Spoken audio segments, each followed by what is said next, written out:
Most of us start our lives in a hospital as newborn babies, but not me. No siree. I started my life in a hospital too, yes, but as an adult. I opened my eyes feeling woozy and numb. I felt like I'd been struck by a freight train. She's up. She's finally up.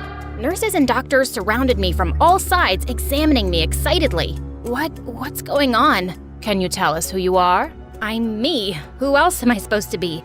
The Queen of England? Your name. What's your name? I racked my brain trying to remember, but I just couldn't. In fact, I couldn't remember anything. It was like my brain was filled with dust bunnies. What was my name? Hi, I'm Harper. Yeah, I know my name now. And I woke up in a hospital bed one day with no clue who I am. But before I continue my crazy story, please like and subscribe. There was nothing wrong with me, except, my amnesia. The doctor told me my name, that I was 18 years old, and apparently, I'd been unconscious since an accident I'd had 2 weeks ago. But what she said next turned my world upside down. Both of your parents are in jail. My jaw dropped to the floor. I was the daughter of some criminals? Just when I thought things couldn't get any worse, the doctors decided to kick me out. Release me from the hospital. No other friends or family came forward, so you'll have to manage on your own. How on earth am I supposed to do that? I barely know my own name. You're physically and mentally fine, and you'll start to regain your memory over time. Here are your belongings, and I've called you a cab to your home address. And that's where we'll be sending you the bill too. Now goodbye. And then she practically pushed me out the door. Just wow. I hoped I wasn't some kind of weird loser or creepy pariah. Seriously, what kind of person has no friends or family to show up for them? Forget going home. I needed to find my parents, whatever their names were. They'd give me the answers I needed. I turned my attention to my so-called belongings, which consisted of a purse. I rummaged inside, hoping something would spark a memory, but it just felt like I was going through someone else's stuff. I found a phone, wallet, keys, and a chocolate bar. Yum. I turned on the phone, but it needed a passcode to unlock it. I typed a few different combinations, but none of them worked. And then my phone locked me out for guessing wrong too many times. Just then, a black Mercedes screeched to a stop right in front of me. A really cute boy a little older than me poked his head out the window, staring at me in shock. Harper, oh my gosh, are you okay? I've been searching for you everywhere. Who are you? I have amnesia. He jumped out of the car and ran to me. Really? So you don't remember anything? No, duh, that's how amnesia works. This guy was a pretty package, but he wasn't too smart. I'm Mason, your neighbor, and, well, your friend. My friend? Mason pulled out his phone and showed me a photo of the two of us together smiling. We looked good together. Have you spoken to your parents? Not yet. My stupid phone's locked, and I can't remember the password. Mason put his hand on my shoulder.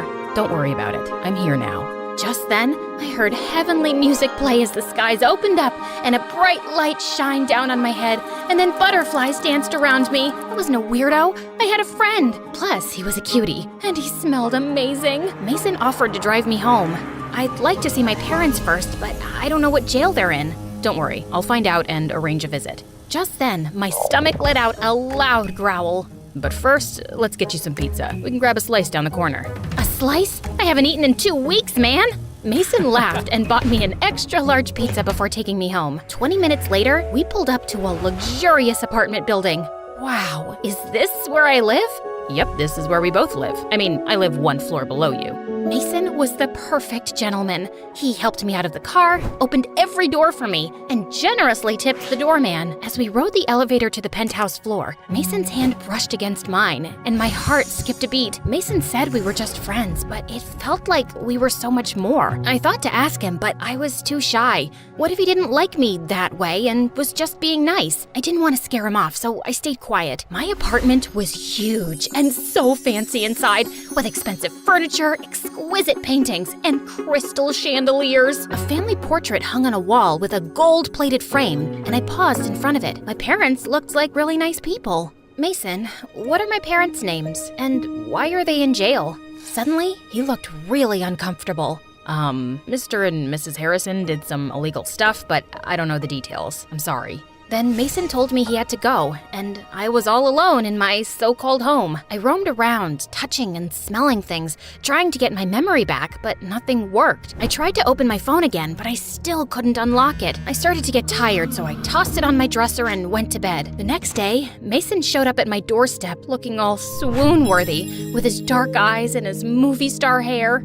"I've got something for you." He showed me a perfectly wrapped gift. I tore off the paper and found a new phone inside. "I know you can't unlock yours, so I got you a new one. Also, I have my best people trying to find out exactly where your parents are. We'll find them soon." I threw my arms around him, absolutely smitten. Later that day, I tried looking up my parents online on my new phone, but nothing about them popped up. I'd just have to wait for my visit. But thank God I had Mason, and we started hanging out every day. At my place, at his place, fancy restaurants, and museums. One day, we were walking in the park, and we saw a bunch of kids running up to an ice cream truck. But one boy was standing on the side with a sad face. "Hey kid, what's the matter?" "I can't afford to get any ice cream."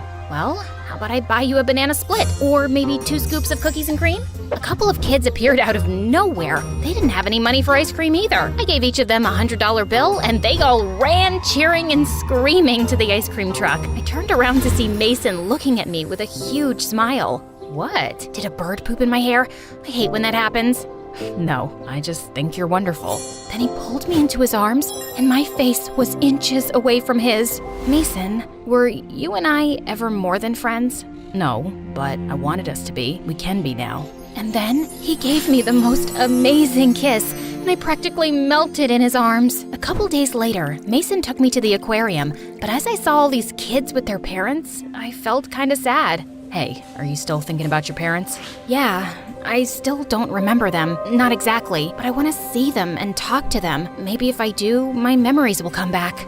Mason sighed and then took my hand in his. "Listen, Harper, we've managed to find them, and I can arrange a visit very soon. But before that, there's something you need to know. I should have told you this earlier, but..." Before Mason could finish, this girl ran up to us screaming excitedly. "OMG, Harper? Is that you?" "Hey, I'm sorry, I don't remember you." Mason tried to hide behind me. "And Mason?" Hi, Jackie." "I knew it, I knew it!" "Knew what?" "Oh, Harp, you're so hilarious! I'm your friend, and I knew you always had a crush on Mason before you started hating his guts. How'd you ever patch things up?" Mason turned as red as a cherry popsicle. "I have no idea what you're talking about." "You called him Mason the Maniac, and you wanted to crush him for ruining your life. You spray painted his house, scratched his car with your keys, threw a brick through his window, and created a website that listed 1,000 reasons why he shouldn't be trusted." "What? That's crazy. Why would I do something like that?" "Yeah, you went a little psycho. But Mason did write that article which got your parents arrested." "Are you insane? Mason would never do that to me. Tell her, Mason." "Mason?" Mason lowered his eyes. "Harper, I can explain." "It's okay, Mason. I can show her myself."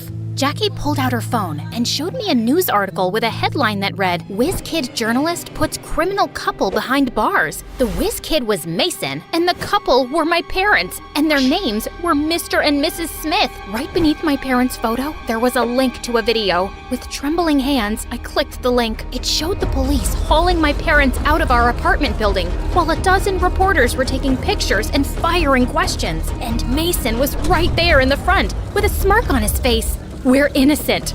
We didn't do this. That sneaky kid Mason is out to get us." Then suddenly, I came running out of the building and tackled Mason to the ground. We crashed into the reporters, then the video ended. "It's not what it looks like." Yes, it is." I just couldn't believe it. Suddenly, I got so mad my hands started shaking. I slapped Mason really hard across the face, then stormed off. I took a taxi straight home and spent the rest of the night crying into my pillow. Mason called me a dozen times, but I refused to answer. He even came to my door with flowers, but I ignored him. I looked my parents up online. I found Mason's article and read all about my parents' crimes. Mason accused them of stealing from tons of banks, museums, and even a children's hospital. But my parents claimed they were innocent, and Mason was a liar. He'd lied to me about being my friend too. No wonder I hated his guts. One night, when I was watching love stories on MSA, "No, don't trust him. He's hot, but he's a bad, bad guy." And stuffing my face with ice cream and cookies, I got a call from the apartment building's reception desk. "Ma'am, there's a call for you from your mother. I'm putting you through." I shot up straight as an arrow. My mom was calling me from prison? Oh, Harper, how are you? We heard you were in the hospital after the accident, and then you were released. I wasn't allowed to make calls any sooner, and I tried your cell phone first. Oh, I've been so worried, love. Mom, where are you? Can I come see you? I was able to schedule a visit to prison for the next day. I met my mom in this big room surrounded by other inmates and their visiting families. Oh, I can't believe you're here. Your dad wanted to see you too, but he got into a fight with an inmate and isn't allowed visitors for a week. I've missed you so much, baby. Suddenly, I just broke down in tears. Mom, I'm so confused. I lost all my memories in the accident. What? You don't remember anything? No, nothing. I just know that you're in jail because Mason said you guys did all these awful things. Mason? Oh, what I wouldn't do to wring that boy's neck. We wouldn't be in this mess if it wasn't for him. He's evil, Harper. You can't trust a word he says. I'll explain everything later, but first, you need to listen to me closely. Mom leaned in and whispered, "Get the money out of the safe." What safe? It's in a secret room behind my closet. Your dad and I stored things for the family business there. We didn't tell you about it because you were too young. I need you to use the money we've kept in that room to bail us out. The combination is in a drawer in my desk, and be careful. We had a misunderstanding with a few gangsters. Gangsters? Oh, I mean business associates, sweetie. Somehow they think we owe them money. Vultures. So if anyone suspicious turns up at the apartment, do not let them in. Mom gestured over my shoulder, and I turned and saw this scary man with a skull tattooed on his forehead, giving us death glares. Once I got home, I raced to my parents' room, found the combination, and typed it into the keypad on the back of Mom's closet. Then a wall opened up, and I walked into the secret room, my mouth hanging open. It was full of bags of money, jewels, and paintings. All the stolen items that Mason wrote about in his articles were stacked right in front of me. I was devastated. Mason was right. My parents were thieves. Just then, the doorbell rang, and a surveillance feed popped up on a screen in my parents' room. 3 scary gangsters with skulls on their forehead were at my front door. We know you're in there, Harper. We want our money. I spoke through the speakers. Sorry, Harper's not home. She's moved to the moon. The gangsters got really angry and kicked down the main door. I locked my parents' bedroom door, and feeling completely freaked out, I called Mason. Mason answered on the first ring. What's wrong? You were right. My parents are bad, and now these gangsters are out to get me. What should I do? Mason told me to run to the window. I peeked down and saw him waving at me from the window below. He told me to climb down. Are you crazy? What do I look like, Spider-Man? You used to climb down all the time when we were kids. Well, I don't remember that. Suddenly, I heard the gangsters pounding on my parents' door.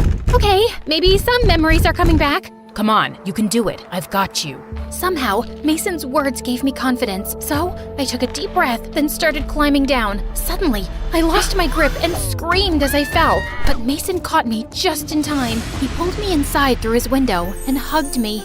You're okay, Harper. You're safe now. Okay, cool. This is really nice. You always smell so comforting, like fresh laundry. I still have to call the police. You mind letting me go? We reported the gangsters to the police, and they were arrested and hauled off to jail. After that, Mason walked me back to my apartment. When we got to my door, tears started streaming down my face. Mason, was I a bad person, like my parents? No, you didn't even know they were criminals. Your parents lied to everyone about their business for years. But I did all those horrible things to you. Why did you even go to the hospital to find me? Because it was my fault you got hurt. Mason's words shook me to my core.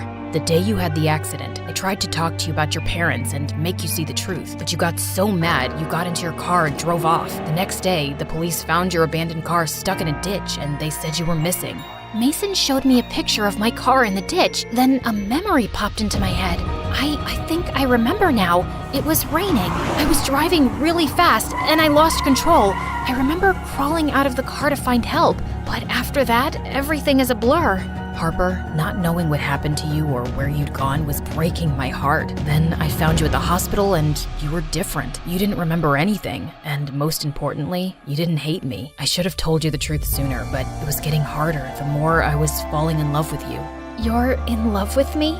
I've always had a thing for you. I'm sorry I lied. I understand if you never want to see me again. I love you, Harper, but I don't want to come between you and your family.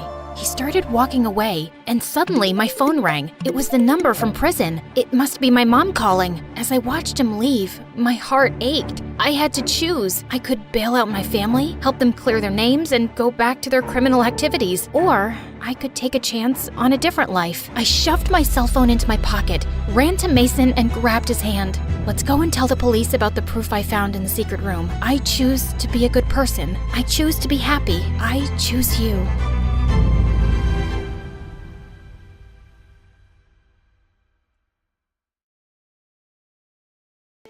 When the music kicked off and everyone started dancing, I escaped to the garden for some fresh air. As I sat down by the fountain and sighed, a soft object hit me squarely in the face. Then someone in black jumped down from the tree above me. Brought your favorite cheeseburger. Meredith, what are you doing here? And why would you hit me with a burger? Wait, are you dressed up like Catwoman? Yeah, it's been my look for weeks now. 1, it shows off my fantastic figure, which is a service to humanity. 2, every vigilante hero needs a costume, and I've always found Catwoman classy. 3, Vigilante hero? You basically rob people. Yeah, like Robin Hood, stealing from the rich and giving to the poor. You steal for yourself. I am the poor. And what's all this you nonsense? Last time I checked, we were a team. But sis, what's taking so long with this mission? It's not that simple. It's pretty simple. You make this rich dude fall for you, get access to his vault, steal the painting, and we run off to Bora Bora. Are you having trouble making him fall for you? Maybe he hates your eyebrows. I don't know, but I feel like punching you in the face every time I see your eyebrows, which is basically every time I see your face. Shut up, Em. Everything's going fine. Okay, but hurry up. This catsuit is giving me a butt rash, even though I use baby powder under it. I want to put it away soon and retire on a beach in a bikini. Aren't you looking forward to it? Just take the stupid suit off. You're a con artist, not a cat burglar. And of course I'm looking forward to it. You should go before you blow my cover. And thanks for the burger. It's not a gift. Duh. You're gonna pay me back. I've noted it in my diary. See ya. I couldn't help laughing as I saw her clumsily climb the wall, then fall over to the other side. But as I turned away, I felt troubled. The problem wasn't about making this rich guy I had to rob fall for me. He already had. The problem was, I'd fallen for him too. Let's start from the start, okay? Hi, I'm Claire, originally from Connecticut. And yes, you might have heard some fun words being used for me. Deceitful witch, manipulative liar, and con artist might come up, none of which is an exaggeration. But people change, okay? Before I tell you my crazy story, please like and subscribe. My mother was born into what she always called old money, which basically means her family had been rich for a long time and their wealth was passed down generations. Unfortunately, it skipped our generation. Apparently, my dad was extremely charming and swept mom off her feet when she was just 20. She married him against her parents' wishes and they cut her off from their wealth. Then, 2 years later, mom gave birth to twins, dad met another woman, and he abandoned us. At least he left us the house in a nice neighborhood, but my grandparents refused to help mom out and said she had to live with her decisions. Mom, how are you feeling now? Like my organs are shutting down one by one. So, same as this morning then? Here's some chicken soup. There's no chicken in it. Well, you asked for chicken soup when there was no chickens in the fridge, so I guess we all have to use our imaginations, don't we? Oh, the soup at my parents' house always had chunks of chicken and big fat prawns. What has life come to now? I was raised as a creature of luxury. I'm like that fairy tale princess who couldn't sleep because of a single pea under her mattress. So you say, but there's a bunch of sharp pebbles under your mattress and you sleep like a log and snore like a bear. What? How could you put pebbles? I do not snore. Leave me to decompose, please. Well, you have to return to your waitressing job, so get well soon, Mom. Shall not. I loved Mom, but she was basically a spoiled, selfish child who just couldn't adapt to her changing fortunes and start acting like a freaking parent. My sister Meredith and I were twins, but we looked nothing alike. With her soft blonde hair and big baby blues, she looked like the kind of sweet soul who saved kittens from trees, helped old people across the road, and sang to birds. She didn't look like she had an ounce of evil in her, which wasn't true, like at all. But we'll come back to that later. From an early age, it was clear to me and Meredith that we had to be resourceful for money. I started doing odd jobs for our rich neighbors in the 8th grade. like raking their gardens, walking their dogs, and babysitting their kids. But Meredith was always finding more creative ways, like taking stupid boys in her class on paid exclusive tours to an alien site she'd discovered in the nearby forest. I'd seen her digging up the crater where the spaceship had landed, or selling youth water to high school girls, claiming she'd traveled far to the Fountain of Youth over summer break and had a limited supply. They actually thought she was telling the truth because it tasted different. Yeah, that's because she was filling up bottles from the neighbor's gross jacuzzi. People eventually caught on and stopped buying from her, and that's when she started stealing from me. But whenever I'd confront her, she'd throw a tantrum and deny it like I'd accused her of killing someone. So the next time, I hid money in my diary and made my latest entry. Dear Diary, guess what? What? When Mom took Meredith to the hospital for her sore throat the other day, the doctors made a shocking discovery. Meredith has a rare, incurable disease. She only has a few more months with us. We've decided not to tell her so she isn't scared and lives the rest of her short life in peace. Yes, I'm sad, but not that much because my baby sister is going to a better place and leaving me all her stuff. I knew my trick had worked when Meredith came down one morning with swollen eyes. When Mom asked her what was wrong, she burst into tears about her incurable disease. Where would you get an idea like that? Yes, Meredith, please tell Mom where you got this idea from. You wrote it in your... Wait, you chubby witch! You made me believe I was dying! Meredith lunged at me and we went rolling all over the kitchen floor. But she ended up getting grounded for a month for stealing and invading my privacy. I soon started missing her at dinner time though. So late one night, I snuck into her room with ice cream to find her playing darts with my face as the target. I'm sorry you're stuck here, but you did steal from me. I know we don't have a lot right now, but we'll work hard and make money in the future. But the future is in the future. What do I do now when I need money for mascara and gummy bears? Maybe we can think of some business idea. Oh, I thought you'd never ask. She pulled out a box from under her bed full of t-shirts. So you know my friend George, the next door gardener's nephew? Apparently he volunteers at a mental institution every weekend. The owners got t-shirts made from all the patients, but they refuse to wear them, blah, blah. So now the mental place has hundreds of these lying in storage. George said he can score them for me, and we could have our own t-shirt range with cute things written on them. Look, here's one I made for myself. I want to go to Bora Bora, but I'm Bora Bora. Please help me. Funny. I'm very serious, actually. I'm gonna live in Bora Bora one day. So, are we selling these t-shirts?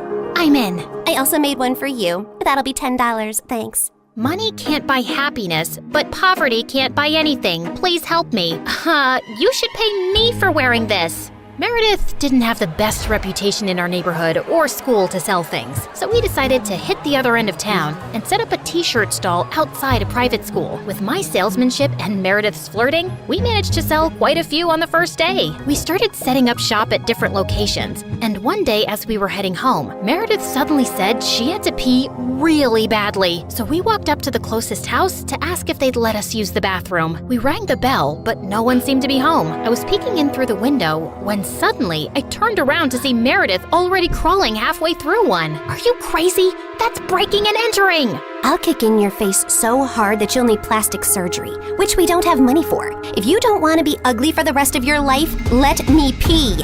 I let her go and was standing guard at the door when, to my horror, a car suddenly pulled into the driveway and a snooty woman stepped out. Hey, you girl. What are you doing lurking around my house? Were you thinking of breaking in? What? No, of course not. I'm a Girl Scout selling cookies. Yeah, I study in the, Aston Bridge School for Girls. Oh, I see. It's a lovely school. I know many people whose children go there. Sorry for my mistake. I'll be happy to buy some cookies from you. Put me down for 20 boxes. Sure. It's, $5 a box, so that'll be $100. I'm putting your name down on my list, and I'll drop them by tomorrow. That's perfect, sweetie. Here's the money. I'll see you soon. Just then, I saw Meredith slip out the window, and as soon as the lady went in, we ran like crazy down the block and then collapsed on some grass. Look, I took some pastries from her kitchen. Perfect for a spontaneous picnic. That's stealing! Oh, you're one to talk. I heard the whole cookie conversation from inside. You took that lady's money, and you're never gonna give her any cookies. I was just trying to distract her before she caught your butt. I didn't think she'd be dumb enough to actually give me the money. I can return it. Look, she didn't do it out of the goodness of her heart. She's a rich snob who was being really rude till she thought you were someone rich too. You didn't force her to give you money at gunpoint. Oh, Claire, this has just given me the best idea. You're not serious. Yes, I am. Dumb people deserve to be tricked. And what does $100 mean to someone who has a gold toilet seat? I knew it was wrong, but it was also so easy. And before I knew it, Meredith and I were wearing private school uniforms and hitting different neighborhoods collecting money for Girl Scout cookies that we had no intention to deliver. We made $2,000 in a month. But one day, when we went up to a rich old lady's house, she invited us in and even offered us cake as we signed her up. How many boxes will that be, ma'am? Oh, none, thank you. You see, I don't buy imaginary cookies. What? I'd heard that there were 2 conning Girl Scouts in town, and I was ready for you. I've called the police, and you 2 will end up in a detention center. Just then, there was a loud bang and the power went out. In the confusion, Meredith kicked the old lady and yelled, "Run!" As we were sprinting down the street, I suddenly noticed a nerdy-looking boy my age running beside us too, grinning and waving at us. Hey, hold on. Who are you? I'm your new neighbor, Freddie. I'm the one who saved you from that old crow. What? I'm so confused right now. New neighbor? You moved into the house next to ours? Why are you here? I was bored and saw you girls leaving your house, so I followed you for fun. Don't worry, I won't tell anyone about your little cookie secret. When I heard that old lady threatening you, I went to the main circuit board and pulled out a wire with my tweezer, which I always keep handy. You could have been electrocuted. You're either incredibly smart or exceptionally dumb. My mom says the exact same thing, except for the incredibly smart part. Listen, you geek, what do you want? If you think you're gonna get a cut of our profits. No, my parents are well off. They're neurosurgeons. I just want to be friends. I swear, I don't have any siblings and I don't know anyone here. What if we say no? I'll keep following you around until you say yes. Okay, fine. Congratulations. You got yourself 2 friends. Oh, I'm so happy! Merry Christmas and a Happy New Year! And from that day on, that goof really did become our best friend, especially mine. He was like the sibling I never had. I mean, the nice sibling who did my nails and watched the channel I wanted to watch on TV without arguing. He was also really generous. I didn't want to take advantage of it, but Meredith and Mom had no problem keeping all the gifts he was always getting us. We decided to lay low with our conning activities in case the old lady had actually told the police about us. But soon after we joined the 11th grade, a new drama unfolded in our lives. A family moved into the huge white house across the street. Apparently, the couple who'd bought the place was loaded, and they had 5 teenage boys. Finally, some eligible bachelors on our street. Thanks. My feelings aren't hurt at all. Oh, I'm sorry I left you out, sweetie. Maybe you'll find someone too. I mean, they have 5 boys. There's a good chance one of them is gay. What? Why would you think? Okay, girls, here's a basket of goodies for you to take over as a welcome present. Now go, throw yourselves at those boys. Meredith and I rolled our eyes, but we decided there wasn't any harm in checking them out, and we were welcomed by the ugliest quadruplets ever. They were really sweet and really excited to see us, but with their orange hair, acne, and buck teeth, they were not a pretty sight. Man, I feel sorry for those parents. Like, Mom got one average-looking kid, but God made it up by giving her me. But those parents, God decided to use copy-paste on that ugly model. They must have done something terrible to deserve this. You are so rude. Oh, shut up. I know you're thinking the same. I just have the guts to say it out loud. But then a day later, I'd just woken up when the bell rang, and I opened the door to find the most gorgeous boy ever standing outside.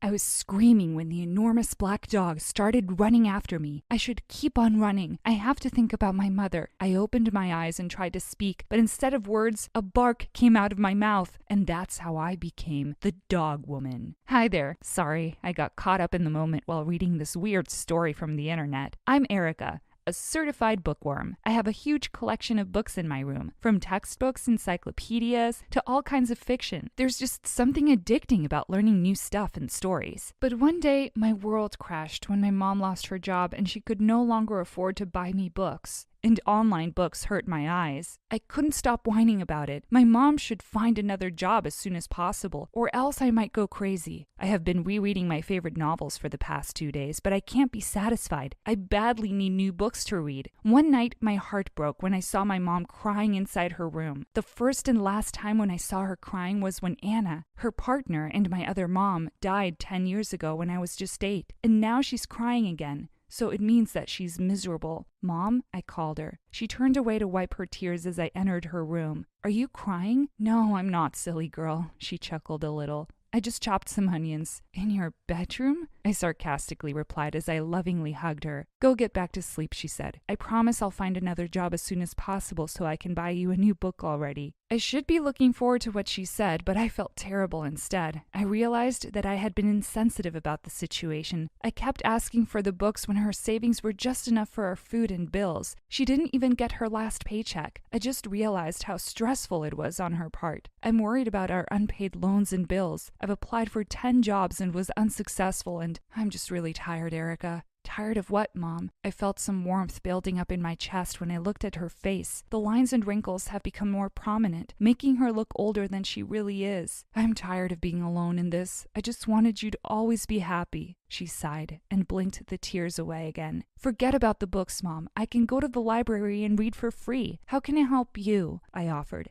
I couldn't stand seeing her like this. She's the only treasure I have. Something. I can't just sit here and watch my mom in misery. I have to help her. I have to be strong. I have to find a way to make her smile again. But first I have to read a real book again. I needed to recharge, so I went to the local library the next day. So many books, so many stories, I gasped as I looked around. My moment of wonder was broken by the noise of the people around, followed by the old librarian enforcing the rule of silence. In all the commotion, my gaze was drawn to one woman sitting among the piles of books. She was just typing on her laptop, seemingly unbothered by the chaos around her. I spent my whole day reading and marveling around the library, and I couldn't help but worry about my mom. Even the stories couldn't help me with the peace of mind. If only I could do something to help. An idea came to my mind. I wanted to ask her if there were any vacant jobs here so I could apply, but I didn't know how to approach the librarian. She looked very strict and scary, like she was always ready to hit me with a stick. She reminded me of Edna Mode from The Incredibles. What if she'll turn me down or shut me up even before I could say something? I needed more time to gather up some courage for this.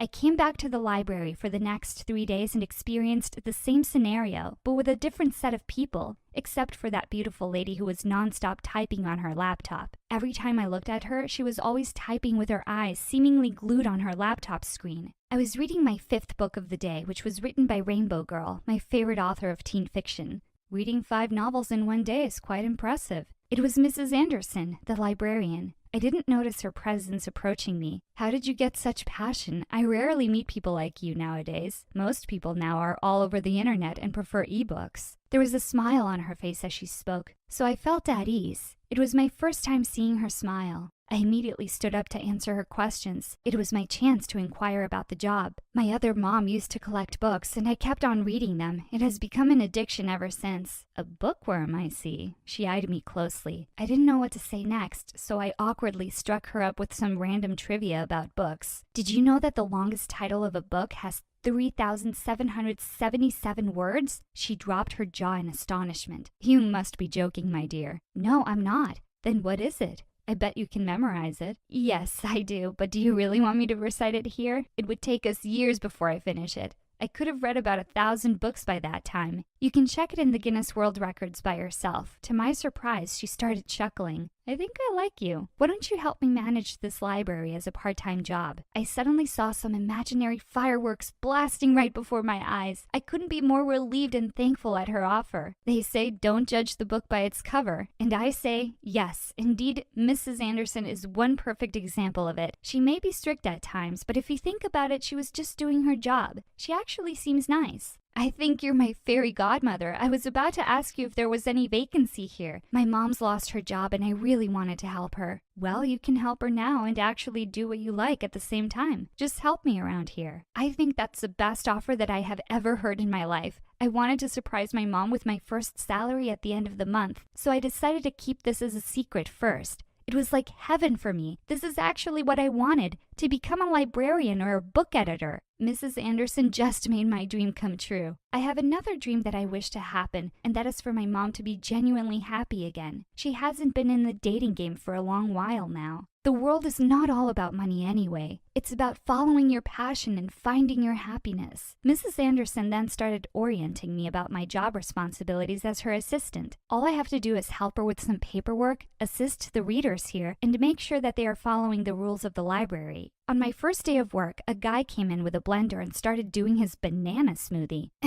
Excuse me. I cleared my throat as I approached him. This is a library, not a kitchen? Yeah, I could tell by the books, he casually replied while he continued doing it. The loud whirring sound of the machine was scraping in our eardrums. Do you mind stopping it? Some people are studying, while others want to read in peace and solitude. Thank you. Do you want some? To my surprise, he offered me a glass of smoothie and a cheeseburger. I suppressed the urge to give in as they looked delectable. My mom cut down my school allowance and the budget for our food, so we'd been eating less for a week now. Please read the rules about food consumption inside the library. I pointed to the board with a list of rules with a serious face, but my stomach betrayed me. It growled so loudly in anticipation, and everyone must have heard it. The guy just started munching the cheeseburger in front of me, obviously teasing me. I was about to give in when Mrs. Anderson suddenly interrupted us. What is this all about? She asked sharply. The guy stood up and bowed apologetically. I'm sorry for the disturbance, ma'am. We were just doing a prank video for our YouTube channel. He turned to me again. Do you mind if you're in it? There was another guy at one corner secretly taking a video of us the whole time. So it means that everyone will get to see my face on YouTube? No.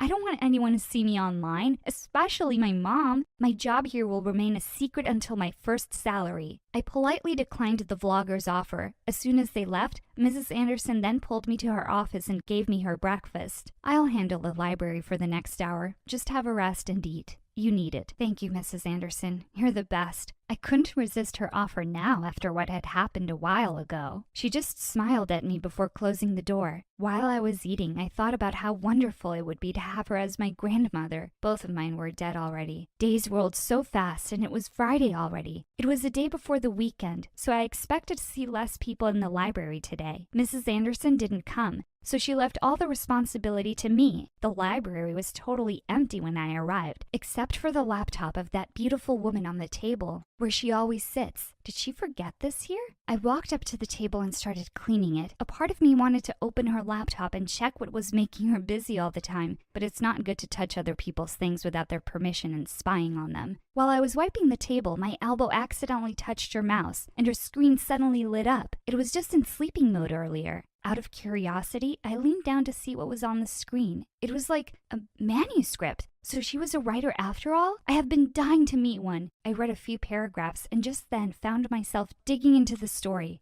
It was very fascinating, and her writing style is quite familiar. Do you like the story? I fell on the floor and hurt my butt when the beautiful lady suddenly appeared in front of me with a couple of books pressed against her chest. Oh my god, I'm so sorry for frightening you. Are you all right? She offered her hand and helped me get back to my feet. Sorry for sneaking into your laptop. I was cleaning the tables when your manuscript caught my attention. That's one nice story right there. I'm Denise, by the way. Denise and I became the best of friends in an instant. She was a 35-year-old aspiring author living in the city alone and was working at a publishing company. Over the next few days, I would help her out by giving her some books that could help her improve her story, and then review every chapter.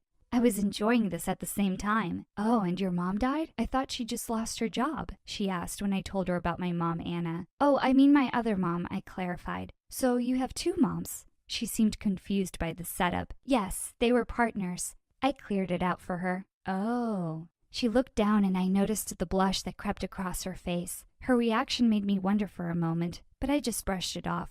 I'm sorry about what happened to your mom. She must have noticed the sadness on my face and hurried to change the topic. So how was it, your early childhood? Well, whenever I had to ask something to one of them, she'd always be like, go ask your mom. And when I'd ask the other mom, she'd say again, go ask your mom. They'd keep at it until I gave up. It was hilarious, but it was a long time ago. But now I think we are okay. Life's not fiction where you can manipulate things according to your desires and create your world, like awakening the dead or changing your mom's life in an instant, I bitterly finally said. We can always turn fiction into reality, Erica. Only if we believe that we can do it. Always remember that. Denise's words stunned me. A month had passed and I finally got my first ever salary. Mom got a job as a babysitter next door last week, but what she was getting was really low. I surprised her with a very delicious dinner that night. Surprise! I handed her an envelope with money inside. What's this? What are you up to lately, sweetie? My mom asked me with surprise and curiosity all over her face. I've been helping Mrs. Anderson in the library. I have been working as her assistant for the past month, and that's my first salary. Erica, this is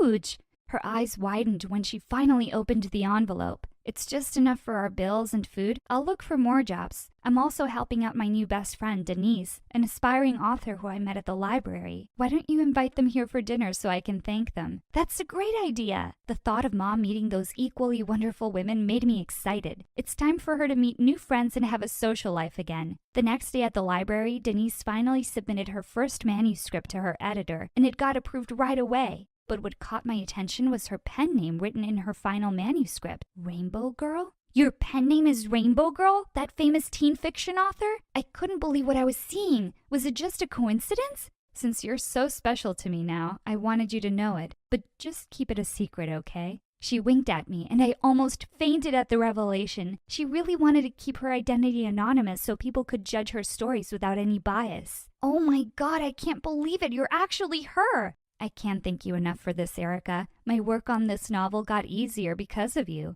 What can I do to make it up to you? I acted like I was thinking for a moment before finally inviting her. Just have dinner with my mom and Mrs. Anderson later at our house. She looked like a snake had bitten her neck for a moment. With your mom? She's blushing again, and it gave me the impression that she's a generally shy person. I went home early to prepare for our dinner date. Mom had already prepared all the delicious food on the table, and she was currently doing her makeup. Wow, I barely recognize you. You look so beautiful, Mom. She stood up and twirled around to show off her pretty dress. The look of excitement on her face was overwhelming. They will be here any minute now. Minutes later, the doorbell finally rang, and both women were now waiting at our front porch. Denise was wearing a beautiful black dress and makeup tonight, and her beauty made me speechless. She looked even more stunning now. I hugged them both and happily introduced them to my mom. I elbowed my mom when I noticed that she was not speaking. She was just staring at them, specifically at Denise, and so was Denise at her. I smirked when I realized something. How could I be this slow? Sorry, I was just... My mom stuttered, but I was able to get a grip right away. I'm just thrilled to finally meet you two. Erica has been talking endlessly about you. My heart leapt with joy when I saw the sparkle in her eyes as we chit-chatted with both women over dinner. I was so happy to see that Denise and Mom were like best friends right away. Mrs. Anderson was also cheerful all night, and I was delighted that I got to know her even more. Things got more interesting when Mrs. Anderson revealed that she'd actually brought some wine. It was one of the best nights of our lives. My mom looked happier ever since she'd met them. Denise offered her an essential position at her publishing company, which was actually the biggest one in the country, while I continued to work as Mrs. Anderson's assistant at the library after school. When I arrived home one night, I heard some voices from the kitchen.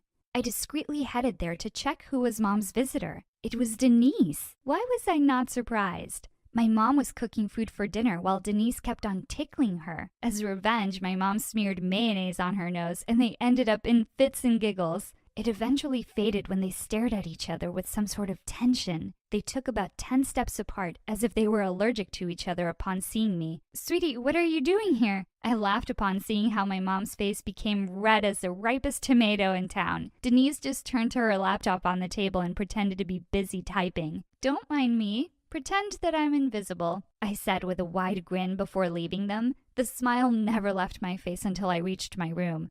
The look of happiness on my mother's face felt so satisfying. Well, I guess fiction and reality aren't that different after all.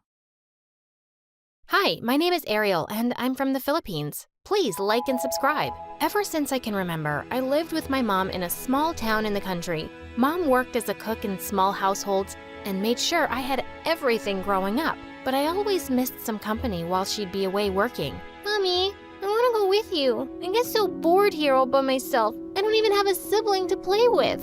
Oh, honey, you should try and make friends with the other kids. But that was next to impossible. As a kid, I was very shy, but that wasn't the only issue. I was taller than the other kids my age, so whenever I tried to play with them, they'd freak out and run away. But I'm really 6 years old. Yeah, and I'm Jennifer Lopez. Go away, kid. You're too big for this ride. I couldn't go on rides or enjoy the other things with kids my age. And as I was growing up, my height was sprouting with the speed of light. By the time I was in the 8th grade, I was already outgrowing the shower heads, bathtubs, and even the doors. And the kids at school were the meanest. Why are you eating in the cafeteria, giraffe? Go eat the trees outside in the garden. I can see the inside of your nostrils. Why don't you cut the forest inside there, giant? Ugh, they just wouldn't stop. One time when I was in the washroom, some girls came and threw the cleaning water all over me. My mom says you're a devil child. This is gonna wash off all your evilness. This was it. I could no longer contain my anger and push them away, but they fell to the floor, acting all hurt and weak. She hit me! She hit me! The giant went all Hulk and hit me! She ran crying to the principal, and my mom was called in no time. And I was put in detention for a week. Later, when I reached home, I was furious. I don't want to go to school anymore, Mom. Those kids are just mean. It was all their fault, but no one cares because the way I look, it's always my fault. Honey, it's fine. It's just a week and we can spend it together. No, Mom, you don't understand.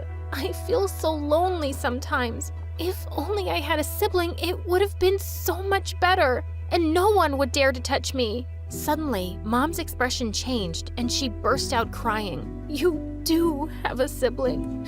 You have an elder sister. She looked like she instantly regretted saying that, and I was stunned. What the freaking peacocks? Mom, what are you talking about? I have an elder sister? I didn't want to tell you this. But yes, when your father and I separated, we decided to take custody of one child each. I chose you, and your dad took your elder sister, Pearl. Oh my God! Why did you never tell me about this before, Mom? All this time while I was wishing and crying I'd have a sibling, you hid the whole truth from me? Why? Suddenly, Mom burst into tears. I was too young when I married your dad, and he was a difficult man. I had no choice but to leave him. I'm so sorry, honey. Please understand me. I knew she must have her reasons, but I was so mad at her for keeping the secret for so long. I went inside the only room we had in the house and shut the door tight. But minutes later, I could hear people shouting.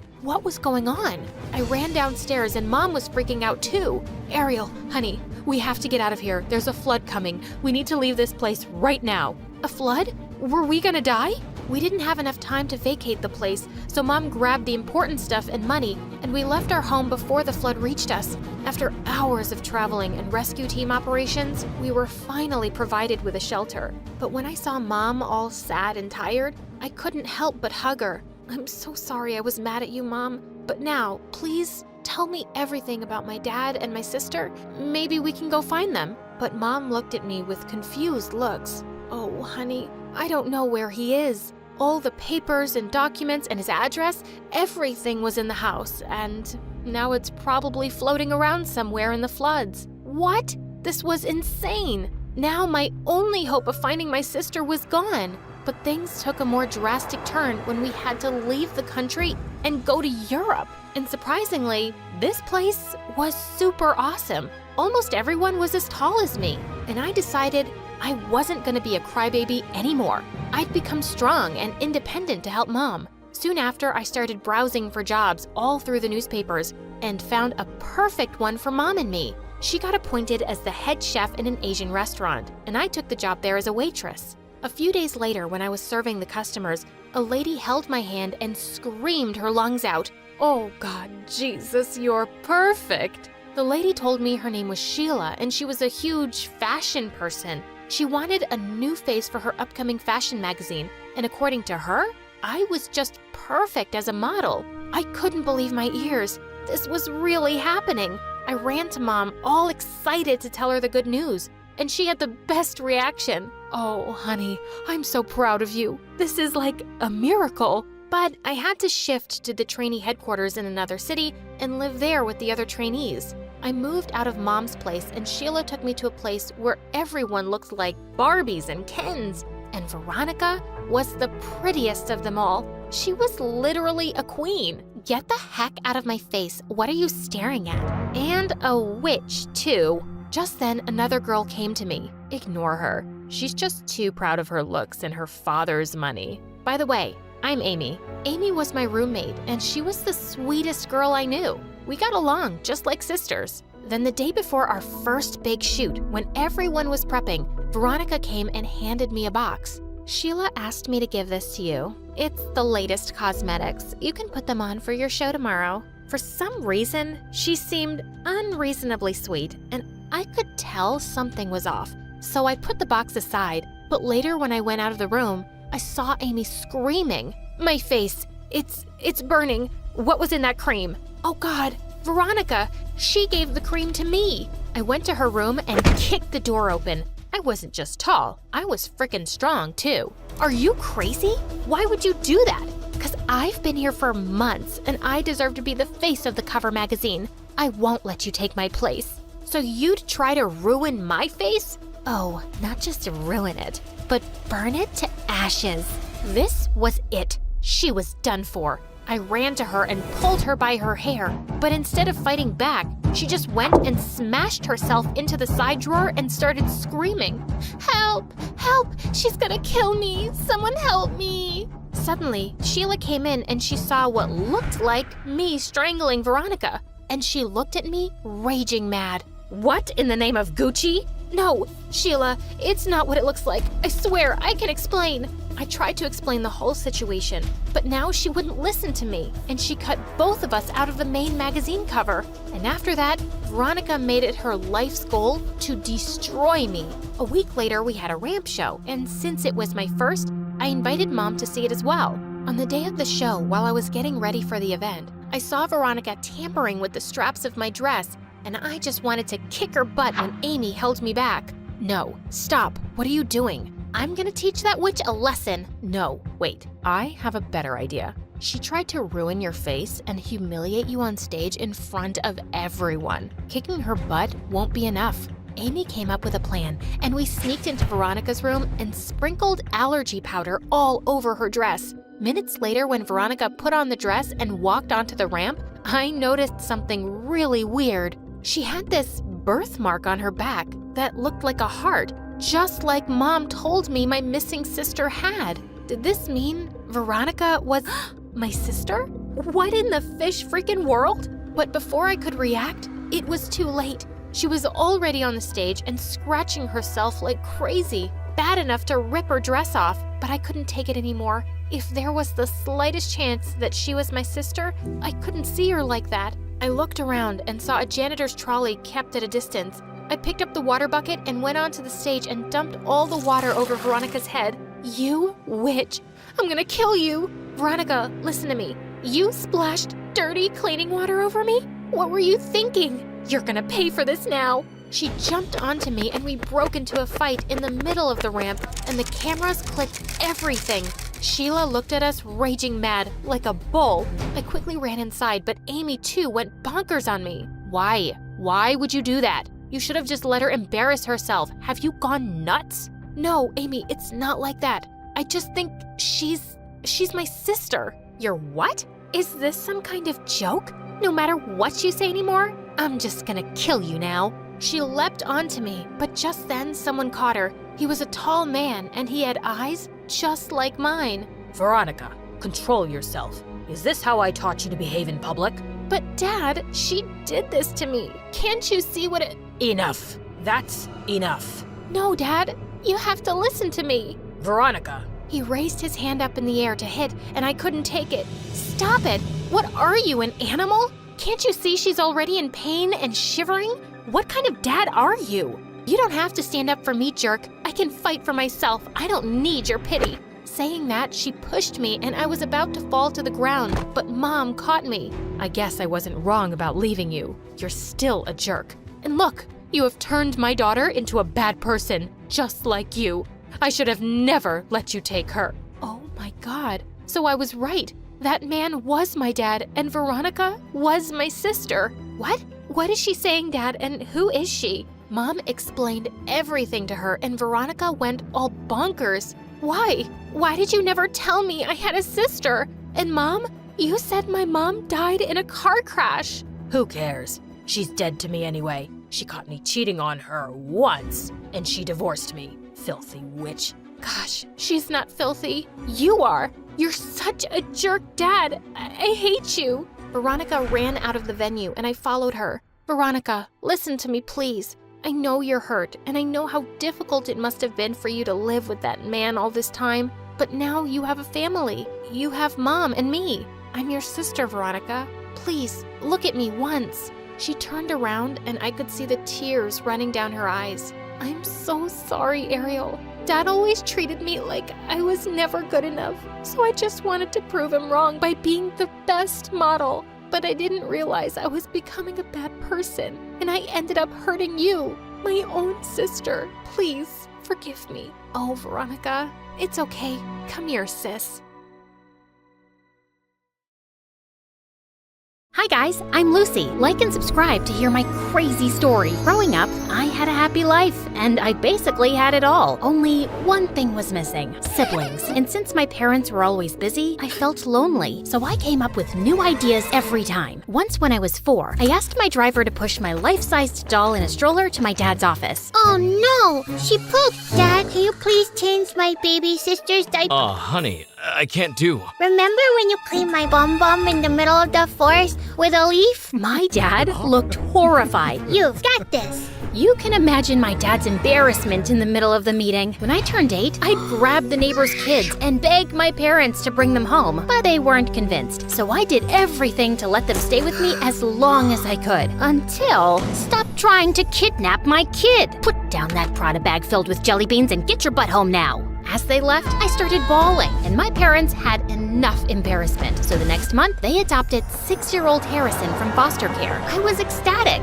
Welcome to your new house. Whoa, it's so big. Is it an orphanage? He was so cute, but he didn't play with the toys our parents bought for him. Instead, he picked up the cans from the bin and played with those. He also kept wearing the same clothes until they got worn out. My heart just swelled. So I stepped up and decided everything for him since then. But outside the house, his innocence quickly made him a target for bullies. Like in primary school, this one kid, Finn, kept picking on him. Once, when he made Harrison wipe up his shoes dipped in dog poop, hey, gross! I went full demon mode on this kid and sent him packing. But the teacher caught me giving him a black eye. Lucy Godot Raffaelli, my office now. I was in deep trouble, and I got detention for 3 weeks, and Mom had me doing chores for twice as long. But it was all worth it. Finn never messed with Harrison again. But when Harrison turned 12, he bought ponies for all the pretty girls to get their attention. This one's for you. Her name is Chestnut, and she loves carrot-flavored ice cream. Gosh, oh my gosh, thank you! As a responsible sister, I'd have to go around to all those girls' houses later to fix the damage. Chestnut's coming back with me. Hey, is that scarf cashmere? Give that to me. Stay away from Harrison, understood? I was genuinely worried that if a girl bats her eyelids at him, he'd buy her Prada bags and skirts from Miu Miu. In high school, the stakes got higher. There were more bullies who'd trick him, but the biggest threat was the hotties trying to charm him. Thankfully, my boyfriend Justin was 100% genuine. He was handsome and the best basketball player. Harrison is totally gonna get his butt whooped. And you're going to follow him around with the baseball bat beating up anyone who tries? I wish, but I have my own stuff going on too. But maybe if you could... Nuh-uh, no way. You can hire someone like Nathan. It's not like you don't have the cash for it. I was kidding, Lucy. I sprinted off looking for Nathan. Oh, meet Nathan, the editor of our school paper. He's your typical dork, but don't underestimate him. This guy knows his work best. I remember in middle school, someone was smearing boogers on all the walls, and it turned out it was our cruelest teacher, Mr. Wobblebottom, and Nathan caught him in the act. Say cheese! So that meant if I wanted the inside scoop on any girls digging their claws into Harrison, he was the guy to ask. But when I went to the school newspaper newspaper office to find him, I didn't see him. I saw this muscled, blonde guy with a nose piercing. Then I realized that it was Nathan. Wow, talk about a glow-up. Puberty did him wonders. If it isn't the Queen Bee, what are you doing I here? wanted you to keep me updated on any girls getting close to Harrison, and I'm willing to pay anything. I slid an envelope bursting with cash across the table, but Nathan just laughed. An info for an info. Tell me more about Justin. Justin, why? Guys want to be him, girls want to be with him, so you feed me the info on his lifestyle, and I'll help spy on your little brother. Deal? I wanted to smack Nathan so bad, but now I'm stuck. Spilling the tea about Justin isn't a big deal, and it might even get him more fans. For the next month, I got the inside track on any girls who had their eyes on Harrison and shut him down early. And all I had to do was listen to Justin a bit more when he started gushing about his new protein powder or whatever. But things got messy when the first article on Justin came out. Gains come my ways. He stopped me at my locker and shoved his phone in my face. Do you know anything about this? Your special no-carb meal plan? In the school paper. How'd they find out about that? I eat my lunch in the gym storeroom just to keep it a secret. Only 2 people know about it, my trainer and you. Don't get so worked up. It's just a diet. Meal plan. This is what determines if you're Olympic level or a local league scrub. You just don't get it. You never did. He stormed off, and before I could say anything, out of nowhere, Nathan peeked from behind. Don't worry about it. I heard something else that's going to blow your mind. He told me that Harrison and this girl, Natalie, have been secretly meeting up after school. And just today, she got a new iPhone. Okay, what's the big deal? Nathan said Natalie was on a scholarship, and there was no way she could afford the latest iPhone. That leech! This would be a huge scoop if we can prove that she's using Harrison for his money. Oh, she definitely is. And since you're Harrison's sister, I thought you could get in close and help me expose Natalie. Deal. The first step was to figure out just what Natalie had been scamming my brother out of. Nathan got Natalie's locker code, so I snuck into the locker room during my free period and took a look inside. Books, gym clothes, stationery, nothing I could pin on her. On the back of the locker door was a picture of her and Harrison with a big love heart drawn around it. Blech. And then, what really stood out was a folder called Operation Moolah. Bang! Just then, the door slammed shut in my face. It was Natalie. Find anything you like, thief? Funny you say that, when you're the one who's been eyeing up my brother's wallet. Oh yeah? And what did I take from him? And then, as I looked at her hand on the locker door, I saw Natalie was wearing a glittering diamond ring. Ah! Get off me! How'd you get this then? Dumpster diving? The crowd started murmuring, and I waited to see Natalie crumble, but she didn't. She looked more confident than ever. Harrison did give it to me as a promise ring. He gave this to me because he wants to go steady from now on. And before I could react, a couple of girls squealed, running out of the crowd to cheer for Natalie. Ugh. I went back to Nathan to tell him what happened. Not gonna lie, this is still great stuff for me. Not helping, Nathan. I need a new way to expose Natalie. Just then, he pulled out a drawer filled with cables, microphones, and cameras. How do you have all these? My friends lent it to me in exchange for information. So this was how he got his info for the gossip column. Over the next week, we tried to follow Natalie wherever possible, but she wouldn't let us get close at all. Until one day, we saw her and her friends go to a primary school's playground. We brought a long-distance microphone with us. He helped me with setting it up. Huh, I can really hear them. Wow, what's that? I threw the headphones off before my eardrums burst. Some snotty kid was yelling right into the microphone. Go away from here. It's not cotton candy. I immediately realized my mistake. The kid started bawling his eyes out. Natalie and her friends whipped around at the voice, and they started walking towards us. Oh God, what should I do? They kept walking closer to us, so I pulled Nathan close and kissed him. I can't have her thinking I'm following her, can I? Ugh, get a room. I pulled away from Nathan, startled. Just then, Natalie and her friends turned around and walked away. Wow, that was great. Not another word. I was bewildered as I was still with Justin. So when I got home, I texted and called Justin, but he didn't respond or return any of my calls. But it's not like I wanted it. I just did it to show Natalie that we have better things to do than stalk her. I hesitantly shoved the feelings away and moved on to the next plan. Harrison was taking Natalie on a date to a street festival. Nathan had an interview with some of the staff there and scored us a mascot costume. Unfortunately, they only had one spare, a Chinese dragon made for 2 people. pole. I called dibs on the front because, let's be real, I didn't want to be stuck staring at his butt all the time. We followed them around for 2 hours, but the most he bought her was some cotton candy and a hot dog. What a waste of time. This is pointless. She's not gonna scam him with so many people around. Come on, another hour. She's about to crack. Look, they're sneaking behind the fire breather stage. We sidled up next to the stage, and I peered my giant dragon head slowly around the corner. Oh my god, no! What? What's happening? I think they're going to... Well, duh. They are dating. Ew, I won't watch. You have to. She'll give him a big smooch, then ask him to buy her something. I'm sure. I looked again, but Harrison and Natalie were staring at each other with stars in their eyes. I thought I might throw up. Harrison put his hands on Natalie's waist and pulled her in closer. It was too much. I jumped back suddenly, tripping over Nathan. Watch it! And just then, we crashed into the fire breather's tent pole, knocking down his backdrop. The whole thing came down just as he spit out a huge plume of flame. Get up! We need to get out of here! Ah, get it off! I threw the costume off and realized things weren't quite as crazy as I thought. There was a small stage fire, but it was quickly put out with nearby fire extinguishers. The only people panicking were us, and everyone had noticed. Lucy, what are you doing here? See, I told you. They've been following me around everywhere. No, we were just here enjoying the festival. You and that gossipy writer Nathan from the paper? I have other friends too. I hope you're not counting me as one of them. What? I'm your brother, but I don't think I can be your friend anymore. You don't even trust me. Trust? You shouldn't have trusted her. Ask her about Operation Moolah. OMG! That was about those rich kids I used to tutor. I told Harrison about this already. Harrison looked so betrayed. He stormed off, taking Natalie with him, and she dared to shoot a smug smile my way. She'd won. Don't worry about it, Lucy. Once Harrison sees the evidence, he'll understand why. Stop it. It's over. I felt terrible. I ran away and found myself in the corner shop at school where Harrison and I used to go as kids. His face would light up when I bought him gummy worms, like they were the most precious thing in the world. I couldn't help it. I started crying. I've never seen you break a sweat before. Justin was towering over me in his basketball clothes.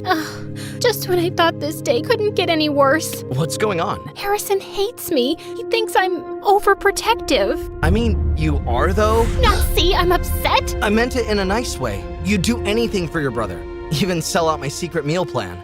You knew? I figured it out later, and that's when I realized you haven't got room in your heart for another guy at the moment. Not while you're still looking out for Harrison. I thought you'd be angrier. I'm so sorry. I'm a terrible person. Not at all. I knew you had to have a good reason. You're a good person, but it's not possible for us to move ahead. Justin pulled his bag over his shoulder and started to walk away. You know, if you had more faith in Natalie too, you'd probably find something worth looking for. And with that, he was gone. But he'd given me an idea. I headed across town to the one place I'd find out who Natalie really was. Her house. Natalie's mom opened the door and invited me in. The place was falling apart. We got to chatting about Natalie's home life. And then I realized how wrong I was about Natalie. I left calling Nathan. Hello? Yeah, I'm fine. Don't worry. I need you to do something for me. Consider it a payment for staring at my butt all day. I'll text you through the deets later.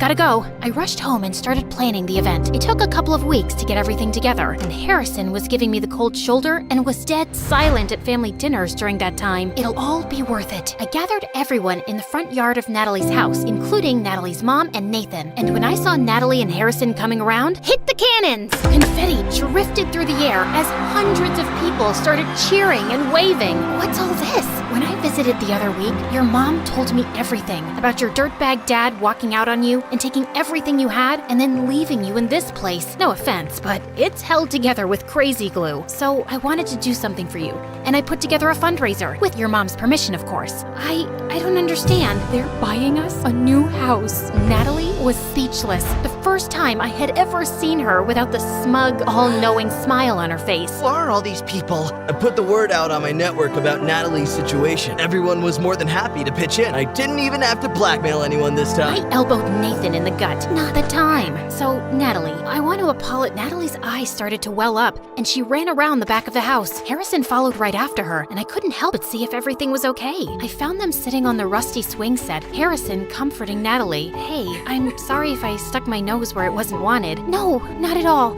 I really appreciate it. It's just, I don't deserve it. The truth is, when I first started seeing Harrison, I knew you were rich, like mega rich, and I thought if I got close to you, maybe I'd get some of the things I knew Mom could never afford for me, like that phone. And the ring? No, Harrison just got that for me, and I wanted to wear it and feel rich for once, to not be looked down on because I don't have as much money as everyone else. Actually, that's something Harrison and I bonded over. He got picked on for having so much money, and me for not having enough. I thought we had something deeper than that. We do. Once I saw how amazing you were, I felt guilty, and I couldn't possibly think of asking for money, gifts, or anything. I just wanted you, your big, innocent eyes and your charming smile. Harrison and Natalie locked eyes, and maybe I should have seen it sooner, but they really did like each other. Harrison, I'm sorry I didn't trust you. You just need to let me make my own mistakes sometimes and meet new people. You don't have to worry. I only have one sister, and that's special, no matter what. Harrison gave me a big hug. I didn't want to let him go again.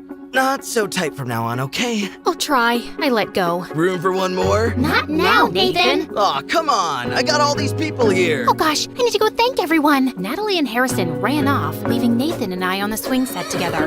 You know, this fluff piece stuff never sells nearly as well as juicy gossip. How do you plan to make it up to me? Well, maybe we can make some juicy gossip of our own. I put my hand on Nathan's, and he blushed. For once, his cool guy attitude had cracked, and I thought maybe I have another innocent guy to look after from now on.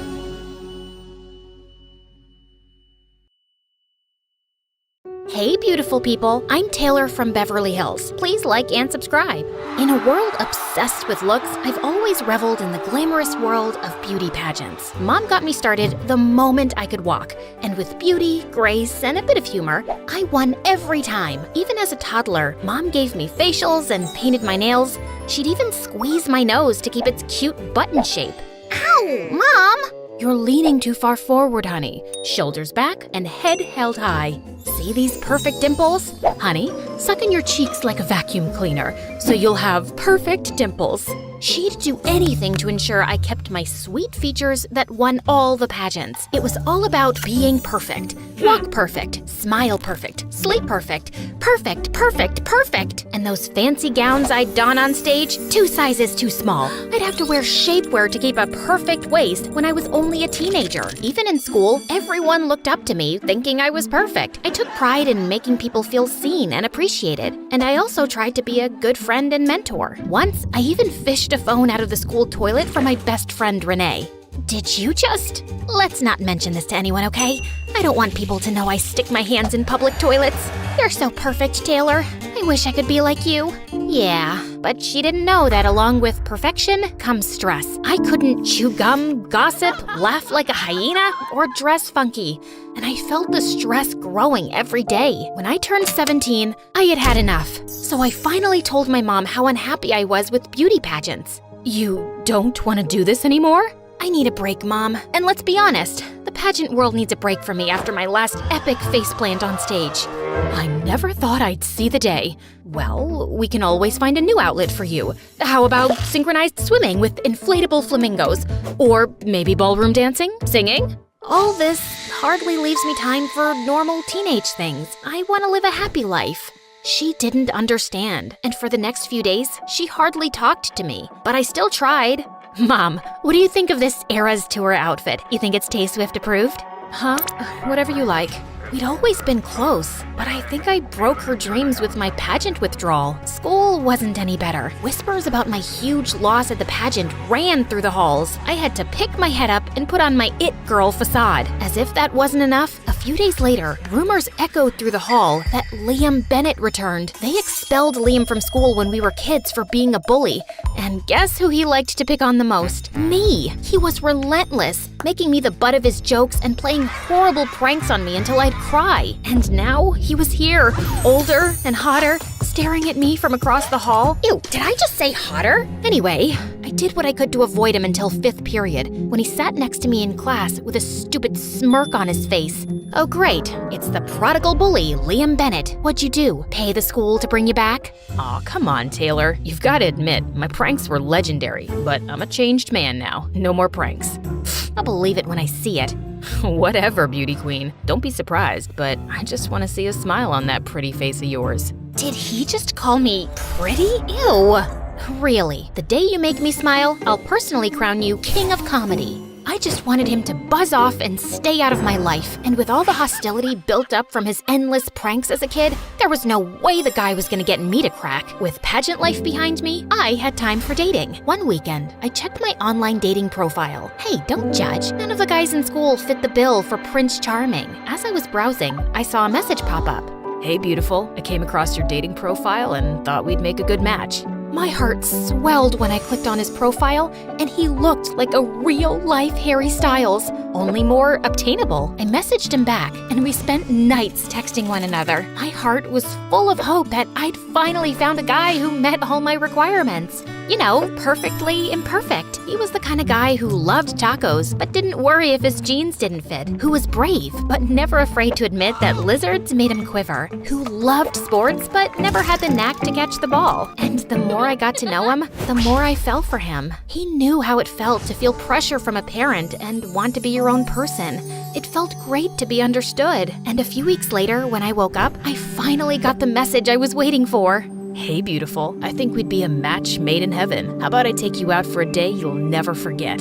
I wasn't gonna let this opportunity pass me by. A weekend away from Mom's melodrama was what I needed, and a date with a hot stranger sounded like the cure. Yeah, I chose this dress. Not perfect at all, but considering skipping makeup, no way. My dark circles would make Draven run for the hills, so I gotta keep it light. Draven showed up on a motorcycle, and I swear I saw Mom's eyes bug out of her head. He was so sweet to hand me a bouquet of... Are those flowers from our front yard?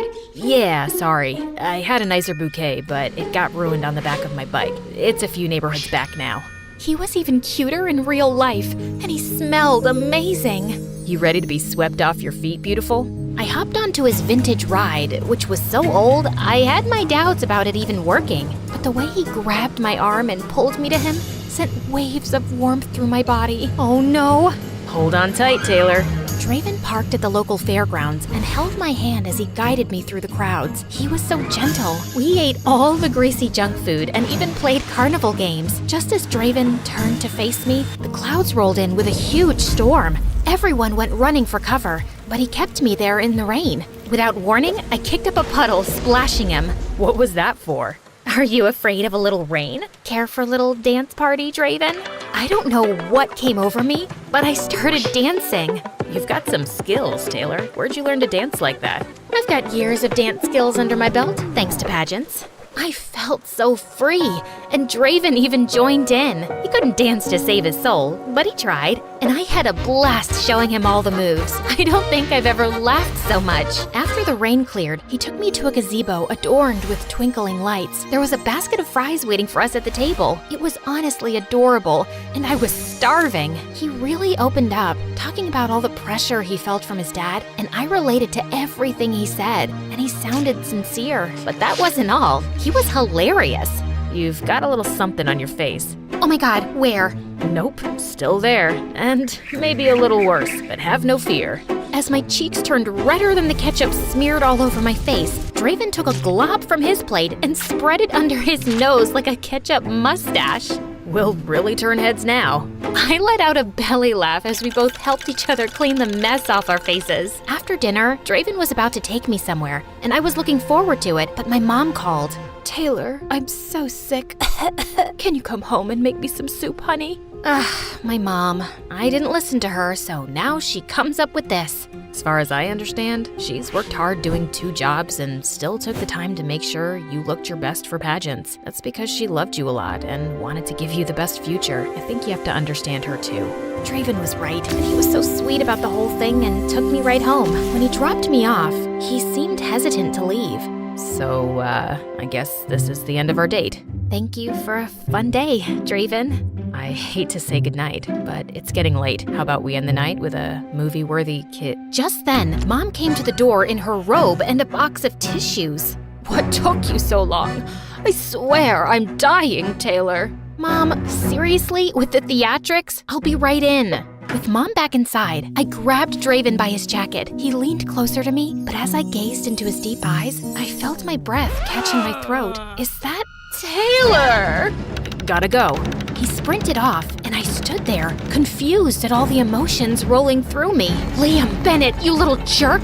He'd even disguised his voice. If he thinks he can prank me and make a fool out of me after all these years, he's got another thing coming. Knowing that Liam went out of his way to do this, I was fuming. But then I decided I'd go along with his plan and call him out when the time felt right. Two can play at this game. I went back to school Monday. I was livid, but somehow I had fallen for him. And then I was thinking of my plan to knock him out. If it isn't my favorite beauty queen. Oh, please. Beauty pageants are so yesterday. I've moved on to dating hot guys. Is that so? He looked so proud of himself, pulling off his little stunt this weekend, but I had my own plans. I wish more guys were like Draven. He was perfect. It's like we were a match made in heaven.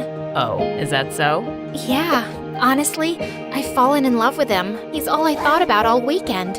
In love? Absolutely. Draven is a total dreamboat. He's picking me up after school today. Do you have a jacket I could borrow? No. Before Liam could stop me, I opened his locker where he had Draven's jacket and wig all ready to go. Time to use my acting skills. Is that Draven's jacket and wig? Liam's eyes bugged out as he tried to shove his locker door closed. I don't know what came over me, but I grabbed Liam by his shirt and shoved him into the locker. Tell me why you disguised yourself as Draven. Was this all some huge prank to embarrass me in front of the whole school? I knew the whole time, you moron. Liam didn't answer as a slow smirk crept up on his lips. And then he did the unthinkable. He kissed me in front of the entire school. And just when it ended, ow, what was that for?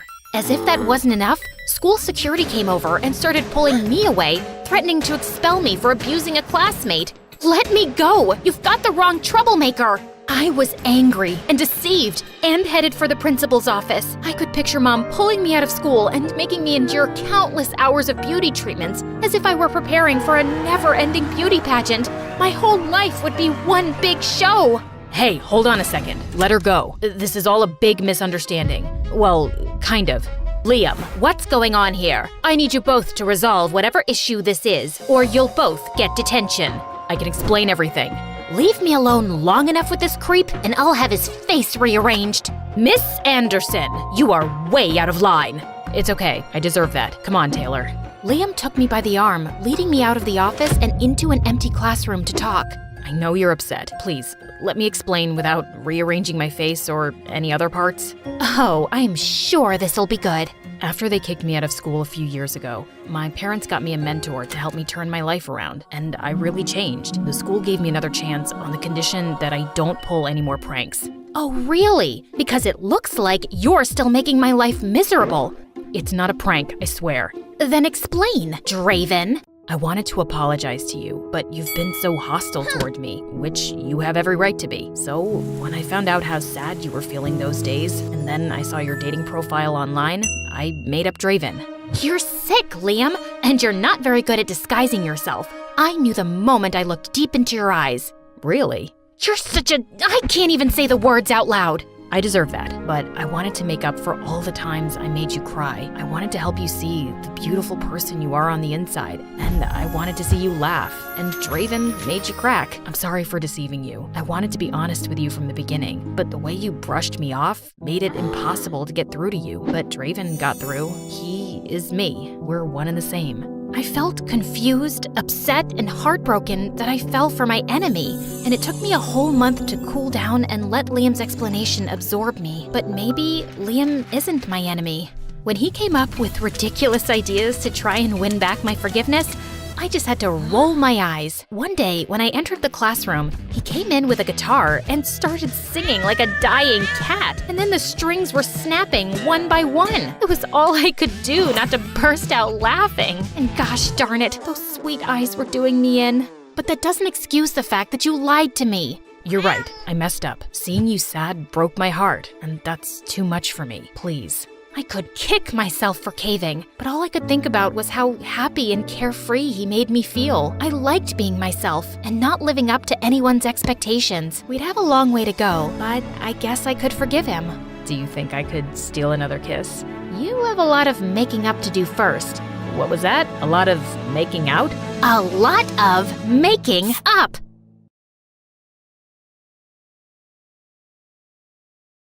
Hey there, I'm Christina. Hit that like button and smash subscribe to MSA for stories that'll make your head spin. But first, show your love for MSA with our awesome bottles and notebooks. Peek at the collection in the description and pick your favorites. Life used to be all fun and games with my twin Nadia. We did everything together, watched cartoons, played games, and even wore identical clothes. We were so alike, even our parents got mixed up. But as we grew older, things changed. We started liking different things, and by the time we were in 5th grade, everyone saw that Nadia was way smarter than me. Mom was a university teacher, and she was always talking about Nadia's good grades to everyone and giving her extra lessons. She tried with me once, but when I didn't understand quickly, she just sighed. Some kids shine, others don't. It made me feel bad. Nadia's study sessions grew longer, and our playtime disappeared, like our matching outfits. How about a cartoon break? For old time's sake. Can't. Mom thinks they're just a distraction now. And then, Mom started giving me more and more house chores. At first, I didn't mind helping, but then I noticed she was doing it on purpose to keep me away from my sister. Leave your sister alone. She's studying. Go wash the dishes. But I just wanted a little help with my math. Ask your teacher for help. Nadia's busy, and those dishes aren't going to wash themselves. And after that, you can organize your closet. If you can't manage that mess, you're not going to get very far ahead in life. You don't always have to be like that. It's all right, Christina, honey. Let's go do the dishes together. Nadia and I were growing distant. Mom paid me no attention, and she and Dad fought a lot, mostly about the way she treated me. And I couldn't help feeling that I was the reason our family was tearing apart. Eventually, Mom and Dad split up, and I ended up moving out with Dad to a really dingy apartment. Look on the bright side, honey. Adventures await us. Adventures, huh? More like nightly mouse marathons and indoor rain. This place just needs a little love, and you can choose the decor. Pink for your room? Maybe black, just like my future. Surprisingly, I came home to find one wall in my room painted black.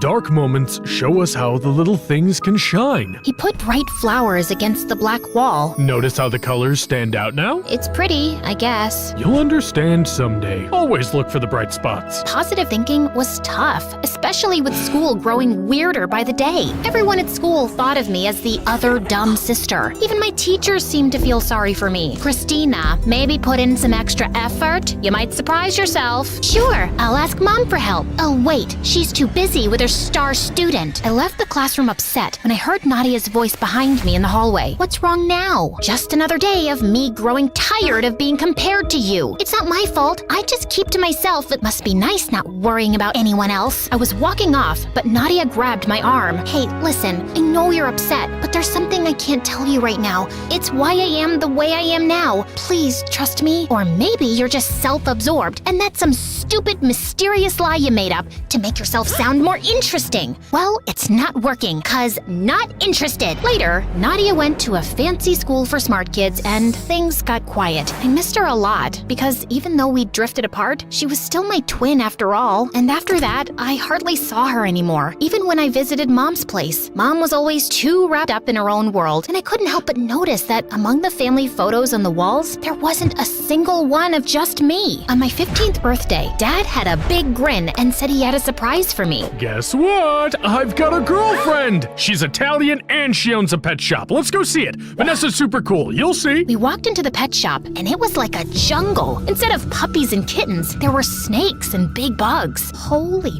moly, what is this? Vanessa had a big snake around her neck and smiled. That's just Ziggy, my whip scorpion. He's nice once you get to know him. Vanessa was full of energy and made the scary animals seem cool. And this majestic creature is Mr. Bean, the python. He's quite the gentleman. I thought I was the man in your life. Oh, you are. But Mr. Bean here is the silent type, and he never complains about my cooking. The way they were flirting with each other was so cringy. On the drive back, Dad wouldn't stop talking about Vanessa, and it was too much. Dad, I like Vanessa, but I'm not ready for a new mom. He looked sad, but I had to say it. Next time he invited me out with them, I said no. It felt like everyone was moving on except me. Dad had Vanessa, Nadia was busy being smart, and here I was feeling stuck and unnoticed. Vanessa, the snake lady, started hanging out at our place a lot. One afternoon, she was trying to bake a pumpkin pie, and she dumped a whole bag bag of flour on the floor and then tripped over the cat. I couldn't help laughing, even though I was trying to ignore her. After some time, Vanessa plopped a piece of pie in front of me, raising an eyebrow. Truce? She asked, and honestly, it smelled too good to ignore. Look, I know you don't like having me in your dad's life, and honestly, I never saw myself as a stepmom. I'm more like a free spirit, you know? But hey, your dad's got my heart doing cartwheels, so let's try to be friends, huh? I'm not like your typical stepmom witch type. Does that mean you won't give me a hard time for eating junk food? I'm the one offering pie for lunch, aren't I? Okay, she was quirky, and she had a point. Later on, I found myself helping her cook, and Dad got all teary seeing us getting along. Turns out, Vanessa was kinda cool to have around, but I still felt a bit like I was on the sidelines of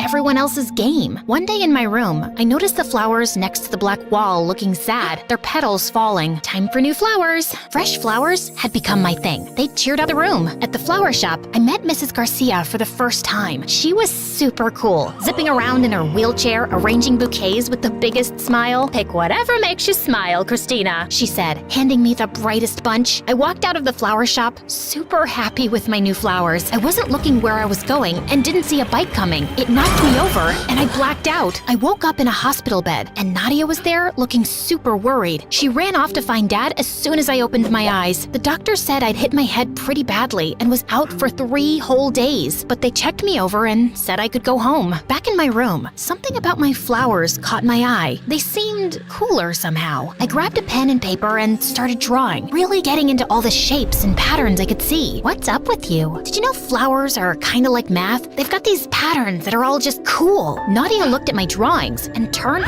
white as a ghost. No way. Here, try these math problems. Stuff that used to look like alien code suddenly just made sense. I even solved the complex equations. Did my brain just level up or what? We gotta tell Mom, like she'd care to check on me. She's not heartless, okay? She was actually worried. Don't defend her. You don't know everything. Then tell me. I told you, I can't. Ugh, then just go ahead and leave. I don't even want to know your stupid secret. Later, when Mom popped by, she barely glanced at Dad and Vanessa and came straight to me with a stack of papers. Time for a little test, Christina. After I finished, she examined the papers and just said, pack up. You're staying with me now. Oh, what? Can we talk about this first? No need. She's got a gift, and I'm going to make sure it doesn't go to waste. Wait, you can't just show up and decide to take her. Where were you before, and why are you suddenly loving her now? My God, I can't believe I'm even standing here listening to you, a nobody. I'm her mother. But if you must know, Christina might have acquired savant syndrome, and it's not something either of you can deal with. I can help her. She explained that sometimes a head bump can switch on a talent for things like art or math. She thought that's what had happened to me, and I couldn't help feeling excited. Could this be my shot to shine and get Mom's attention? I begged Dad, and finally, he said yes. Better watch out, Christina. My cousin in Rome got that acquired servant syndrome. He became arrogant and a real pain. Then he bumped his head again and went back to being stupid. Not that you're stupid, but you know what I mean. What kind of dumb syndrome is that, Vanessa? Did you come up with it while watching cartoons? I ignored Mom and ran to hug Vanessa before leaving. Mom enrolled me in Nadia's school, and on my first day, I felt nervous. But I noticed Nadia was popular, and people were also interested in me. When they wondered why I just started there, Nadia jumped in. She was sick and overseas for treatment. Come on, Christina. Later, I asked her why she lied. Mom's orders. Just play along, okay? That sounded weird, but I brushed it off because I had lots to do. Before long, I caught up with all the schoolwork and even started getting better grades than Nadia. That's when Mom finally said she was proud of me for the first time in my life. And late one night, I overheard Mom screaming at Nadia in the living room. You call this a report card? Pathetic. All the years I spent working so hard with you, down the drain. I'm trying my best. Your best? Your best is a joke. You're nothing like your sister. If you don't smarten up, you'll be a nobody, just like your father. Hearing this, I felt stunned. Why was Mom being so harsh with Nadia? And calling Dad a loser? That was just mean. I snuck into Nadia's room later and told her I heard the argument. Great, now what? Mom's on my case, expecting the best, and you're making it harder. You're doing all this for her? Yes, she's always pushing me, being super strict. If I don't do well, she gets really mean, and I can't deal with that. I didn't say anything before about how mean she is, because I thought I wanted to be the best too, and she was helping me. Now, it just feels like she's making me miserable. Mom was even tougher on Nadia than I thought, and hearing that shook me. And now, Mom was dragging me to these math contests too that usually Nadia competed in. I didn't want to stress out Nadia more, but I also wanted to shine. Was that so bad? And soon, I was winning the math contests with record-breaking results. People started calling me a genius. Reporters interviewed me, I got my pictures taken, and I even spoke at Mom's university. All that praise and validation should have felt good, but somehow I still felt empty inside. This isn't what I wanted. Ugh! That weekend, I needed to clear my head, so I visited Dad. On the way, I stopped by the old flower shop. Mrs. Garcia was there. Hey, Christina! What's new? How are you feeling now after the accident? And catching up with her, I spilled out my whole story. She was putting together a bouquet as she listened. Then she looked up and said, You know, Christina, a flower doesn't worry about being the tallest or the brightest in the bunch. It just grows at its own pace. That's kind of like us too. Suddenly, it made sense. Being myself was enough, whether I was winning math contests or not. Dad, Vanessa, and my friends didn't care about any trophies. They just liked me for me. They always had. Mom was the one caught up in who was the tallest, brightest flower. But Mrs. Garcia saw something else. A garden where every flower mattered. Seeing Nadia so unhappy, just trying to please Mom,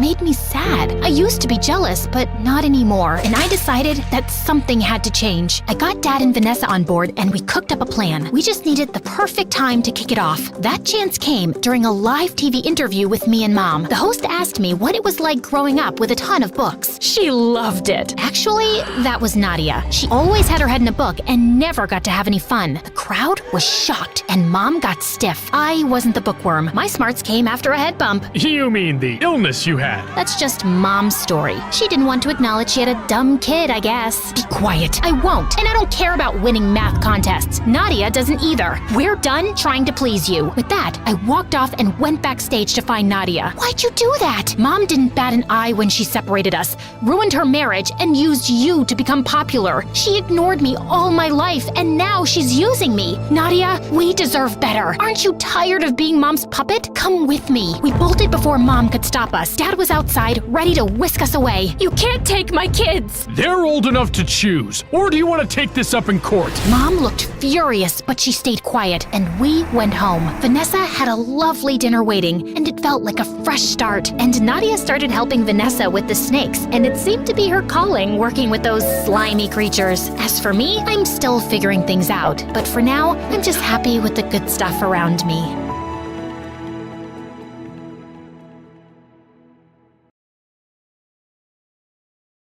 Hi, I'm Evelyn from Florida. Please like and subscribe. 12 years into their marriage, my parents had given up hope of having a kid when suddenly I came along. I was their picture-perfect miracle baby with Mom's auburn hair and Dad's green eyes. People fawned over my looks, and my parents marveled over my brains as I crossed milestones faster than other kids my age. Except as I was growing older, my parents started noticing that I wasn't really like other kids. I didn't want to play with them and preferred to be alone. I was obsessed with taking apart machines and building Legos and puzzles.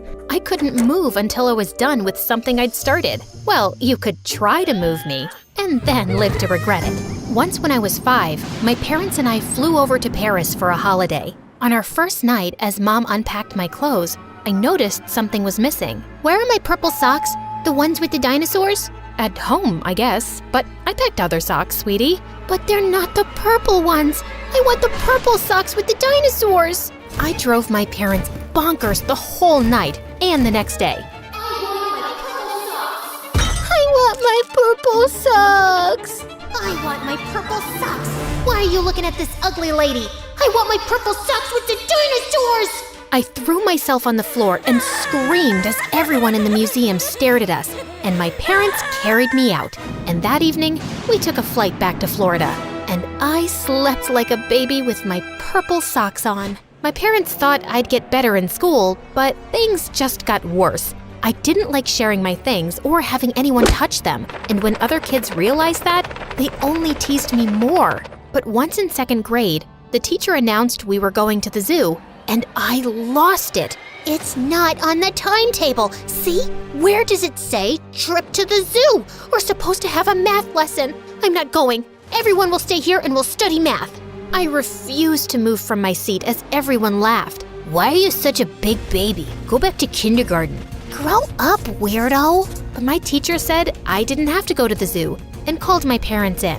Later that day, they took me to the doctor, and after a series of tests, I was diagnosed with Asperger's syndrome. What does that mean?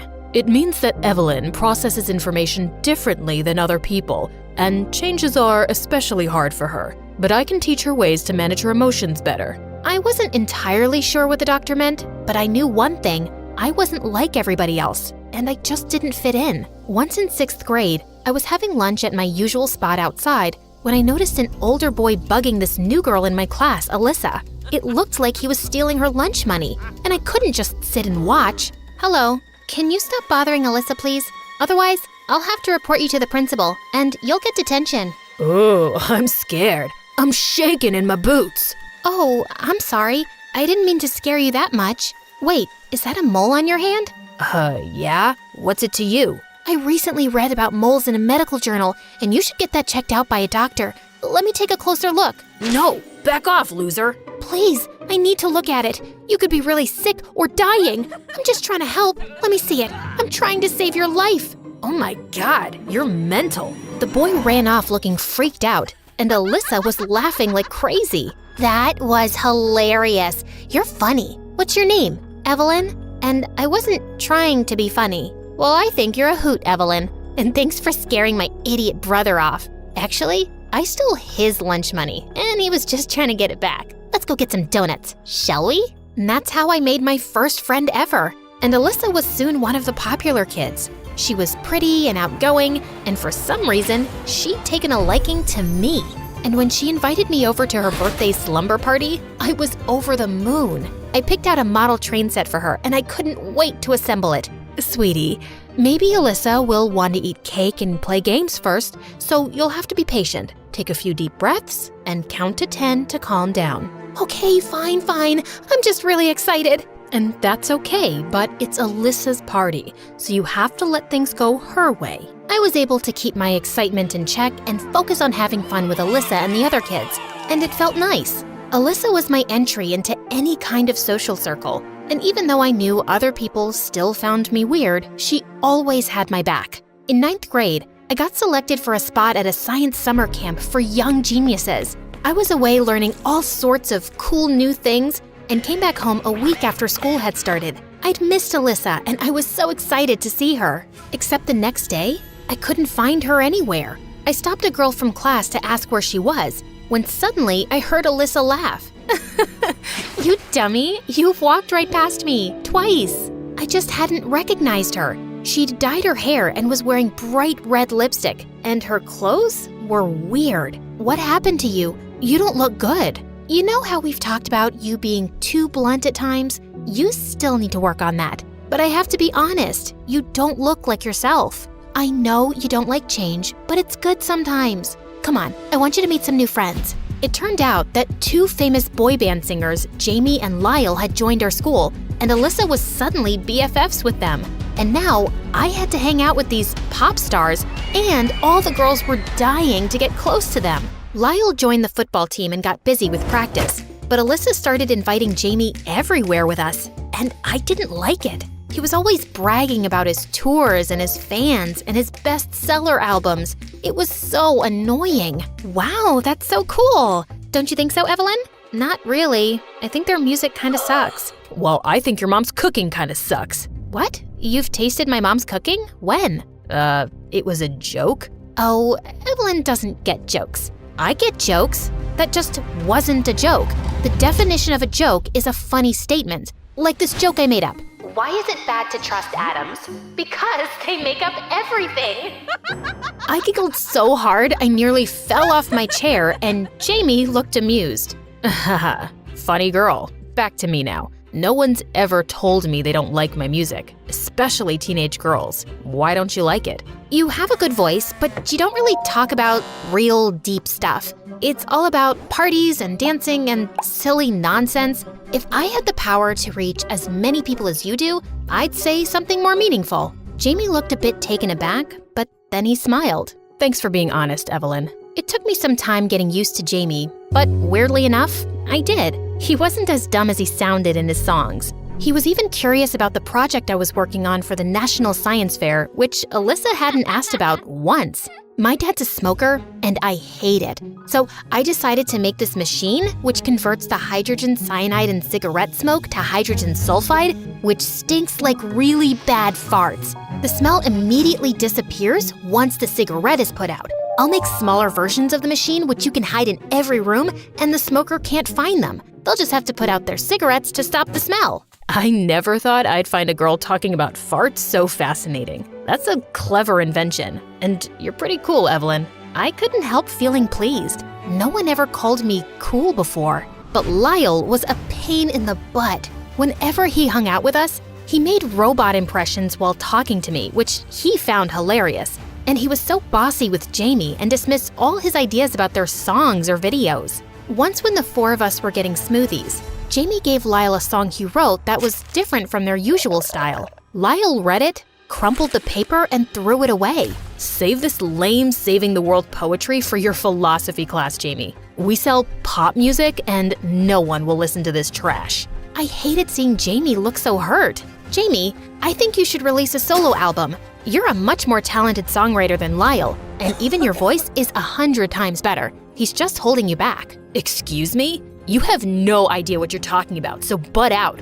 Evelyn, I'm sure Jamie doesn't need career advice from you. And you were super rude to Lyle. Jamie wouldn't look up from the ground, and I felt angry. Alyssa grabbed my hand and we left. When we were far enough, she turned to me. You don't always have to say exactly what you're thinking. What are you trying to do? Break up their band? Jamie and Lyle are famous. Their music is popular, and being friends with them makes us popular. Also, I'm kinda dating Lyle, so can't you just be normal for once? You always made me feel like I was normal, but you've changed now, Alyssa. Well, I've always been different, and that's okay with me, especially if it means I don't have to like stupid pop music just because everyone else does. I was so angry I wanted to scream, but I took deep breaths and counted to 10. By the time I got home, I felt a bit better, but when Mom asked me how my day was, I told her everything. Oh, honey, I'm so sorry, but you guys will make it up, I'm sure of it. Except that we didn't. It stung that neither Jamie and Alyssa tried talking to me, and I didn't either. I kept myself busy with my project, and a month later, Jamie and Lyle released their new single. It hurt my ears listening to it, but all the girls at school went crazy for them, and they'd even perform the song in the cafeteria at lunch. One afternoon, I was putting the finishing touches to my machine in the science lab when I felt tired and took a short nap. Suddenly, I heard something next to my ear and woke up startled, knocking my head straight into someone's face. Ow! Gosh, I'm so sorry. Oh, it's just you. It's all right then. I think you broke my nose. Why was your nose so close to my head? I was just checking if you were alive. Well, I'm alive. Thank you very much. You can leave now. My nose is bleeding. Can you help me here? I gave Jamie some tissues and held an ice pack on his nose. So, what do you think of the new song? I already told you. Your music stinks. You sound like an auto-tuned robot, and your words are still shallow. Well, the whole world disagrees with you. We're #1 on the charts, and we're going on tour in a few months. Then why do you care what I think? I don't know. I just care. Look, I'm really sorry that I've been ignoring you because of Lyle, but the truth is, I've missed you, and the things you say matter to me, and your eyes are really green up close. I had no idea why, but my stomach was doing something really weird. Then why don't you just take my advice and become a solo artist? It's not that easy. I know I'm more talented, but recording songs takes money, which Lyle has. That's why he makes all the decisions. But I have been thinking about quitting the band. Just then Lyle barged in with Alyssa behind him. I knew I'd find you here. And I am so sick of you putting stupid ideas in his head, Evelyn. You don't know anything about the music industry or the real world. And suddenly, he took a swipe at my model and sent it crashing to the floor. No! What the heck, man? Are you crazy? Why don't you just worry about fixing your dumb machine and leave the music to us, Wally? I felt rage bubbling inside, and I just leapt forward and punched Lyle's face. Then I ran off as fast as I could. I cried for hours over my project. The science fair was next week. My parents were fuming at Lyle and trying to console me when the doorbell rang. It was Alyssa and Jamie with my broken machine. Evelyn, I am so sorry. I knew Lyle wasn't nice to you, and I should have stood up for you earlier. I got so caught up with being popular, and I've been a horrible friend. Please, forgive me. I was just so glad to have her back that I hugged her tight. She and Jamie promised to work day and night by my side to help me fix my machine, and I felt together we could really do it. The next morning, my parents and I were called into the principal's office. Lyle's parents kicked up a huge fuss and wanted me to apologize, which made my parents even madder. He broke our daughter's project. Do you have any idea how important that is? She broke our son's face. That's the source of his livelihood. We want this girl expelled. You know who we are, right? Why don't both parties apologize and we end this? I can't apologize to Lyle because I'm not sorry at all. My entire life, people have mocked me one way or the other. They think I don't understand their jokes or the looks and whispers they exchange, and I always act like I don't. But punching Lyle was the first time I really stood up for myself, and I'm never gonna take that back. The principal checked the CCTV footage in the science lab, and it was clear that Lyle had wrecked my project first for no reason, and he was expelled. And a week later, Jamie and Alyssa were cheering for me the loudest when I won first prize at the science fair. I'm so proud of you, Evelyn. And you were not kidding about how bad that fart smell is. It definitely got my dad to quit smoking. That's amazing. Also, I quit the band, obviously. I can't work with that jerk anymore. Time to go solo. But you'll help me with my songs, right? Of course. What are you gonna write about first? A girl who's gonna save the world. One crazy idea at a time. You're talking about me, right?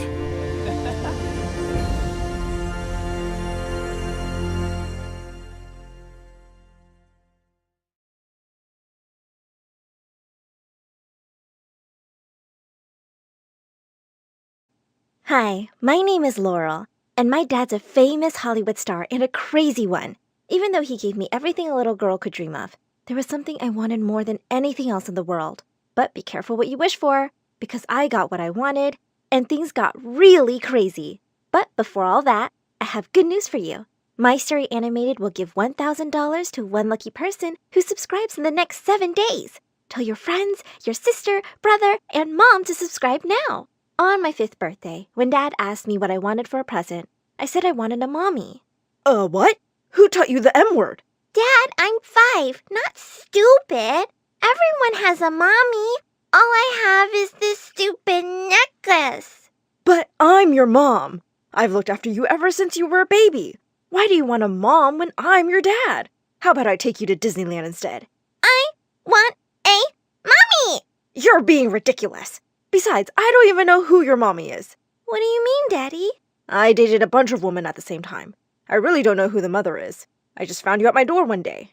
But I had the DNA test, and you are for sure my own daughter. I didn't really understand what he was saying, but after that day, he started distracting me with the craziest trips and presents so that I'd forget all about the M word. As if! On Mother's Day, the kindergarten teacher told everyone to make cards for their moms. Well, hello! How rude! I don't have one. But I didn't let it bother me and decided to make a poster instead. Mom wanted for cute daughter a famous actor. My teacher thought it was really funny, so when I went home, I told my social media manager to post a picture of it on my Insta account. The next day, I woke up to Dad yelling, "Laurel! Why are there women outside with CVs to be my wife?" I ran to the window, and sure enough, there was a whole crowd of women outside the house. Dad had to call in security to get rid of them. He was really mad about my little stunt. But the next day, when I came home from school, Dad was sitting with a very pretty woman. As soon as she saw me, she threw her arms around me and started to cry. Who are you? I'm your mom, of course. I'm so sorry I left you. You don't even recognize your own mother now. I suddenly felt overwhelmed with emotions and hugged her back. Are you really my mommy? Where were you? I missed you so much. Even wear your necklace every day. Oh, darling. I saw your ad and I just couldn't stay away from you anymore. Dad told me Mom was his girlfriend when he started acting right after college. She'd been too poor to keep me, so she left me with him. But now she was back. Over the next few months, I was busy making up for all the time I'd lost with Mom. Since Mom was a struggling actress, we spent a lot of time watching movies and playing dress-up. But then things started to change. Dad helped Mom get a movie, and then another, and soon enough, she was too busy for me. But then one day when I was in the 4th grade, she forgot to pick me up. Again. and I felt really mad. I was about to walk back home in the rain when someone stopped me. "Where's your mom, sweetie?" I looked up. It was Miss Maisel. She had started teaching here just recently and was the prettiest teacher in the world. "I don't know. She forgot to pick me up. Again." When we called Mom, her secretary said, "We're on our way to the Bahamas for an important shoot. Ask your teacher to drop you." When Miss Maisel dropped me at my door, I told her to wait and meet my dad. "He'll give you his autograph. And if you're lucky, maybe a kiss too." But when I came back with Dad, she was gone. That night, I stayed up making a thank you card for her. But when I went to school the next day, the other teachers said she had moved. I was bummed the whole day at school. But when I got home, I had the craziest surprise waiting for me. I could hear yelling and screaming from inside the house. "No, you witch! You're a liar! Takes one to know one." I rushed in to find Mom and Dad fighting while a woman sat in the corner crying. The minute she saw me, she jumped up and hugged me. "My baby! Look at her, all grown up now." I tried to push her away, but she just clung to me and started bawling. "I'm your mama. Believe me, she's lying. You remember me, don't you?" Both my moms started fighting, and I ran up to Dad. "What's going on? Who's that? And why is she calling herself my mom?" Dad said this was his college girlfriend and first true love, but they'd broken up just before he started dating my actress mom. "Darling, tell her to get out. You know I'm Laurel's mom." "Oh, please, it's me. Remember the love we had?" Dad turned red and looked dazed and threw up his hands. "I don't care. You both stay. Let Laurel pick her mom. I already have a girlfriend." With that, he barged out of the room and both the women turned to me with blazing eyes. I gulped and stepped back. Uh-oh. For the next few days, I was super confused. I had not one, but two mothers, and they were both determined to show me who loved me more.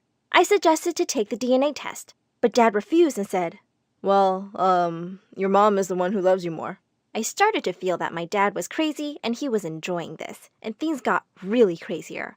Every morning, I'd wake up to not one, but two amazing breakfasts. My new mom owned a salon and whisked me off to manicures and makeovers, which made my old mom feel really insecure. So she was now taking me out to fancy cafes and shopping sprees.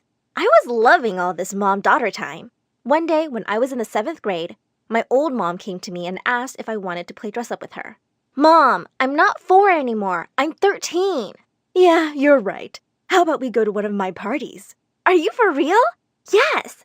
"Abso-freaking-lutely not. My daughter is not going to go to some adult party." "What? No, I'm going with my mom." "I am your mom." "No, you're not. I am." Before I knew it, they were at each other's throats again. "Gosh, will you two just stop? I'm getting really tired of this." I stormed off to my room and slammed the door. But on my very first day of high school, I saw someone I thought I'd never see again. Miss Maisel. I ran up to her, almost afraid she'd have forgotten me. But the minute she saw me, she hugged me tight. "You just left. I thought I'd never see you again." "Well, I'm back. And now you'll see me every day because I'm your principal." I don't know who says high school sucks, but mine had just started out pretty great. I was friends with the principal already. Everybody in class seemed to be really friendly too, especially the boys.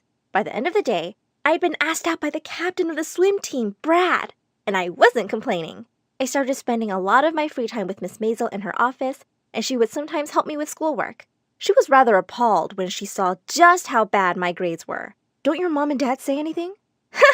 "No, my mom's and dad says I don't need to study a word." "We'll see about that, Missy. You need to work harder and spend less time with that Brad." "What was she, my mom?" On the day of the prom, Dad asked me why I looked so excited. "I'm going to prom with the captain of the swim team, Dad." "What? No, you can't date any boy. No daughter of mine is dating a jock and coming home pregnant." "But Dad, it's just a dance." "I said no. I'll be watching you." And he wasn't kidding. He practically set up camp at the front door. As I was thinking about how to escape that evening, suddenly both my moms came into my room. "Your dad's being stupid. Every girl deserves to go to her prom." "We're going to help you, sweetie." Mom 2 gave me the cutest dress and great makeover. And then Mom 1 put her acting skills to good use. She went to the kitchen, let out a shrill scream, and pretended to faint. While Dad went running to her, I slipped out the door and ran off grinning. My moms were the best. When I walked into the hall, I instantly had boys swarming over and asking me to dance. "Thanks, but I'm here with Brad, guys." "You're sure? I think he's here with someone else." Just then, I caught sight of Brad with his arms around the cheerleading captain, and he was kissing her. I pulled them apart and demanded to know what was going on. "What do you mean?" You're my boyfriend. Why is your face stuck to her face? I don't know. I mean, I don't like you. I'm sorry, what? Yeah, I mean, you're cute and rich and an actor's daughter, but I don't know. I like her better. I was furious. Before I knew what I was doing, I grabbed a glass of punch and dumped the whole thing over his head. You horrible, horrible jerk! As I was busy pulling his hair, I heard Miss Maisel say, "What is the meaning of this, Laurel?" Immediately, I let him go and turned to her, angry tears streaming down my face. What's wrong? Just back off! What are you, huh? My mom? I rushed past her to the bathroom. I felt like such a fool. A minute later, Miss Maisel joined me. I looked at her and burst into tears as I told her everything. She told me I could do so much better than a dumb jock like Brad. Pretty boys can be a pain, really. Look for people who are kind. After a while, I stopped crying. She had a point. Suddenly, she reached into her bag and offered me a chocolate. That's my favorite. Thanks, Mom. I gasped. Had I just called the principal Mom? Could I be any lamer? But to my surprise, Miss Maisel suddenly hugged me. Think of me like your mom, always. Miss M, I have two Oops! As I pulled away, my necklace got caught in hers, and then everything came crashing down. The necklace she was wearing was the other half of mine. What the? Why do you have that? Oh, Laurel. Wait, let me explain. Oh no, don't freaking touch me! You! It's you! You're my mom, aren't you? You lying, horrible woman! I hate you! And with that, I ran home in complete shock. I'd seen her, my mother, and the two women who fought over me every single day had both been lying? As soon as I got home, I barged into Dad's room. They are lying! They're both liars and gold diggers, Dad! I saw her, my mother! She has the other half of my necklace! I told him everything, and both moms looked like they'd passed out. Dad looked furious. I knew one of you was lying. That's why I let you stay in my house. But you were both lying? They both burst into tears, telling me they loved me. I told them to save it and turned to Dad. It doesn't matter anymore. You were right all those years ago. Mothers freaking suck. You're my only family, Dad. Just then, the maid announced Miss Maisel was here to see Dad. As she came in, I looked at Dad to see his reaction, and to my shock, he jumped up and hugged her. What? He said she was the sister of his dead college best friend. Dad, it's her. She has a necklace. She's my mom. Impossible. We never dated. Of course we never dated, but you were with my sister for a while, and then you decided you guys were better off as friends, remember? Then she had Laurel, and after she passed away, our mom left Laurel at your door. Miss Maisel said after a while she'd come looking for me because she promised my real mom she'd look after me. But I thought telling Laurel would upset her, so I just kept a look from afar. That necklace was something I gifted your mom. That's why I had the second half. For a minute, Dad and I were stunned, unable to believe what we were hearing. My real mom was gone. I burst into tears. Suddenly, Dad, my two moms, and Miss Maisel hugged me, promising to be there for me forever. What was her name? Your mom's name was Sandra. I asked for her picture. When I saw her face, I could see how much we looked alike, and it made me miss her even more. Years passed. I moved forward from the loss of never knowing my birth mother, and forgave all the people who had lied to me. And today is my wedding. And even though my own mom won't be here to give me away, I have one crazy dad and 3 wonderful women who love me very much to do just that.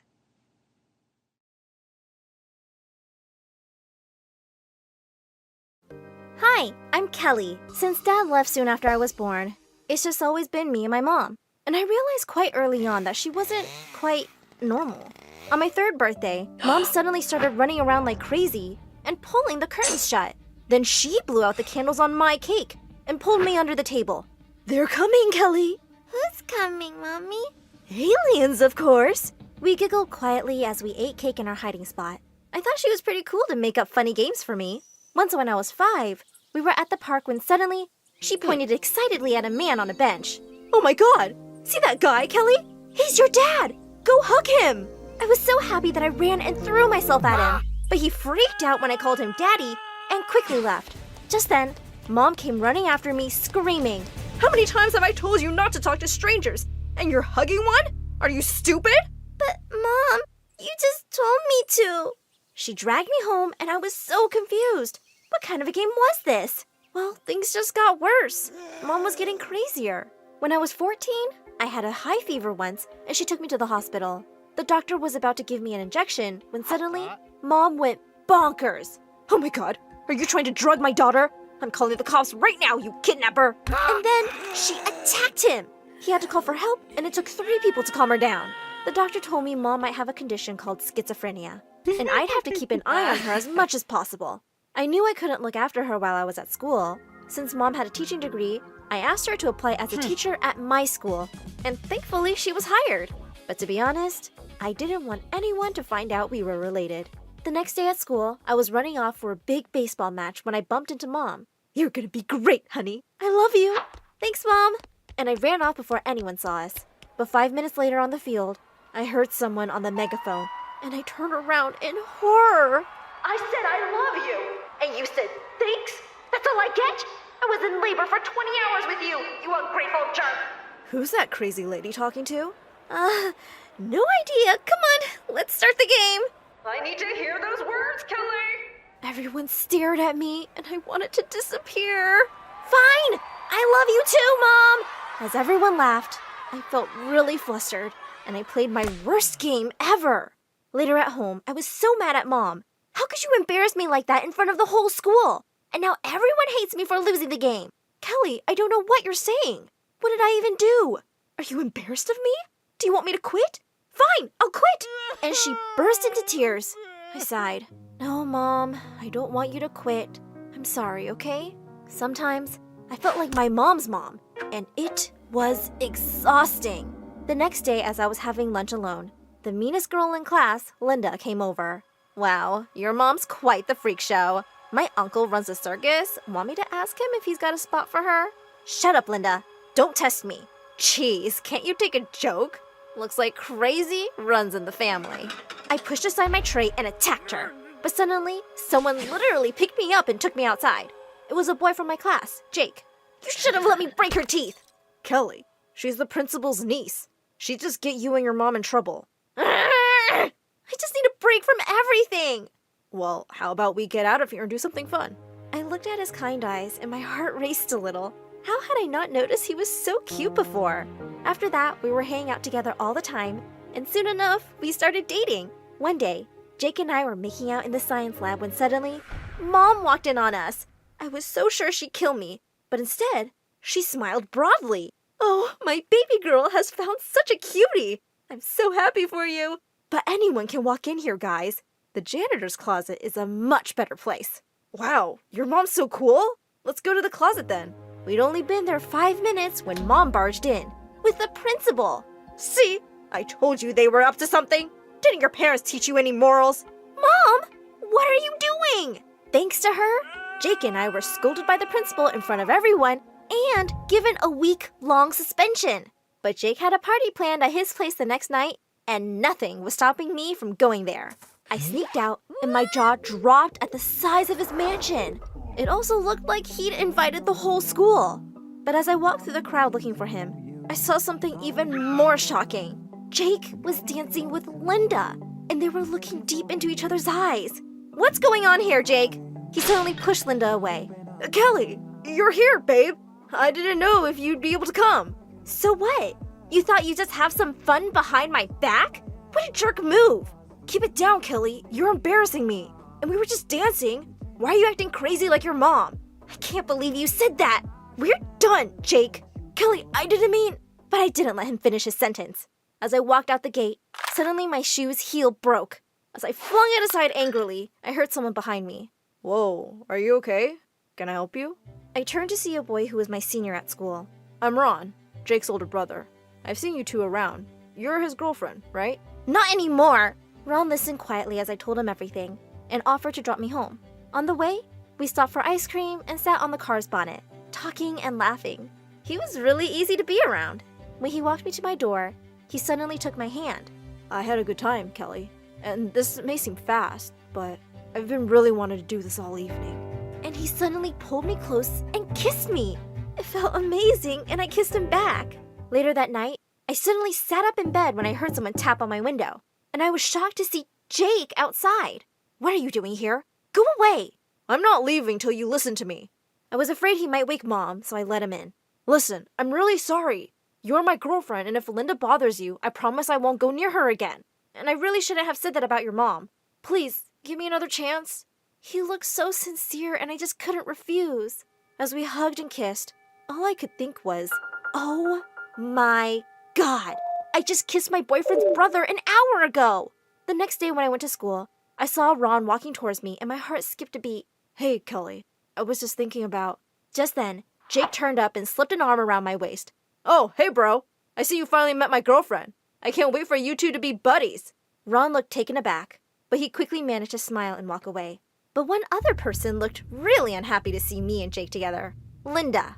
After that, Jake and I would hang out at his place often, and Ron always seemed to be around, which was driving me crazy. This one time, we were all playing video games, and Ron was sitting so close to me. He smelled so good. I could barely focus. Another afternoon, Jake and I went to their pool, and Ron had just stepped out of the water. I was so distracted when I saw him shirtless that I slipped. But Ron leapt forward and caught me just before I hit the ground, and I could swear there was electricity between us. If he felt the same, he didn't let it show.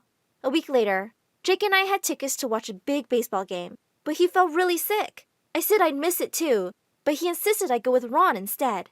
And secretly, I didn't mind that at all. We were having a great time at the game. During the interval, we suddenly noticed people looking our way, and we realized that the kiss cam was on us. Guys, we're not together.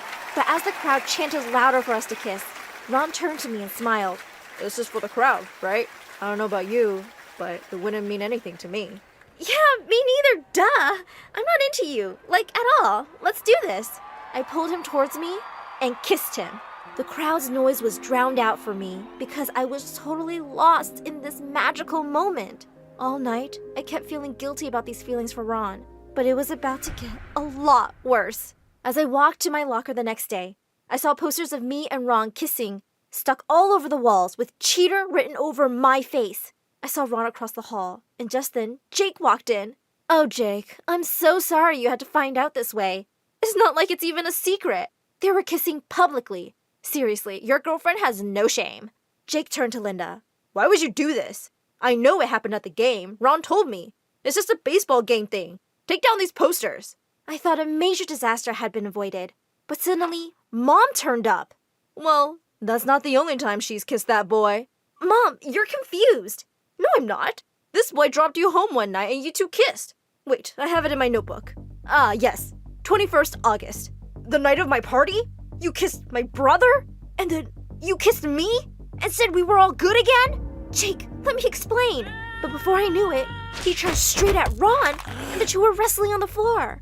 As two teachers rushed forward and pulled them apart, Jake shouted at Ron, You backstabber! I'm never, ever gonna forgive you! As the two were taken off to detention, I ran out of there crying. I felt terrible. I had broken Jake's heart, and worse, I ruined the brothers' relationship. I didn't go to school for a few days, and Mom kept asking me what had happened, but I couldn't even be mad at her. It was my fault, and I had to fix it. The next day, I went to see Jake. He looked surprised to see me, but not angry. Jake, I'm here to say that I'm really sorry. I know I've hurt you, but I never meant to, and neither did Ron. It was a stupid thing we did, but please, don't let it come between you guys. And then, Jake said he'd had time to think about everything, and he didn't even love me. He only felt competitive with his brother at first, but now he just wanted to end things himself. I know you're pretty, but you are crazy, just like your mom. And I am kinda into Linda. I gave him a hard slap on the face and left. The next day, I skipped off to school happily, looking for Ron everywhere. I finally found him, and I ran straight towards him and kissed him. Suddenly, we heard Mom speaking into the megaphone. You didn't even invite me to your wedding? You ungrateful jerk! Well, Ron and I are dating now, and it's the happiest I've ever been. We also took Mom to the doctor together and got her onto meds. And she's doing a little better. I was falling. A scream escaped my throat. My life flashed before my eyes. You must be wondering how I got here. Trust me, I'm asking myself the same. My name is Ivy. I'm from Maine. Like and subscribe for good luck. I was born to parents who owned a circus, and we loved everything about it. Daddy, I want to be in the circus too. Please, please, please. You will one day, and I know you'll be the star of the show. You really think so? Honey, we know so. Now it's time for your lesson. take out your books. Let's see who wins today. Mom homeschooled me and my twin brother, and we'd often compete to see who got the best test score, which was me, of course. I was a bright kid, but my heart truly belonged to the circus. So when I turned 8 and Dad told me I could finally join him on the team, I was ecstatic. But my excitement turned to shock when he said I'd have to be a clown. That's so embarrassing. I want to be a contortionist. I've been practicing. But we need a clown, and you'll be able to make everyone laugh. You'll do great, honey. Trust me. I decided to give it a shot, and it wasn't so bad. But then I put my own spin to it. I did a backflip, landing in a perfect contortionist's pose. After that day, being a contortionist clown became my thing, and I became the circus's star performer. Life was perfect, but then I turned 15 and everything changed. I was performing on stage one day when the whole area burst into flames. People running, things falling. It was bad. Just as I was running away from the burning tent, I heard a woman scream. So I ran back to help her, and we stumbled out, gasping for air. I so wanna... Thank me? It's no problem. I'm happy you're safe. Huh? I wanna sue this circus. I'll make sure you never get to perform again. You have no safety measures at all. The woman was true to her word, and my parents ended up losing the lawsuit. They had to work and didn't have time to homeschool us anymore. When I stepped foot in school for the first time, I instantly knew I was a misfit. People stared at me for the way I dressed, and in class, they were blown away by how intelligent I was. Years of being in competition with my brother in studies had paid off. The answer can be found using a Diophantine equation, sometimes known as the sum of cubes problem. Actually, it's Eastern Antarctica that's the coldest, not the whole of Antarctica. Every time the teacher would say I was right, the kids would have a problem with it, but I didn't care. I was having too much fun studying. I became the top student in no time. Life was fine, except Mom and Dad were always short on cash. So during the 11th grade summer break, my brother and I picked up part-time jobs at the hotel. With our first salaries, we took Mom and Dad to a carnival, and I could see how much they missed their old life. I wish I could find a way to bring my parents' circus back. I was in luck because the very next day, I saw a poster in the hotel lobby asking for auditions for a talent competition. But seeing me in my barista uniform at the auditions, I could tell that the judges weren't impressed. These auditions are for the greatest talent, not someone who can make coffee the fastest. Please, don't waste our... Before he could finish, I did a killer backflip and a split that made them stand up in their seats. And just like that, I was in. I ran outside excitedly to tell my brother, when I saw a guy holding him by the collar. Who's gonna pay for this scratch? Oh, that's right. You don't have the money. I'm gonna ruin you. He was about to punch my brother when I stepped in between and pushed the jerk hard. Let my brother go, you moron. Sorry to scratch your precious little junk, but I'm sure you can afford to get that fixed. Feisty, are we? Do you have any idea who I am? Does it look like I care? Now, do as I say or I'll call the cops. Oh, I'm shaking in my boots. I mean it. Let him go. I stared right into his eyes as the guy smirked before letting my brother go. I guess he was powerful because that evening, both me and my brother got fired. I was sad, but soon the summer break was over and we were back in school. But something had changed. It was like people had started hating me more than before. What had I done to grind their gears now? I found out soon enough that one of the girls in my class showed me a video of me pushing that rich guy outside the hotel. How could you be dumb enough to push Tristan? Yeah, he deserved it. And what's the big deal about him anyway? Don't you use social media? Not really. I like to read books instead. It teaches you a lot, like minding your own business and learning some manners. Now, if you can step aside, I have a class to get to. The rest of the day, I ignored all the angry stares. Later, I found out that he was some kind of social media influencer with over 10 million followers. Good for him. I thought this whole video thing would die down in a few days, but to my horror, it was worse than I could imagine. I was a public figure now, with all eyes on me, especially because Tristan followed me everywhere. I picked up a new job at a cafe nearby, and Tristan would drop in every day. I'd had it with his stupid face, so I decided to teach him a lesson and poured a bottle full of salt in his food. His face went red as he took one bite. Do you like it, sir? Anything to go with it, like water or maybe some more salt? This is perfect. Can you tell me who the chef is? I'd love to kiss their hands.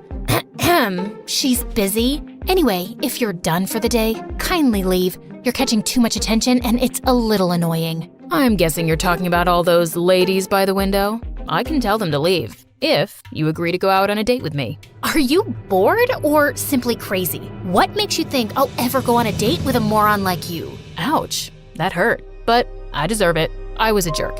It's just that I had a big argument with my mom and I took all the anger out on you, which was totally not cool. Yeah, it wasn't. And you're really not helping your case by stalking me. I know, but I can't get you off my mind after I saw how you stood up for your brother. That takes courage. All I'm asking for is one chance. If you feel like you don't want to see me after that, I won't bother you again. Tristan, I don't care. Just leave. But the guy just didn't back down. He'd show up every day at my workplace to ask me out, and every day, I refused. And one evening after my shift ended, I found him outside my workplace with my brother. Later, he told me how Tristan was there to apologize, and even offered to get him his job back. That was kind of nice of him. I guess he wasn't all that bad. So when he asked me out again, I decided to give it a shot. I was expecting him to show off and take me to some fancy restaurant in the city, but instead, he took me to my favorite taco place. Wow, you're cheap for someone so rich. And you're too pretty for someone that tough. Anyway, what were you doing at the hotel that day? You know, when you hit my brother? You won't let that go, will you? I was there for an audition. Wait, for the competition? I'm in it too. I didn't know making good coffee was also counted as a talent. Haha, very funny. Just then, I showed Tristan a few basic contortion moves, and he was blown. Then he showed me his awesome tricks with cards, and I was really impressed. Wow, how did you do that? That's amazing. I wish my family would feel the same. They think I'll end up making a fool of myself on the show. When we do things that give us joy, it doesn't really matter what people think. Tristan and I went on multiple dates after that, and soon he asked me out officially. My brother was happy, but the girls at school just weren't digging it. I didn't care. With Tristan by my side, I felt like a whole new person. He was so much gentler and calmer than when I first met him, and it made me super happy. And then one day on his birthday, he invited me to his home for a party. I'd just stepped one foot inside when suddenly my whole world came crashing down. Ivy, that's my mom, and Mom, that's the clown? What is this circus freak doing here? You said you were bringing your girlfriend home. If you think I'm a freak, you should see yourself in the mirror. Guys, what's going on? You know each other? Your mom is the reason my family is struggling. She sued my parents and bled us dry. I hate her, and I would do it all over again in the blink of an eye if I saw you around my son. You think I'm the same stupid girl who saved you that day?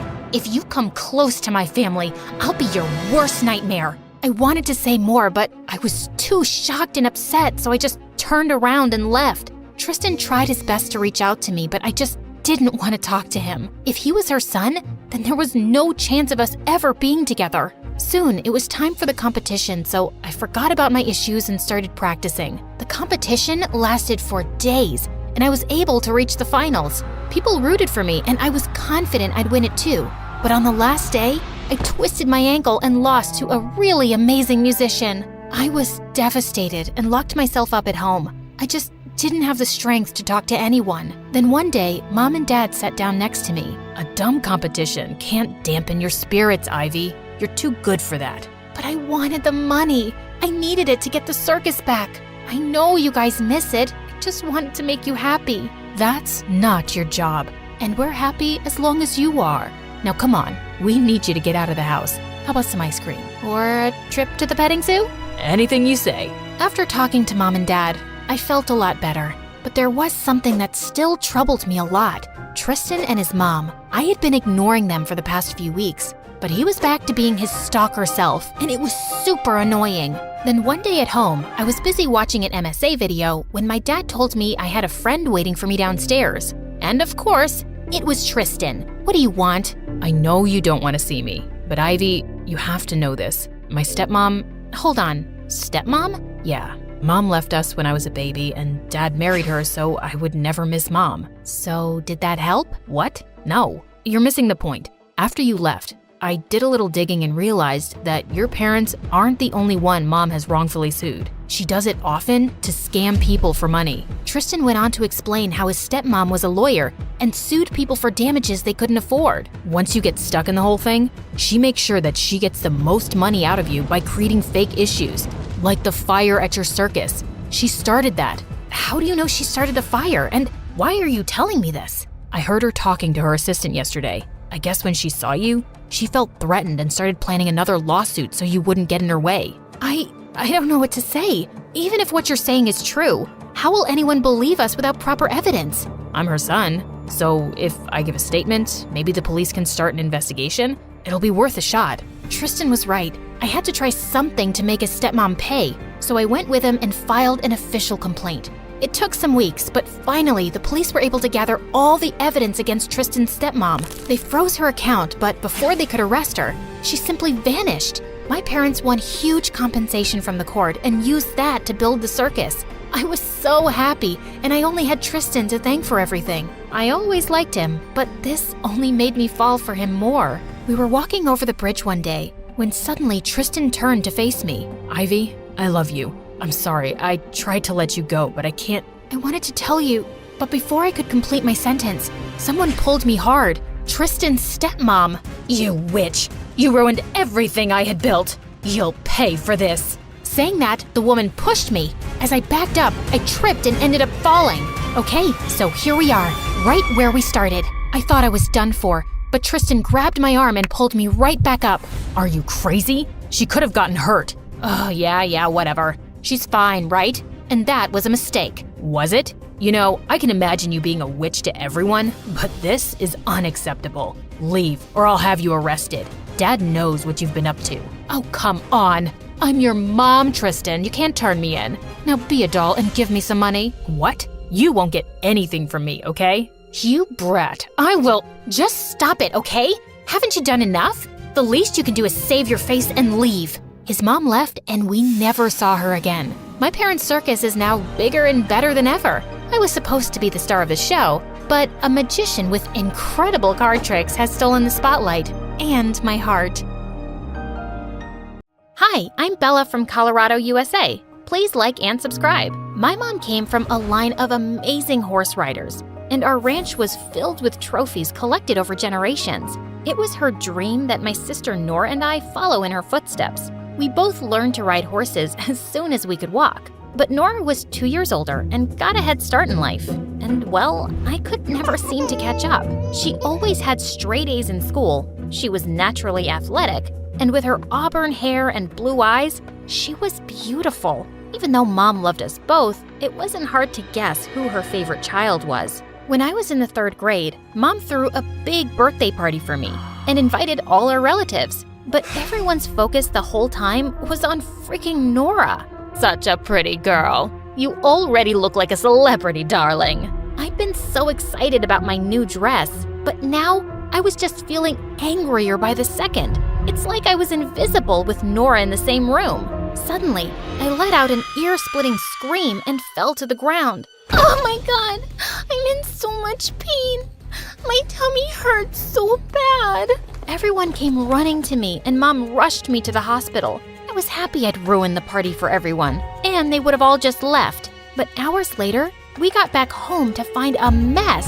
I'm so sad you missed your party, Bella, but I made sure the guests had a good time, and I thanked everyone for your presents. I'm glad you're feeling better now. All I could feel was an urge to slap Nora. She just had my birthday without me. As we grew older, I slipped more into the background. I loved horses and could ride well, but it was obvious who the star in the family was. By the time she was 13, Nora had started participating in competitions and was super popular in school. And I'd grown into an awkward kid who was into sci-fi novels and mostly preferred to eat lunch alone in the gym. Once when I was in 7th grade, I was reading under a tree on our ranch when I heard a noise above me. Suddenly, a boy fell down, and I managed to miss him by an inch.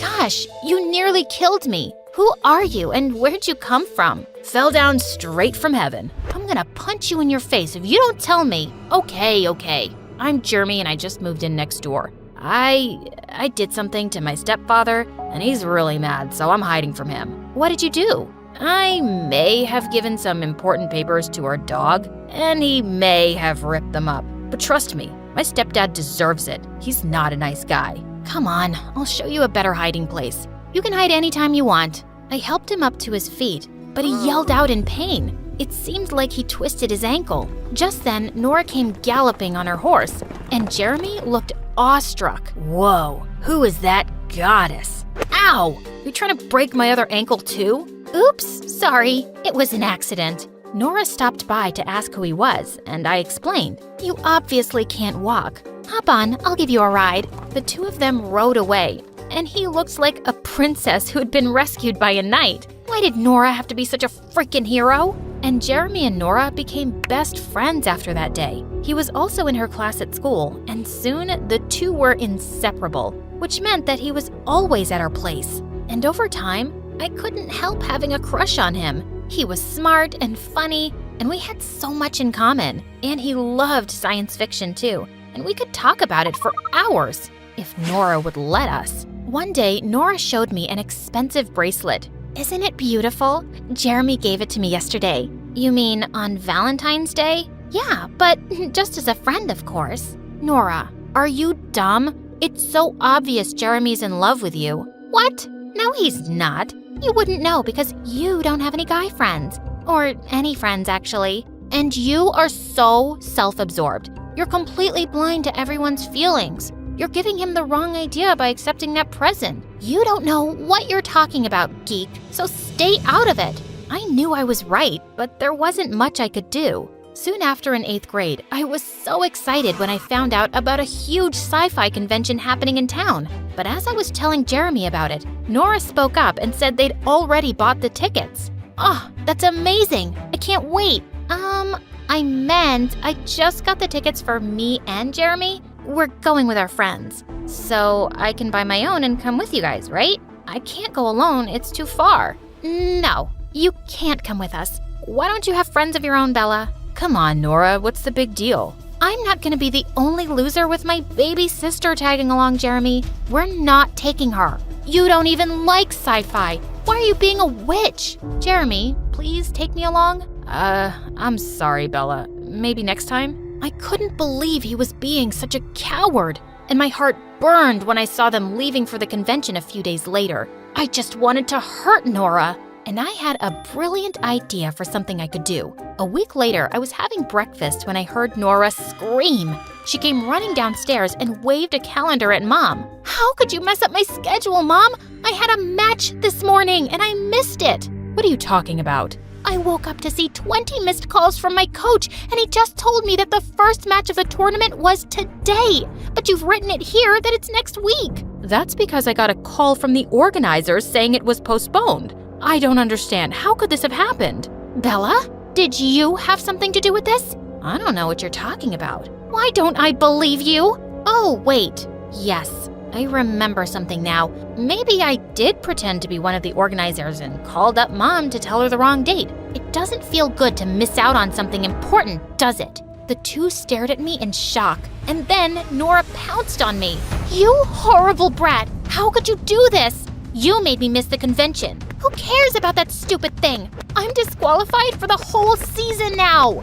I cared. You shouldn't have been so awful to me. I hate you, Bella. I won't forgive you. Ever. Mom managed to pull Nora away, and she stormed off crying, and I was grounded for a month. For the next few days, Nora acted like I didn't exist. I hadn't realized she'd be disqualified for the entire season. Maybe I'd gone too far. I decided to apologize, but I found out that she'd left for a training camp for 2 weeks. But just 3 days later, we got some bad news. Nora had been in a riding accident. Mom immediately rushed off to camp, and when she returned with Nora, I was shocked to see her on a wheelchair. What happened? I don't want to talk to anyone, least of all you. Nora had badly injured her leg, and the doctor said that her recovery would take months. Mom was devastated, and Nora kept herself shut in her room. I didn't dare go in because I knew she wouldn't see me.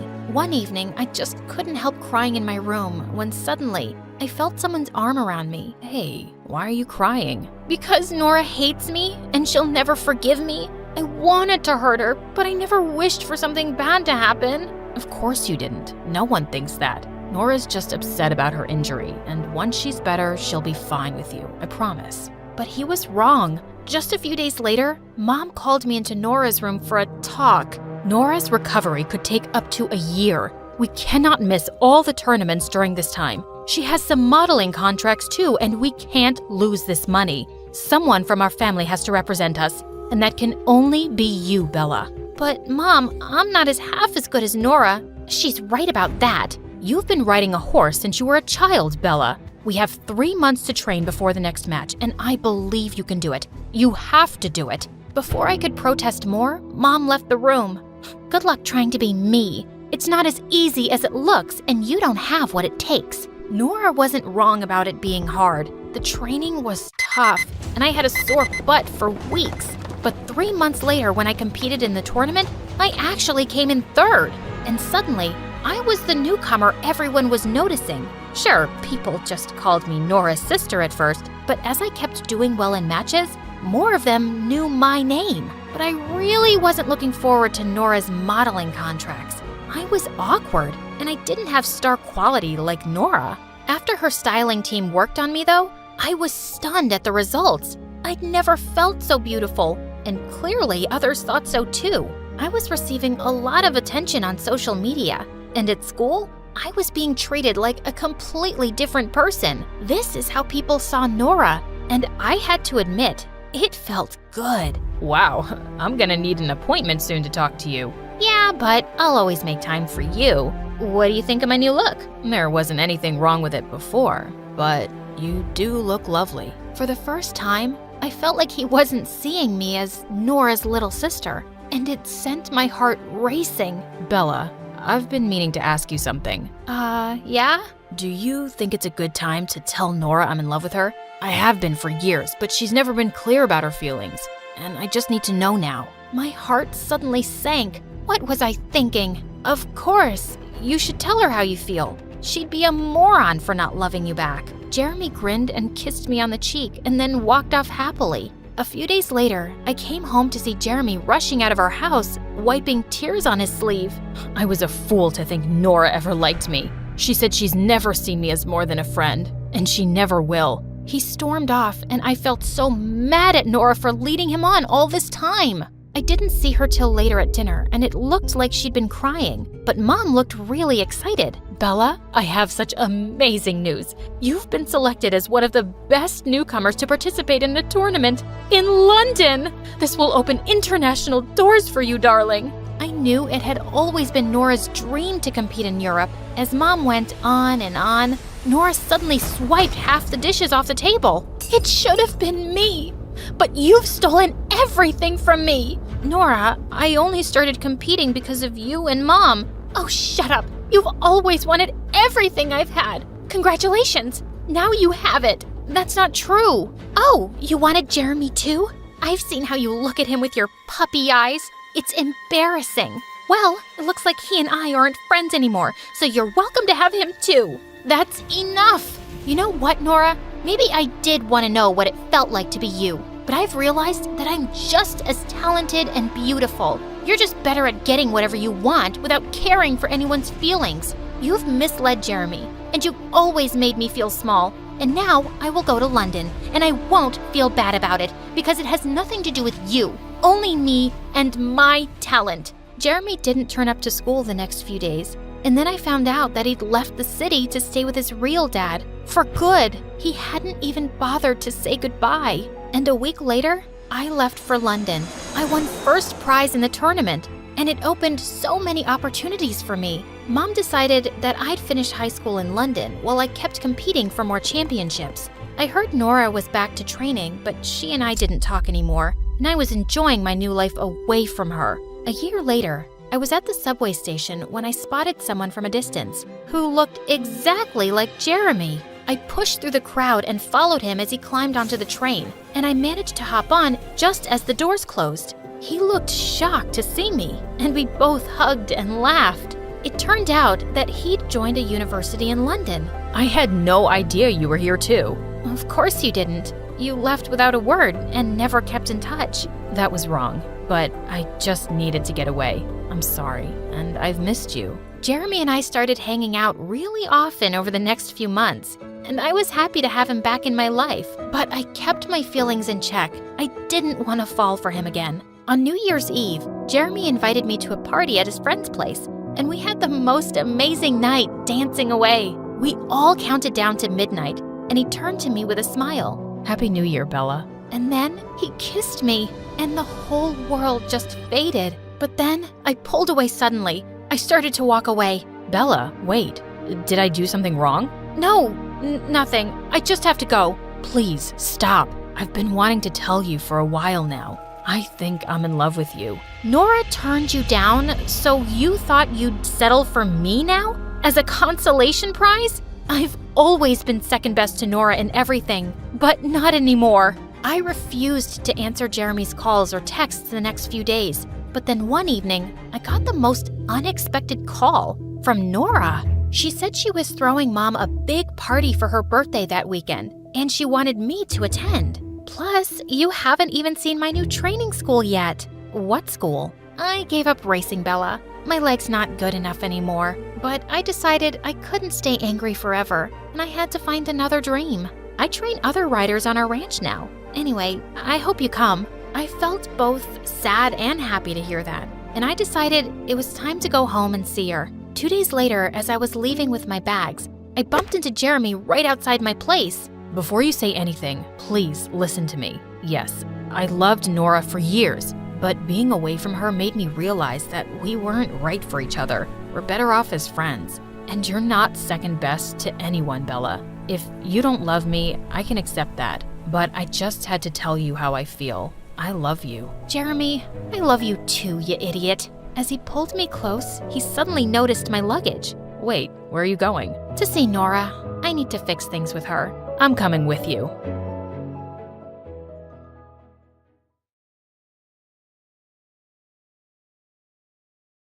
You may think your parents are cheap, but believe me, you've got it good. My mom takes saving to the next level. My mom saved up everything, literally everything. Our house had different stations where we recycled plastic, fabric, paper, and so on. But worst of all was the compost bin in the kitchen for recycling food and leftovers, and I can't even describe the horrible smell that came out of it. My mom, of course, refused to put it outside. The squirrels would ruin the compost we've been saving up, is what she claimed. Because of that, every time my friends would come over, they'd complain about the terrible smell. Until the day I was known in school as the girl whose house smells like a pig stable. When I was 7 years old, Mom stopped driving her car and designed her own special rickshaw with 2 seats in the back for my brother Mark and I. She drove us to school in this rickshaw for years. Back then, we thought we were cool. People waved at us and smiled. It was actually like we were the head of a special parade. I thought my mom was very creative. We always have to be prepared for the worst. Your grandpa has taught me well. He said, "Trisha, this is the best way to take care of your family," she said proudly. When we were very young, Mom bought toys from secondhand stores and then stitched them up for us. We were too young to care where the toys came from. The funny thing is that we didn't know how cheap my mom was until Tracy, one of my friends, came to visit when we were younger.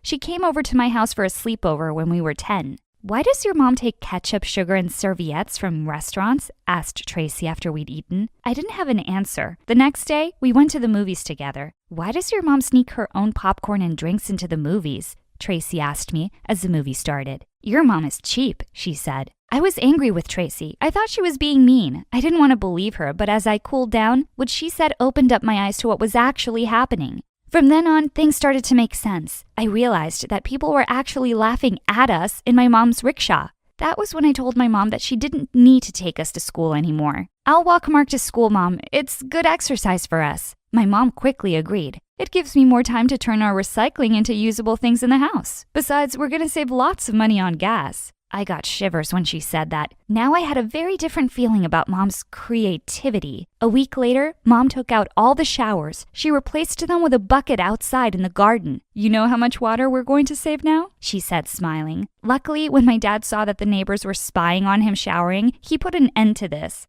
My dad had a lot of patience for my mom.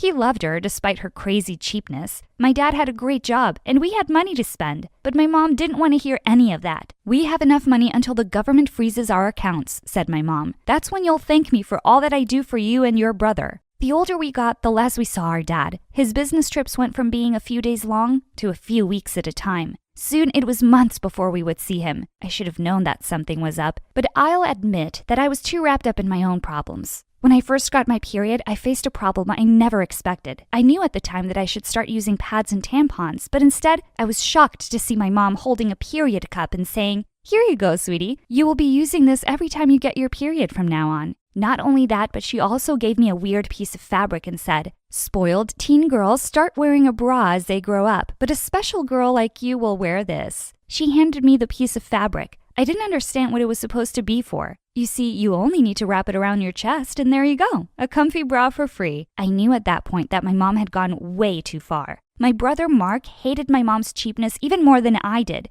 Because he was younger than me, Mark got all my hand-me-downs. From jeans to t-shirts and even jerseys, Mark grew up wearing my clothes. He was creative in how he reshaped them to look like something that a boy would wear. But by the time he was 13, his classmates wouldn't let him get away with this. They left lipstick and makeup on his desk. They stuck fashion articles to his locker. They even started calling him Marcy. "Leave my brother alone," I said to them. But they just laughed. "What are you gonna do? Will your mother chase us in her rickshaw?" I had no reply to this. I was furious, and so was Mark. He went home and told Mom that he needed clothes for boys. My mother almost lost it. "We don't have money for new clothes," she screamed. "If you want new clothes, I'll make them for you." Mom knitted Mark the most awful, trendy clothes we'd ever seen. Mark took one look at the new clothes Mom had made and said, "It's fine, I'll wear the hand-me-downs." Mark and I were tired of Mom's cheapness. That afternoon in my room, we had a secret meeting about what we could do to stop Mom from embarrassing us in the future. We needed help, so we called our dad.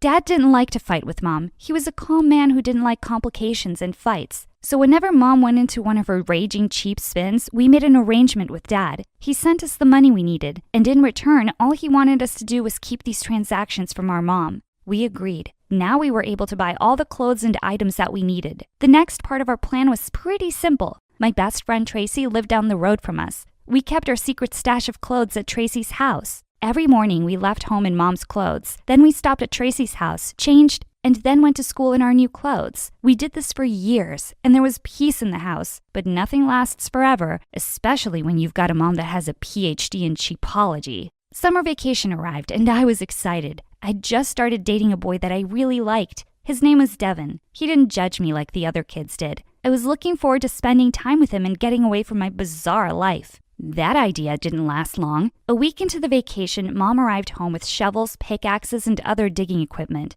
"Mom, what's going on?" I asked. Mom smiled. "We're going to build a bunker. I've borrowed all this equipment from our neighbors so that we can get it done quickly." "We're going to build a bunker? As in, not just you?" "Correct. My hands make light work, and we'd better get this done before your grandpa comes to visit. He's always said that every house must have a bunker." I was surprised to hear about this visit. Grandpa hadn't left his home in 20 years. My grandfather was in the Second World War. It left him paranoid about the future. He turned his home into a doomsday bunker and taught his family to save everything they could. Nothing useful was ever thrown away, and it had to be used at least 3 or 4 times before it was thrown out. Grandpa was the reason Mom was the way she was. Mark and I didn't have a choice in the matter. We were going to build a bunker. I had to cancel plans with Devin. I made as many excuses as I could, but he wouldn't believe any of them. "I'm coming over to see you," he said. Before I could stop him, he hung up. A few minutes later, he arrived at my house. Up until then, I'd managed to keep him outside. I greeted him at the front door, covered in dirt. "What's going on?" he asked. I knew that no excuses were going to make any sense now, so I told him the truth. To my surprise, he didn't run away or even laugh. "Cool, I've never seen a bunker before. Can I check it out?" I let Devin in. I introduced him to my mom. He held out his hand to greet her. She put a shovel in his hand. "If you're going to be here, then you're going to work," she said. At that moment, I could have died, but Devin just smiled and said, "Thank you." We spent the rest of the day digging. How romantic, right? We dug for hours and hours, only resting to have breakfast, lunch, and dinner. Dad was away on yet another business trip and was basically unreachable. We worked like this for a week, with Devin coming over every day. We dug until our hands ached. When our neighbors started seeing what Mom was doing, they became suspicious. They called the police on us. A squad car came around and asked Mom what she was doing. She told them about the bunker. They nodded while she spoke, but we could tell that they wanted to laugh at her. The police left soon enough, asking Mom to make sure that the structure was safe. Mom told them that it would be, but knowing Mom, she'd never hire an architect to design this bunker. "It's a waste of money," she said. Anyway, my father taught me how to make a bunker when I was 9 years old. 9? I couldn't believe it. I felt sorry for Mom. She'd had a pretty tough life. Mark and I got back to work. It was becoming easier now, and it would have been fine if the news reporters hadn't arrived. Someone must have contacted the newspapers telling them about what was going on in our backyard. A day later, we had reporters outside the house. Cameras popped over our wall. Some of our classmates came to watch and laugh, too. We live in a town where not much news happens, so when someone starts building a bunker, it gets onto the front page of the newspaper. Mark and I were totally embarrassed the following week when we saw Mom smiling on the front page of the paper. The headline read, "Doomsday Lady Builds a Bunker." I was so grateful that we were on vacation. I was so grateful for Devin. He stayed through the whole ordeal and held me when it became too much. I knew then that he loved me. I also knew that I couldn't live this way much longer. A few weeks later, the bunker was finished. Mom called Grandpa to tell him that she was ready for his visit. He canceled on her, saying that it wasn't safe to leave the house. Mom was upset, but I was furious. I couldn't do this anymore. The day I turned 18, I left home. Mom wasn't happy and neither was Mark, but I wouldn't let them stop me. Devin and I found jobs and made enough to rent a small apartment. A few years later, we got married. A few years after that, we had 2 beautiful children. Being a mother was tough, but I promised myself I'd be nothing like my mom. I kept in touch with Mom, but only through calls and messages. I kept my distance from her. Mark came to visit often. Dad, well, he was so busy with work that we barely heard from him. When my kids were about 5, Mom called me with news. "Your grandpa is coming to visit," she said excitedly, "and I'd like you to come and see him." I didn't want to go, but Devin talked me into it. "Family is important," he said. So we went. The next day, we went to my mom's house. "He'll probably come on the bus," said Mom. Back in the old days, he would have walked, but his hip is acting up now. Mark and I looked at each other. What kind of family had we grown up in? "Go to the bus to pick up your grandfather," said Mom. Mark and I walked down the road to the bus stop. The first bus arrived, but Grandpa wasn't on it. He wasn't on the second or the third bus. An hour later, we walked back home. As we arrived back at the house, a brand new car pulled up to the house. Mark and I couldn't believe it. It was Grandpa. He looked nothing like we remembered him. The Grandpa we remembered wore old clothes, cut his own hair, and had a beard longer than Santa's. This Grandpa stepped out of the car looking different. He was dressed in sick clothes and looked like $1,000,000. "Kiddos, so good to see you both. Come give Grandpa a hug." We hugged him and smelled his cologne. It was definitely something expensive. Then we helped him with his bags. If we were shocked by what we saw, Mom's reaction was even worse. She just about fell over when she saw Grandpa. He was different, calmer, friendlier, laid back, and full of jokes. Mom showed him around the house. She went through each room and explained how she had used everything that he had taught her when she was a girl. Grandpa smiled politely, but we could see that he was surprised and a little shocked by Mom's efforts. Finally, Mom showed Grandpa the bunker. We could tell how proud she was of her design. "And we put it together in just over a month," she said, "filled with everything we'll need for 10 years. Grandpa's face went white. "That's great news. Why don't we get some fresh air? And I could use a glass of water." Mom said she'd get it for him. While Mom was away, Grandpa pulled us aside. "What's happened to her?" he asked. "What do you mean?" I said. "She's always been like this? Always?" asked Grandpa. He paused a moment and then dropped his head. "It's my fault. I raised her believing that the end of the world was always just around the corner, although I was rich. But after my wife was gone, I realized I was a lonely man and that I missed out on a lot in my life. I decided to change. I'm sorry, kiddos. But don't worry. I'm going to talk some sense into her." Mark and I could have cried at that point. We were so relieved. We hugged Grandpa and thanked him. That evening after a tinned food dinner, Grandpa sat Mom down and had a heart-to-heart with her. I sent Devin home with the kids. Mark and I listened from another room. "You've done a great job of preparing for the end of the world, Trisha, but it's not going to happen anytime soon." Mom looked shocked. "What do you mean? Grandpa stopped her. "I know. When you were growing up, I thought that the world was in serious trouble. I filled your head with a lot of ideas that I now see are a bit extreme. After your mother was gone, I started to think about life differently. Trisha, it's important to save and be sensible with what we have, but it's also important to enjoy life." It was the toughest conversation that Mom had ever had. Everything that she had ever believed in had just been pulled out from under her. She was quiet for a long time. "Dad, it's okay. I'm going to keep doing what you taught me. We need to be prepared for every disaster." Grandpa tried to reason with her, but she didn't want to hear it. Mark and I tried to. "Enough of this, Mom," I said. "This is the reason why I left. And it's the reason why Dad left too," said Mark. Mom shook her head. She looked completely confused. "No, he's away on business." "He's been away on business for 10 years now, Mom," said Mark. "He told me that he's not coming back, and it's because of you, because of all of this." My mom burst into tears. "So I just let go? Give up?" My mom said quietly. You have this skill and it's so great, but you can't always be sacrificing the present for the future. The world is not going to end anytime soon. Grandpa chuckled. A long pause followed. Then her eyes became wet with tears. She began to speak, but only tears fell. It's okay, Mom. We're all here to help you. Mom took a deep breath before she spoke. Okay, how do you guys do it? Do we have to go out for dinner as regular people do? I can do that now for a start. I smiled widely. Things wouldn't change all at once, but, well, she was finally trying to bust out of her bubble, and that's all that mattered to us. Hi, my name is Ada, and I'm from New York. Me and my twin sister Gia were born to two very chaotic parents who fought like Tom and Jerry all the time. And on the very day we were born, they picked up a twin each and decided to make us the best version of themselves. Ada is hungry. She needs milk. Oh, since you chose her, why don't you feed her from your nipples? Yep, Dad picked me, and growing up, he taught me the Turkish language because he was from Turkey. And Gia was Mom's favorite, so Mom taught her Italian because she was from Italy. Although we spoke English at home, that whole language thing kinda became the reason for all the chaos and misunderstandings in the family. Because of Mom and Dad's fights, I could never get close to Mom, and I hated that. So once when I was 8, I decided to make a card for Mom for the new year and asked Gia for help. When Mom saw it, she went ballistic. Sei una vaca grassa, which meant you're a fat cow. God, you're so rude, Ada, just like your jerk dad. I always knew I made the right choice by picking Gia. I was furious. That witch made me do this. I ran to Gia and pulled her by her hair.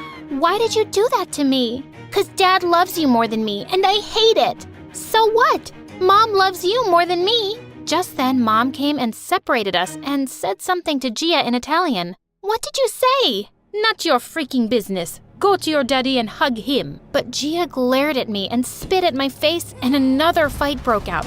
She beat me to it, and I got a black eye, but I was so gonna get back at her. The funny thing was about us, Gia and I were identical twins. We both looked so much alike that even our parents couldn't tell us apart. And I was gonna use that against her. The next day, I went to school and punched a kid straight in the face. I rule the school. No one dares mess with me. Remember my name. It's Gia. That would land Gia in detention for sure. But my plan kinda backfired when both Mom and Dad were called to the principal's office. And when they couldn't figure out who it was between us, they started blaming each other for it in front of the principal. Sei stupido. Yeah, whatever. Same to you. Back at you. Così stupido tu animale. The principal let us off without any punishment because she just wanted to get my parents out of her office. But it's not like they ever stopped. On Thanksgiving dinner, Mom served pizza and Dad went ballistic. Where's the freaking turkey?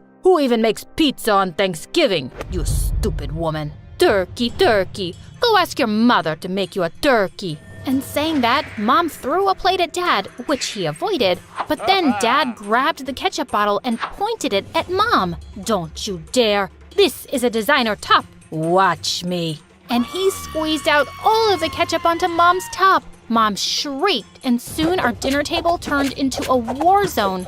Gia and I felt terrible. Mom and Dad didn't even care about any happy occasion or us anymore. They just fought all the time. Then one day in the 7th grade, when Gia and I got back home after school, Mom and Dad finally dropped the bomb on us. We are getting a divorce. Ada is going to live with her dad in Turkey, and Gia is going to live with me in Italy. What? No way. You can't do that. No, Mom. No, Dad.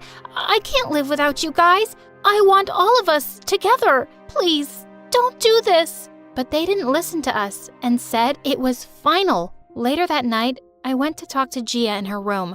I thought she might not listen to me, but she hugged me as soon as she saw me. Oh, Ada, I'm so glad you're here. Even though we fight all the time, I can't live without you and Dad, sis. We have to do something. What can we do? Our parents just hate us. They're selfish and only think about themselves. Then let's just run away. They'll get busy looking for us, and then they'll forget all about this stupid divorce thing. They'll understand how much we need them.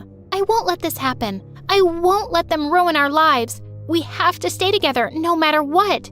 But Mom and Dad had already filed for the divorce, and within a week, they even signed the final papers. But then, I had a brilliant idea. I could switch places with Gia and go with Mom to Italy. We would tell them about the swap after 6 months. And when they'd meet again to exchange us, maybe they'd be less angry and realize that they still loved each other. Yes, this was perfect. I immediately told Gia about it, and she happily agreed. Soon after, Mom and I flew off to Italy, and there, Mom had a huge place of her own.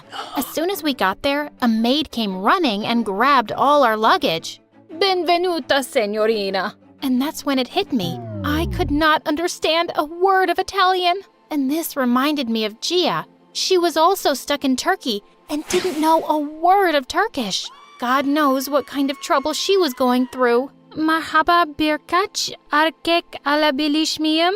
What are you saying, kid? Are you out of your mind? Soon after, Mom enrolled me in school, and my first day was a complete mess. The teacher asked me to introduce myself, and I said, Ciao, mi chiamo Gia, siete tutti brutti. Everyone gasped and looked at me like I'd cursed them. All I said was they were nice, but for some reason, none of them would talk to me now. The next day during lunchtime, pizza was being served in the cafeteria, but I noticed there wasn't enough cheese on top. Can I get more cheese on this? The server stared at me like I had asked for her kidney. And dude, this was a clear mistake. Asking for more cheese in Italy is considered super rude, but I didn't know that. Cheese? Vacca grassa? The lady glared at me and jumped over the food counter to attack me. She chased me for a mile around the school until the principal caught us both. She sternly told me off for being rude and said she was going to call my mom later. And I felt like a terrible kid. Mom was already dealing with the divorce, and now I was adding more to her troubles. I thought I'd apologize to her as soon as I got home, but what I saw next shocked me. Mom was having a pool party with her friends, and they were all having the time of their lives. What the crap? Mom, what's going on here? Oh, honey, I'm having so much fun. You should join us. If I knew life without your father would be so amazing, I'd have divorced him before the wedding. I feel like I'm 20 again. Woohoo! What? I thought she'd be missing Dad and me, but she was having a blast. This was so weird and not what I expected. I quickly went to my room and called Gia to tell her how Mom was going completely crazy. But what she told me shocked me even more. Dad was gonna get engaged within a week. This was insane. We had to get Mom and Dad back together soon, by any means possible. The next day, I was all set to break the news to Mom, but what I saw almost gave me a heart attack. She introduced me to a not-so-handsome man as her boyfriend. Ciao, sono Roberto, signorina. And before I could even say anything, they put me in a car and took me shopping with them. But I had to do something to get rid of all this Italian pasta sauce at all costs. When Mom went inside the changing room, I told him to leave her alone. Voglio che tu ami mia madre. Suddenly, he had tears in his eyes, and he hugged me. What was wrong?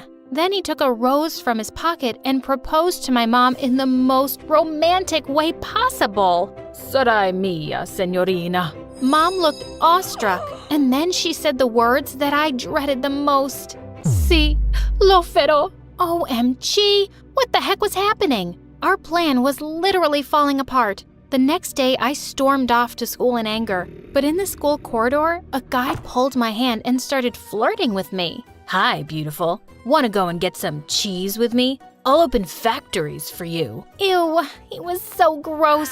And I was so done with kids making fun of me for not knowing the language. I knew a little Italian by now, so I told him to leave me alone. But he didn't, so I slapped him hard. He left and he went to tell the principal some lies, that I forced him to kiss me. An hour later, Mom barged into the principal's office and she looked raging mad. Your kid has been misbehaving with our staff and been doing inappropriate things to boys. Mom, I didn't.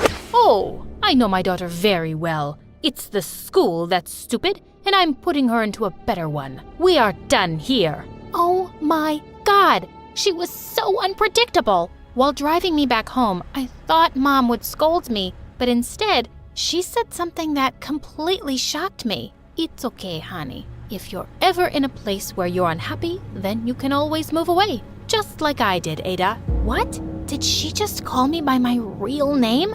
Mom, you know? Of course I know. You're my child. Really? Well, no. This morning after you left for school, I went to your room and I saw your pink-colored undies, which Gia hates. But why did you do this, honey? Imagine everything Gia has been going through there. She doesn't even know the language. We want you guys to get back together. But Mom didn't say a word to that, and as soon as we reached home, she called Dad and told him everything. But Dad, like always, wouldn't believe her. I'm not going to fall for your pranks, woman. Do you think I'm a fool? Of course I know it's my daughter. It's Ada. But minutes later, he called her back saying he knew from the beginning it wasn't me. Mom immediately got on a plane with me. When we landed at the airport, I saw Gia and Dad waiting for us outside. I ran towards her and she hugged me as soon as she saw me. I missed you so much, sister. Minutes later, Mom asked Gia to follow her and Dad asked me to come with him, but I had to try one last time. Enough, you guys. We are not going anywhere. We want to live together like a family. Please, can't you do this for us? Yes, I want to live with Ada and Mom. Not like this, where I feel so empty and alone and unloved. I want to be happy. Mom and Dad looked at us in complete surprise. Oh, honey, why would you ever think you're alone? No matter what happens between me and Mom, nothing could ever change the fact that we're your parents, and we love you so much. You'll always have both of us. Then why can't we all live together? Because that won't make any of us happy. We wanted to raise you in a happy home with great memories, but living together, we could never give you any of that. And now look at us. We are happy, and we can give you the best of the world, only if you choose to accept it. Suddenly, I had tears in my eyes. Maybe Mom was right. She looked a lot happier and healthier than she ever used to be with Dad. And Dad, he looked like he was gonna explode with joy. And now, the only people fighting against this happiness was me and Gia. This had to stop. I looked at her, and she looked at me, and we knew what the right thing to do was. We agreed to Mom and Dad's plan, but we decided we weren't going to sacrifice our happiness either. So Gia and I decided to live with Mom, and both of us moved back to Italy with her. But we often visited Dad and his new family, and we were the happiest.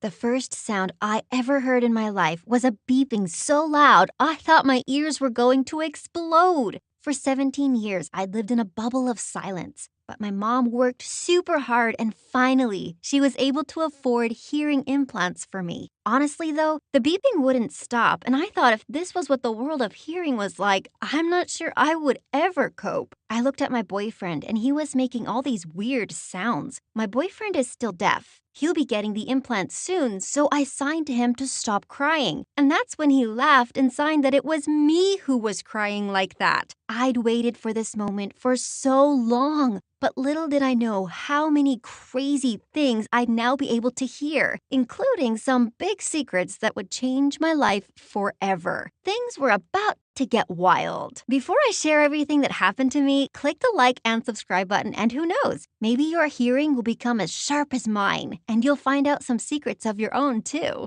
I soon stopped crying, and the next thing I noticed was how loud my heart was beating. I mean, I'd seen my heart beat in my chest before, but oh my gosh, it was thumping so loud. My boyfriend ran to find my mom and the doctor, and I just lay there, feeling like I'd landed on another planet. I opened my mouth as I was so curious to hear what my own voice sounded like, and that's when I realized something. I had no idea how to speak. I didn't understand where my mom was, so I opened my phone and started looking through old videos. There was one of me and my dad from the last time I saw him. So I clicked play. I'd obviously never heard his voice before, or anyone's voice for that matter. It was so overwhelming. I actually fainted. And the next moment, my mom and my boyfriend were crouched on the floor next to me. Then a few doctors ran into the room, and I felt like a tiny ant that was about to be squashed by giants. Why was everything so loud? I covered my ears and shut my eyes and curled up in a ball. One of the doctors helped me up onto the bed and signed to me that it would take time for me to get used to hearing sounds and voices, and that at first I might not understand what people were saying, that it may sound like gibberish. Well, no kidding. My brain was fried. I couldn't keep up with anything going on around me. When the doctor finally told me I could go home, I practically leaped out of the bed. On the way out, I went to use the bathroom first. Obviously, I'd never heard someone pee before, so I got the fright of my life. It was so loud, and suddenly I felt so embarrassed. Had my friends at school heard me pee before? I ran out of the toilet so fast and bumped right into a woman who was waiting to go in. She looked disgusted and started shouting, but I had no idea what she was saying. I just walked off. But I was not ready for how overwhelming the outside world was going to be. I just froze.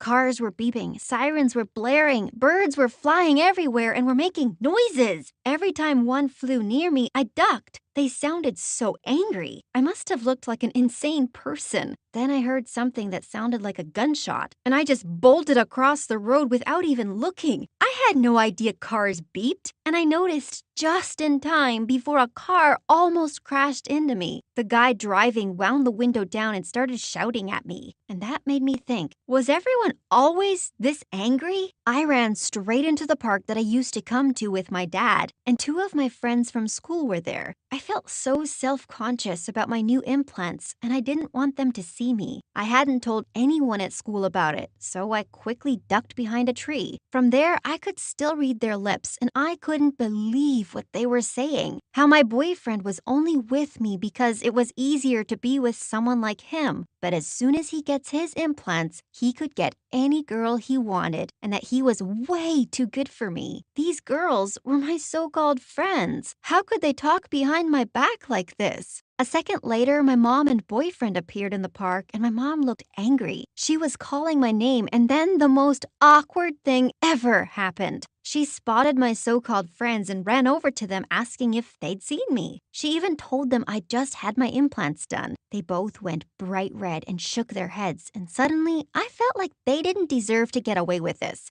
I climbed out from behind the tree, not realizing there were twigs and leaves in my hair, and walked over to them, smirking. I could see them whispering to each other, "Do you think she heard us?" Then my mom just grabbed me and said I needed to stop acting like a child. I looked back at my old friends, and they were laughing. It sounded like the most evil sound ever, and I decided I'd never speak to them again. I had no idea what was coming, and that getting the implants would ruin my life and reveal all our family's dark and dirty secrets. On the way home, I thought I was going to have a panic attack. My mom put the radio on, and I just sat there. I couldn't believe my ears. I was finally hearing music for the first time, and all I could do was think of my dad. Every time he'd take me out in the car, he'd turn the radio on, and then his head would start bopping along, and he'd do all these hilarious dance moves. To a deaf person, he looked insane. But now that I could hear the music, all I wanted was to be in the car with him, dancing like a nutcase too. We finally got home, and I needed to lie down. I got out of the car, and then I spotted Sweetie Pie waiting for me at the window. She's been my dog since I was a kid, and she's the sweetest little thing, hence the name. As we walked up to the house, something wasn't right. I ran back towards the car, feeling scared, and my mom said it was just Sweetie Pie barking. Oh my gosh, it sounded like a monster, like even worse than crying. My mom opened the door, and Sweetie Pie came racing towards me, and I'm not joking, I freaked out. The first night at home was horrible. I looked forward to hearing for so long, but so far it had just been a disaster.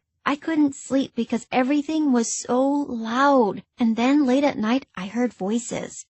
They were coming from my mom's room, and I figured she was on the phone. I wanted to go tell her to be quiet, but when I tried to get into her room, her door was locked. I knocked, and suddenly I heard my mom say, "Shh." Then she poked her head out of the door and told me to go back to bed because she was on a work call. I didn't believe her for a second. Over the next few days, I felt more alone than ever before. My boyfriend came over to watch movies one night, and we always watched with the subtitles on. I know I should have kept the volume up to get used to hearing voices, but I couldn't stand it. It was giving me a migraine. Anyway, my mom came home in the middle of it and asked why I turned the sound off. Then she started shouting that she'd worked her butt off to afford these implants and that I was nothing but an ungrateful little girl. Then she stormed upstairs. I was so shocked. My mom was acting so different. And come to think of it, so was my boyfriend. He seemed quiet somehow, like something was wrong. He asked if we could talk, and I made a joke that only I could talk. After that, he got up and left, saying he was tired. I woke up the next day and decided I would pay my mom back. I didn't want to feel like she could use this against me, so I asked my boyfriend's sister if I could work in the diner with her. She said I could probably do some dishwashing, but she didn't want me serving customers in case I got overwhelmed. I mean, I couldn't argue with her there. At first, everything was going okay. I just had to collect the dirty dishes and wash them. It was simple, really. After a while, I needed to use the bathroom, so I headed out front to find the toilet. That's when I spotted him. It was my boyfriend. How sweet. He must have been waiting for me to finish my shift. I walked up to the glass and was about to surprise him, but realized he wouldn't hear me knock. Then a girl appeared and he gave her a big hug. Who was she? Suddenly they were walking off together. I quickly ran back to the kitchen to get my phone. Then I smelled burning. The next moment, there was this insane beeping sound, and people started running. I was running too, because I had to catch up to my boyfriend.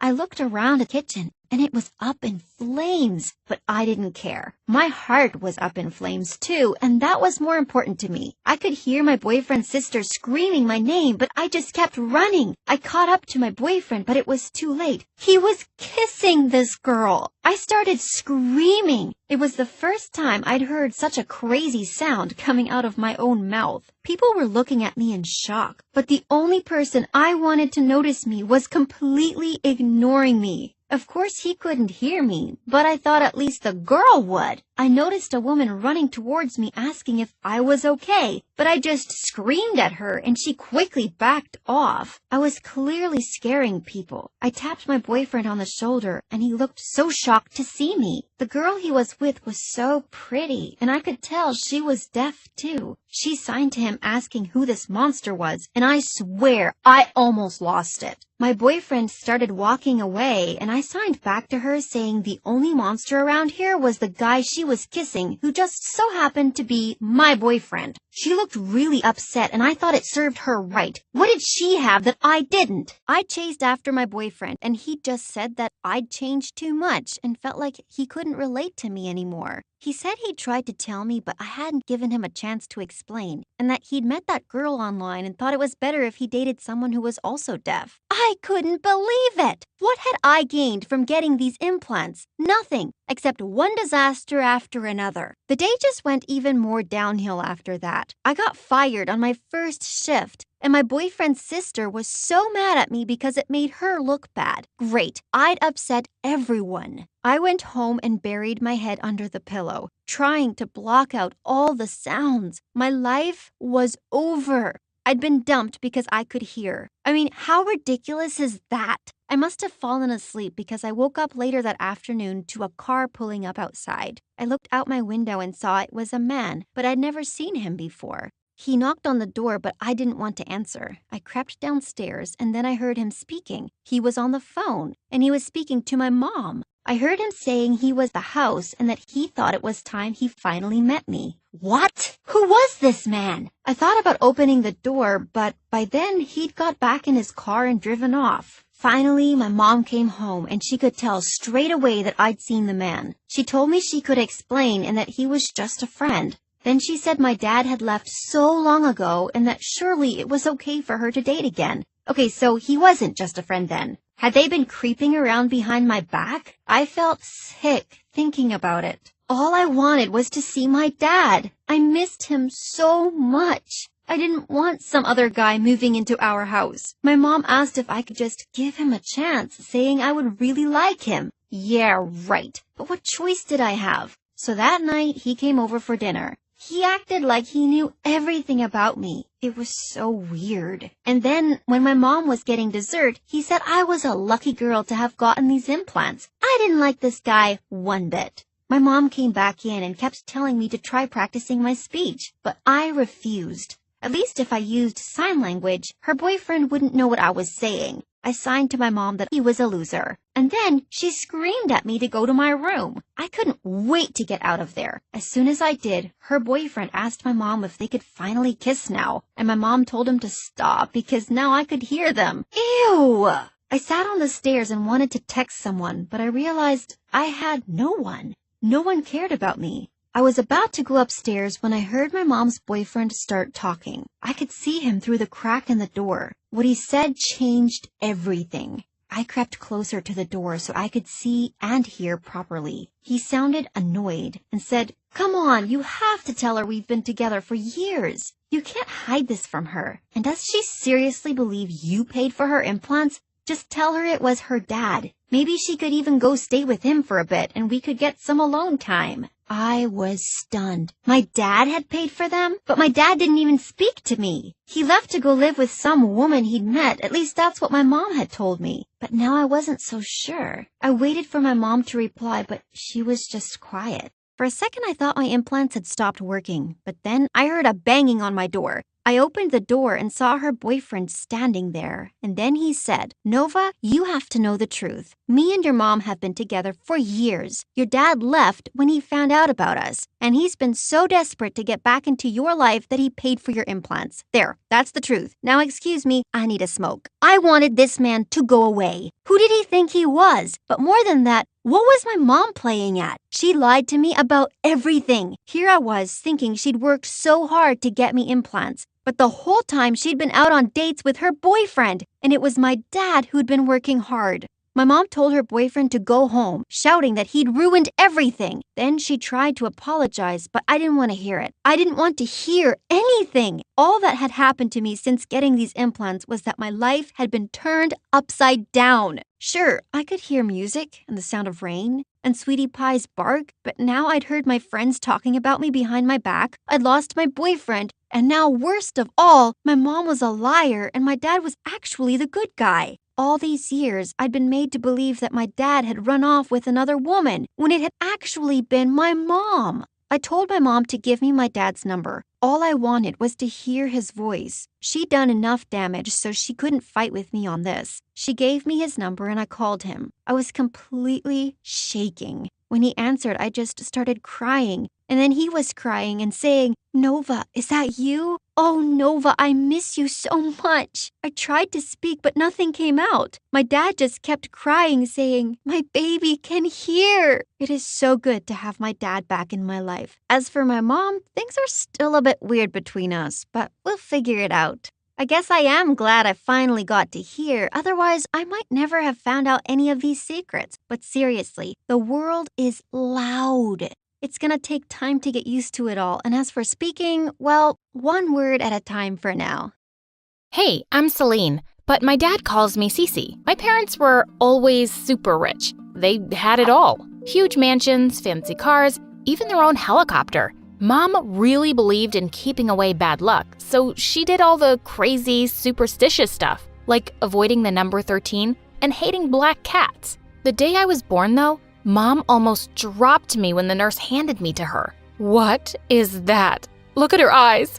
She's Satan. Get this devil away from me. Well, yeah, my eyes were a little different than others. One was blue and the other was green. But for some reason, my stupid mom thought it was the devil and meant bad luck. Growing up, Mom never really cared about me. Once, when I was 4, I gave my mom an invitation to the party that our teacher was having to celebrate Mother's Day. And Mom said, "To celebrate what? Giving birth to the devil? My life was way better before you. Your teacher is stupid and doesn't know what it's like to raise an enemy. Yes, you're my enemy. Just get lost." I went crying and Dad hugged me and said he would attend the party himself, and we had a great time. When I was in the 3rd grade, Dad got me a puppy and I was super happy. But the moment Mom saw her, she took her immediately. "This puppy is mine. I need someone to make me feel like a mom since I don't see you as a daughter." She kept the puppy for herself, but a week later, the puppy died. Mom went ballistic and said it was my fault. I got mad and threw my ball at her, but it hit the TV and broke it. Oh, God, I told you, this girl is trouble for me. She's cursed. When I was in the 7th grade, she started taking me to shamans to have my curse lifted. I was sick of her nonsense, so I decided to get back at Mom. Before the shaman could start her chants, I climbed on her table and went all Tarzan, screaming something in Latin. Mom got super scared and the shaman ran out of her own freaking house. It was hilarious. But Mom was more convinced than ever that I was evil. She even told my teachers at a parent-teacher meeting, and my classmates' parents told them not to sit with me. I was alone there. When I was in the 10th grade, my parents had set up a new office in LA, so they decided to move there for a couple of years. I was super excited because I wanted a fresh start at school where no one would call me a freak. So the first thing I did was get myself some cool blue contact lenses.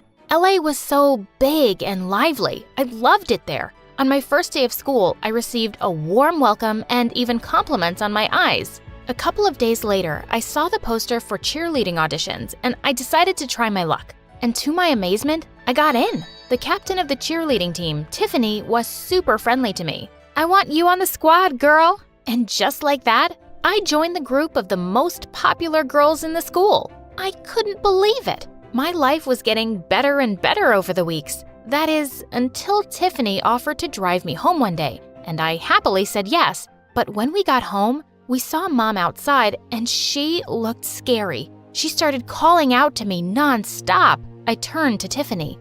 "That's our maid, but Mom fired her because she's a thief. She keeps coming here like a crazy person. Ew."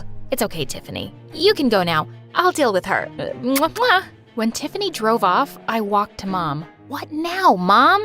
Did you say to your dad that you liked my new car? You did? That's why it got burned today. You useless, bad luck girl." "Mom, that's the stupidest thing I've ever heard. Just leave me alone." I left her screaming and walked away. Just then, I bumped straight into a boy who was also running like crazy. He held my hand and said, "Run!" So I ran, as fast as I could. After a few minutes, I stopped him and I said, "Why are we running?" "Oh, from my crazy dad. He thinks I brought him bad luck, and he's furious now, and I just ran away. Oh, by the way, I'm your neighbor." "Oh, that's a lot of things we have in common. A crazy parent and the same neighborhood." "Oh, yeah, I know your mom. She is... Oh, wow, your eyes. They're so beautiful. I've never met someone with odd eyes before." And then it hit me. My lens must have fallen out. "Oh, geez, you don't have to be nice. I know I look like a freak." "What? No, you look unique." He then came close to me and gently kissed me on the cheek. "Don't worry, I won't tell anyone. It's our secret." I felt butterflies in my stomach hearing his words. And from that day on, Sean and I started to hang out in school too. I found out later that Sean was Tiffany's cousin. "Oh, you're hanging with the sexiest cousin I have. Lucky you." I'm also dating this hot college guy, and he's rich. It's not like I'm a gold digger, but I made sure he was rich. Tiffany was such a cool friend, and being with her and the cheerleading squad, I felt on top of the world. We were the queen bees, and I felt invincible. One day, we were in the bathroom fixing our makeup when a girl came in and walked towards a stall. But Tiffany stopped her. "Hey, weirdo, leave the bathroom. We're having a private talk here." But I really need to pee." Didn't you hear what I said? Go away." "Hey, Cece, was I clear enough?" Yes. She said leave. Why are you still here?" Because I need to go to the bathroom?" "No, she said leave." I tried to drag her away, but I forgot that I was still holding the eyeliner in my hand, and I accidentally poked her shoulder with it. She pushed me away, and I pushed her back hard, and she fell on the ground. She held her arm and screamed in pain. Tiffany and I freaked out and ran away. The girl later complained about us, and Tiffany and I were called into the principal's office. To make matters worse, Dad was there. He was so disappointed. "You weren't letting that poor girl go to the bathroom? This isn't how I raised you, Cece. A bully? Who are you?" His words made me realize what I'd done. I had tears in my eyes, and the way Dad looked at me broke my heart. I didn't mean to. I shouldn't have. Oh, cut it out, Cece. I tried to stop her, but she wouldn't listen. What? Oh my God, you started it, you lying jerk! All of a sudden, Tiffany pounced on me and pulled hard at my hair. She was suspended for a week and then removed from the cheerleading squad. I felt guilty and went to the girl to apologize. Luckily, she forgave me. A few days later, we were invited to the school quarterback Ashton's birthday party, and Sean and I danced like crazy. Feeling sweaty, I went to the bathroom to wash my face, and just as I looked up in the mirror, Tiffany came and shoved my face in the sink. You two-faced witch! I screamed and pushed her away, making her fall on her butt. Are you crazy or what? But when I turned, I noticed she was looking at me like I had a pair of horns on my head. OMG, so this is what they were talking about. You hit it well. While I was suspended, I dug up information on your previous school and talked to some people. Turns out you were quite popular for being bad luck. OMG, my lens, they must have fallen out in the sink. Okay, so here's the deal. Leave Sean and I'll keep your secret. He already knows which, and you have a boyfriend. Why can't a girl have two? He's your cousin. So what? And he knows about the weird eyes, but the rest don't. I talked to your old classmates and they all think you're a freak. It won't be much different here, trust me. I had no choice but to agree. I didn't want things to be like they were at my old school. After that, I quietly left the party. Sean kept calling me on my cell phone, but I didn't pick up. The next couple of weeks were awkward. Sean tried everything to talk to me. He was constantly following me and asking if he'd done anything wrong. I told him to just leave me alone. To convince him that I wasn't into him, I kissed Ashton one day when I knew Sean was watching us. Sean looked defeated. I knew his heart was broken, but so was I. Tiffany was by his side and held his hand with a wicked smirk on her face. I hated her. The very next day, I was sitting in the cafeteria when Tiffany suddenly came and knocked my sandwich out of my hand and then squished it with her foot. I just heard. You were made head of the cheerleading team. I think you should turn down the position. Don't you agree? 'Cause otherwise, you know what happens. OMG! Now she was blackmailing me to leave the squad? That was it. I was done with that bully. I stood up and shoved her away. What will you do if I don't? Tell everyone my secret? Wait, let me help you. And then I climbed onto the cafeteria table. May I have your attention, please? I want to tell something about myself that I've been hiding from all of you. And then I removed my blue lens and threw them at Tiffany. Yup, I've got odd eyes. I'm freaky. Want to come and take a closer look? Go ahead. But the reaction from my schoolmates was not what I expected at all. OMG, I always wanted to see someone with odd eyes. Cece, that's so awesome. It just makes you look 10 times cooler. Everyone complimented my eyes. I was the center of attention, and Tiffany was screaming with anger as she left the cafeteria. But all I could think about was Sean. I searched for him everywhere, and when I found him, I immediately hugged him and started crying. I'm so sorry I hurt you, Sean. I was so stupid and foolish that I let Tiffany blackmail me into driving you away. But it's only because all my life, my mom and other people have made me feel like a freak. Hey, don't cry. It's all right. I told you before, you're not a freak. Cece, you're the most amazing girl I've ever met. And then it happened. I looked up at him and he kissed me. I was back to going around with Sean now, and Tiffany looked crazier than ever. A few days later, we had a soccer match in school. Right at the end of our cheerleading routine, we were in the pyramid position and I was on top when I felt something hit my head. I lost my balance and was about to hit the ground, but the other cheerleaders caught me just in time, and they started screaming. OMG, it was Tiffany! Yeah, I saw her throwing a stone. She's a psycho! I knew Tiffany hated me, but this was next level psycho. Like a raging bull, I charged towards Tiffany and we both fell on the ground. You witch, why can't you just leave me alone? Leave you alone? Oh, I will destroy you, Cece. You became the cheerleading captain and you got Sean? No.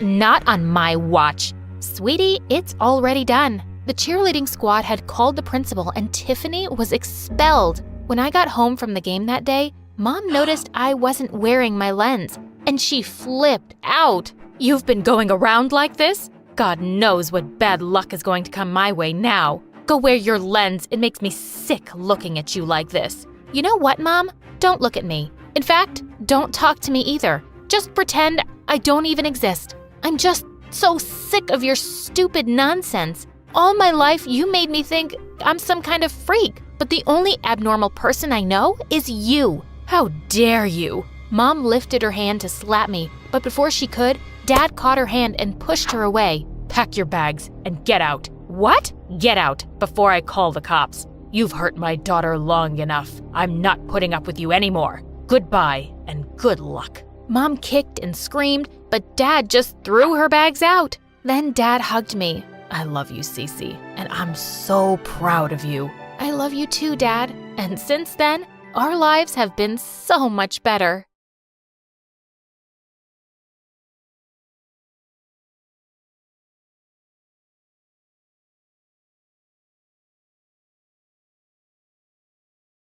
On my 7th birthday, I climbed onto the chair to blow the candles on my cake when suddenly I felt someone pull a hair out of my head.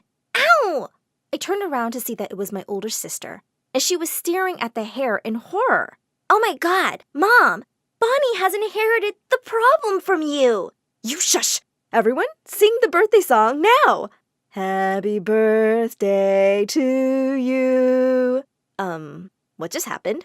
Later that night, Mom inspected my head like I had lice, and it turns out I had a few white hair. Big deal. But by my next birthday, half my head had turned white.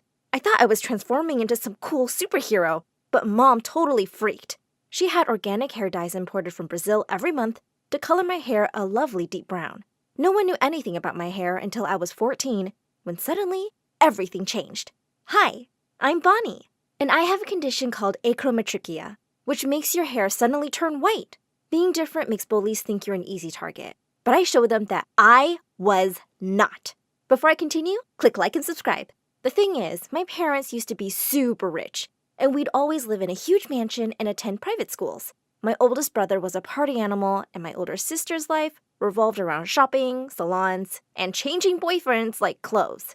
But then, Dad lost all his money in a scam, and in a matter of days, we'd moved from our beautiful house to a tiny apartment in another town.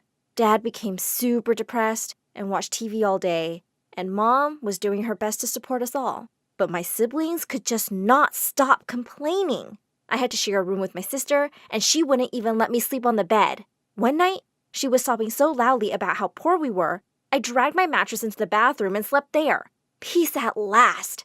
The one thing Mom insisted wouldn't change was sending us to a private school. I felt bad she was working so hard for us, and I really wished I could do something to help. Dad dropped us off on the first day of school, and as soon as I walked in, I felt someone pull me by my backpack. I turned around to see a pretty girl grinning at me. OMG, was that guy your dad? He's the millionaire who was all over the news for losing his fortune. So you guys are like, poor, right? Of course not. You have me confused with someone else. I tried to walk away, but she blocked me. Julia is never wrong about these things. Julia reads tabloid magazines cover to cover every day. Wait a second. Julia can see some white hair. Grandma? Everyone started staring at my hair. I was so embarrassed that I ran home to dye my hair. Thankfully, I had a big stock saved up. When I got home, I walked into our room to find my sister screaming at her empty closets. My bags! My shoes! My babies! Where are they? Just then, I saw my cupboard door hang open. Oh no! Oh my God! Where are all my hair dyes? We turned to each other. Our brother! We ran to his room and found him practically rolling in money. Turns out he'd sold all our stuff online. I wouldn't have cared if he had stolen my clothes, but I was really upset about my hair dyes. There was nothing I could even do, except vent my frustration in my journal. I started writing stories featuring my crazy family. One night, when my sister was talking to her boyfriend on the phone, she had to pee, so she asked me to take the phone and say, to everything he said till she returned. That's when I heard him talking about a website called Wattpad, where anyone could publish their stories. So I started sending in the ones I'd written about my family, under a fake name, of course. Otherwise, my siblings would kill me. To my absolute delight, people loved my stories. I was flooded with comments from fans, And I would even hear kids talking about them at school all the time. The best part, people started messaging me for paid writing jobs. This was perfect. I could actually help Mom doing something I loved. While my online popularity was rising, things weren't so great at school. My hair had turned completely white by now, and that gave Julia all the more reason to bully me. And no one dared to be friends with me because of her. But that gave me another idea. I started following her around and started writing stories about all her boyfriends. Once I saw her kissing the captain of the soccer team, right after she went on a date with the class president. And then the next day, she made out with the captain of the swim team. I was so surprised, I accidentally tripped and fell out of the bushes I was hiding in. As soon as Julia saw me, she looked furious. "Are you stalking me, you pervert?" No, I was just picking berries. I grabbed a fistful and stuffed them in my mouth and then gagged. They were so bitter. Julia stepped close to me. "I don't know what you're playing at, but you should know I'm not into girls, you weirdo." Then she walked away while I sat in the bush, and everyone eyed me like I was a creep. The next few weeks were brutal. No matter what I did, Julia was there calling me a perv or a weirdo. She told everyone I was crushing on her. A few days later, I was sitting in the cafeteria when Julia came up and dumped a bag on me. "Take these hair dyes. You look like a homeless old woman, and this school has a reputation. Just stop embarrassing us with this hair, Bonbon." As her minions snickered, I rose from the table and pushed the bag away and stood up to leave. "Leave me alone, Julia, or else." "Aw, I'm so scared. And what will you do, huh?" Then she and her minions took out all the dyes and dumped them on my hair. Blue, black, red, purple, everything. I pushed them back and yelled, "What have you done, you psycho?" I slapped Julia right in the face and ran to the bathroom. My hair looked like turd. I washed it and thankfully all the color came off. I was so mad that I went home and wrote a story where I gave Julia the lesson I wished she would get in real life. As soon as I published it, I received a message on my Wattpad account from a fan, ID Free Prisoner. "I love all your stories, especially the bully story, so I just had to message. Your characters are so relatable." I guess we both were stuck with crazy people. We started exchanging messages more often, and I felt like I'd finally made a friend. One day at the school cafeteria, I was writing crazy fast to meet my deadline, and I didn't even realize it when someone came and sat next to me, pushing a can of juice towards me. "Can I get you something to eat? You look like you're on a mission to save the world." I looked up, and for a few seconds, I was so lost in his dreamy blue eyes. I'm pretty sure I looked like a dumb puppy. "Hi, I'm Eric. Do I know you?" "No, but I know you. You're kind of hard to miss with that hair." "I know you think my hair is weird." "No, I think it's amazing. You look really cool." I stared at him in shock. Who was this boy? I wanted to talk to him more, but just then, I got a message from Free Prisoner. "I think I'm falling for you. You're just so incredible." Oh my god, he had a crush on me? The next day, while I was working in the library, it got really late. Everyone was gone and I only looked up when I heard a noise. I felt freaked out. Just then, I saw Eric walking towards me. "I'm beginning to think you're stalking me." Eric laughed and said, "Yeah, maybe. But also, I work here, and I was about to lock up. Want me to walk you home?" "Yes, please." Eric was so funny and adorable. He insisted on walking me home every time. I was definitely attracted to him, and it made me feel a little confused. What was I going to do about Free Prisoner? One day, Free Prisoner asked me out on a date. I agreed. I needed to see who he really was. When I arrived at the address, my jaw dropped.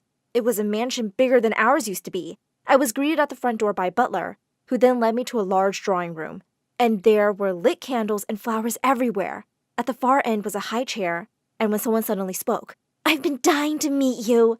Wait, why was this voice so familiar? When the girl stepped in front of me, we both stared in horror at each other and shrieked. It was Julia! You're Free Prisoner? You're the freaking writer I have a crush on? You have a crush on me? Julia looked insane. Of course not. How could I have a crush on you? You're gonna pay for this, Bonnie. Now get out of my house. I was only too glad to. I couldn't believe the person I'd been friends with for months was crazy Julia. And by the next morning, I walked into the most horrific scene. The school hallways were full of posters of me. They read, "The White Witch Can't Be Trusted." Everyone in school knew the writer was me. Julia was going around telling everybody how I was a terrible person who wrote mean stories about her family and kids from school just to get popular. Why would we want to be friends with someone like her? She can't be trusted. She'll be writing all kinds of things about us. Freak! But even worse than everybody suddenly hating me at school, I was in so much trouble back home. My siblings were so mad about the stories I wrote about them. We know we tease you, but we never thought you could be so mean. Guys, it's not like that. I never meant for anyone to know who those characters were. But they wouldn't listen to my protest and stopped talking to me. Later that night, Mom came to my room and asked me why I'd been writing these stories. I handed an envelope to her from my drawer. I only wanted to help you out, Mom. She let out a cry when she saw the cash inside. Bonnie, you're a kid. You don't need to worry about money. I'm not going to take this. How about we use it for your hair? Yeah, Mom. Let's do this, I guess. The next day, I decided to fix everything. I went up to the stage during morning assembly and nervously cleared my throat. I just wanted to say sorry to my siblings and anyone else who might have been hurt or offended by my stories. I only used you guys as inspiration, and you made such interesting characters. But it wasn't right of me to use anyone's secrets. And I won't be writing on Wattpad anymore. As I ran out of the auditorium, someone caught up with me. It was Eric. Hey, that writer is you? Oh man, your stories are hilarious. I wanted to ask you something a long time ago. Will you be my girlfriend?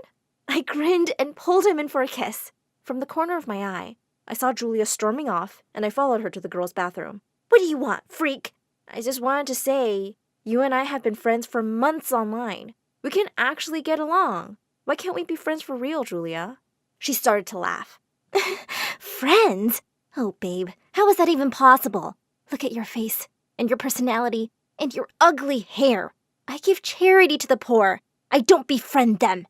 Well, look around you, Julia. I don't think you have any real friends. I'm here if you change your mind. And then I started to walk away. Don't hold your breath. Well, after that, things got a little better because my siblings forgave me, especially when they realized my stories hadn't affected their popularity one bit. I stopped writing and spent all my time with Eric, who asked me out to prom. That night, I went home with a big smile on my face. Mom was waiting for me to dye my hair, and then I said, "You know what, Mom? I like my white hair. I'm born to stand out. Why should I try so hard to fit in? It's cool to be different." Mom smiled and hugged me. I'm so proud of you, Bonnie. Next day, when Julia found out that Eric and I were nominated for prom king and queen, she completely lost it. She went too far.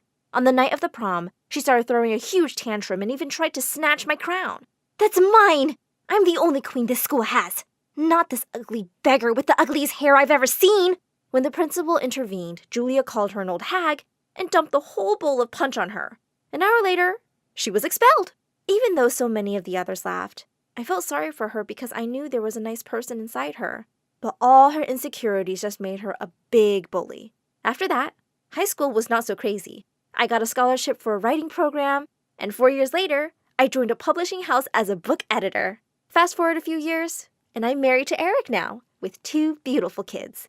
And they are the only ones I write stories for. When my mom was a little girl, she heard this wild rumor that she comes from a family of witches. So naturally, like any sane person, she wanted to get to the bottom of this. She graduated college with honors and went all in on studying the supernatural in a more scientific way. And her big takeaway was that the supernatural is real. We just need the right means to connect with it. But even though Mom became super famous for her groundbreaking work, she still couldn't figure out if our family had any connection to witches. She was so obsessed with finding the answer that she neglected everything else, which didn't sit well with Dad. They fought all the time, and eventually, he had enough and left. Soon after, Mom realized she was pregnant with me.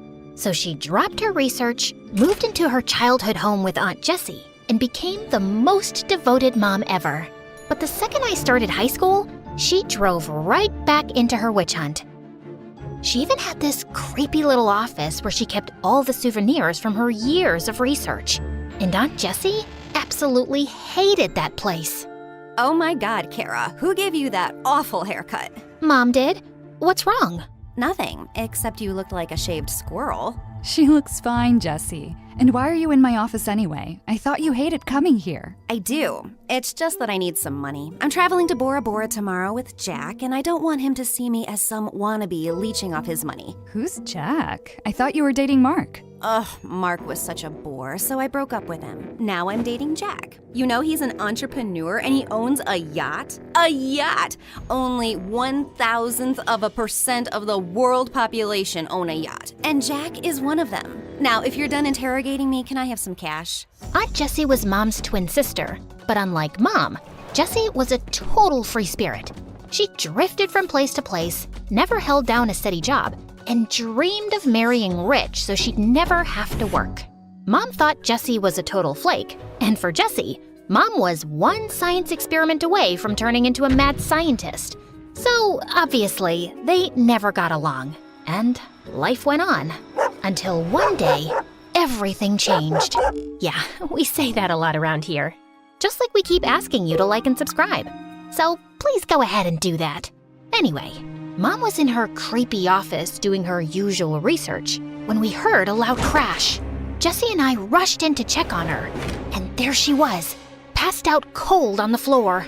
Her research papers were scattered everywhere, and right in the middle was this weird necklace.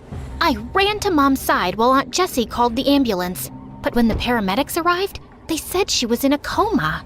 Mom was rushed to the hospital, but the necklace stayed behind. I couldn't bring myself to leave it there. It felt important, like it might hold the answers we needed. So I took it and always kept it close to me. Oh my God, just toss that ugly thing already. No way! This was the last thing Mom was researching before she collapsed. She might need it when she wakes up. For what? To wear to some ugly necklace convention? Kara, you're 18. Go live your life. You sulk way too much for a teenager. And you're way too wild for someone in their 40s. Don't you care about Mom at all? Aren't you even a little worried if she's ever gonna wake up? Look, your mom's nuts, okay? For all we know, this is because she spent too much time chasing ghosts and ancient nonsense. Now, do me a favor and stop playing detective. Aunt Jessie grabbed my arm and I wanted to pull away, but I was too stunned. Not because of what she did, but because of what I saw. I had this vision where I saw Jessie in Mom's office, pulling money out of her locker. You stole from Mom's locker? What locker? I didn't steal anything. But I just saw... I grabbed Jessie's arm again, and just like before, I saw her in Mom's office stealing money.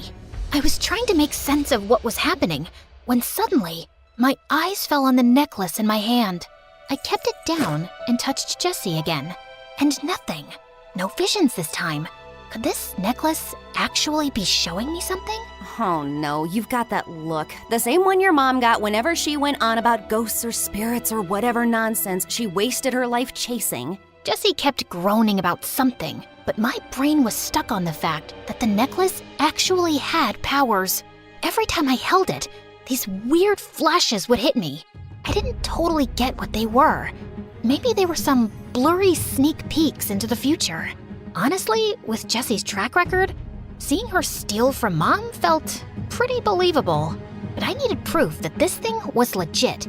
So the next day, I wore the necklace to school, and like I suspected, every time I bumped into someone, I saw a glimpse of their future. Like, I accidentally brushed up against Madison, our cheer captain, and saw her flipping out in front of everyone. Sure enough, later that day, she dumped her boyfriend and destroyed his locker. I also saw Kyle, the class clown, going home alone to his cats, which was kinda sad. But then, I saw the rude school janitor having a terrible lunch that would keep him in the bathroom all afternoon. That instantly lifted my spirits. Oh wow, this is the best day ever! Whee! Talking to yourself, Kara? Is that your secret strategy to beat me on the test? Hate to break it to you, but it's not gonna work. Ugh, Ethan. Of course he had to walk in and ruin my perfect day. Ethan is in my class, and he's probably the most perfect guy ever. Rich, popular, a face that looks like it was carved by angels, and of course, perfect grades. He's got it all. But here's the kicker. Ethan's insanely clumsy. It's almost a talent, how bad he is at holding on to things. Lunch trays, expensive vases, kittens, you name it, he's probably dropped it. And yet, somehow, his clumsiness just makes him even more charming to everyone. Well, everyone, but me. I just thought it was hilarious how someone so perfect can be such an uncoordinated mess. Oh my god. Ethan, are you okay? Did you hurt yourself? Yeah, I'm fine. Just slipped a little, no big deal. Quick, someone get ice. Call the nurse. Ethan, how many fingers am I holding up? 2? What's so funny? Oh, nothing. It's just, isn't this a little dramatic? He just tripped. He's not dying. Just for the record, I could have seriously hurt myself. What if I hit my head and broke my neck? Would that be serious enough for you? Oh my god, you're fine. You may have a concussion, but that's about it. And you literally fall every day, Ethan. Multiple times a day. And you're walking just fine, aren't you? Ethan gave me the stink eye. And since then, he's been in this weird, unspoken competition with me. He tries to beat me at everything. Grades, gym class, who gets to the front of the cafeteria line first. And even though I have no idea why he's doing that, one thing's for sure. There's no way I'm letting him win. I'm here. I'm not late. Ew, what's that smell? Did you run here? Just ask Kara and I'll lend you a couple bucks for the bus next time you're late. At least I can run without tripping over a rock and rolling down the street. I don't need to run. I have a car with a private driver. And thank God for that. Or God knows how many people you would have run over by now, you clumsy fool. How dare you! Ethan lunged at me, but his foot caught on the desk, and he crashed right into me. As soon as we touched, I had this crazy vision of Ethan wandering through a forest, moving deeper like he was searching for something. And then suddenly, he reached the edge of the cliff and fell. If you keep staring at me like that, you'll fall in love. Ugh, as if. Get off me. And yeah, maybe stay away from cliffs for a while, okay? What? Did you not get enough oxygen to your brain while running over here? Just then the teacher walked in and we rushed back to our seats. That entire day, I couldn't help keeping an eye on Ethan. Even though he was a jerk, I didn't want him falling off a cliff because of some mysterious entity. That would break too many hearts at school. So later, when I saw him walking toward the woods behind the school, I decided to follow him, but he'd already walked in deeper. I kept walking straight, trying to stay optimistic, when I finally saw Ethan moving towards the cliff in a trance-like state. Ethan, stop! No response. I screamed for him again, but when he didn't stop, I ran towards him and pulled his arm, snapping him back to reality. Kara? What? Where am I? You walked into the jungle. You don't remember? No, I remember being at football practice, and now I'm just here? How did I even get here? And wait, how'd you know where to find me? Were you following me? You were, weren't you? Why? Did one of my dad's enemies send you to keep an eye on me? Tell me! For a second, I panicked. Ethan's dad was a senator, and me showing up out of nowhere was definitely weird, especially because we didn't get along. I could understand why he'd be paranoid, so I had no choice but to tell him the whole truth. So you're telling me this necklace gives you the power to look into the future? Yeah. And I know it sounds super made up, but I swear to God, it's true. And if you don't believe me... No, I actually believe you. With all the weird stuff going on in my life right now, a magic necklace honestly feels pretty normal. That's when Ethan told me that for the past few months, he was being haunted by a ghost. It showed up out of nowhere, and ever since then, his life had been a mess. I was always clumsy, but lately it's been getting worse. I wake up doing the weirdest stuff, like wrecking my mom's rose garden or doodling all over some portrait of my great-grandfather. And I don't even remember doing it. But how are you so sure a ghost has something to do with this? Because I've seen it. Sometimes late at night, I'll catch a shadowy figure in the mirror, or feel like someone's standing right behind me. Plus, we moved into this house only 6 months ago, and my parents were warned it might be haunted.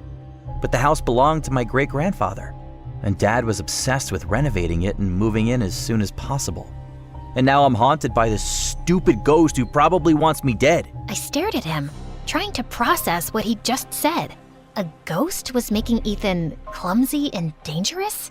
It sounded ridiculous. But then again, I was wearing a necklace that could show me the future.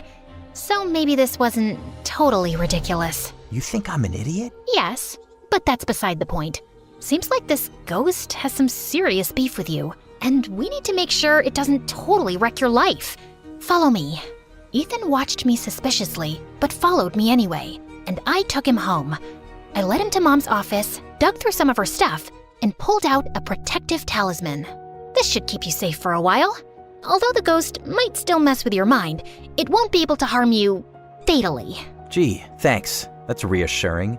But how do you even know this stuff works? My mom was a researcher of the supernatural. I picked up a thing or two growing up in this chaos. That is, until she got sick. But I'm sure she'll be fine in no time. And this time when she's back, I'm not letting her out of my sight for even 1 second. At least you have that hope.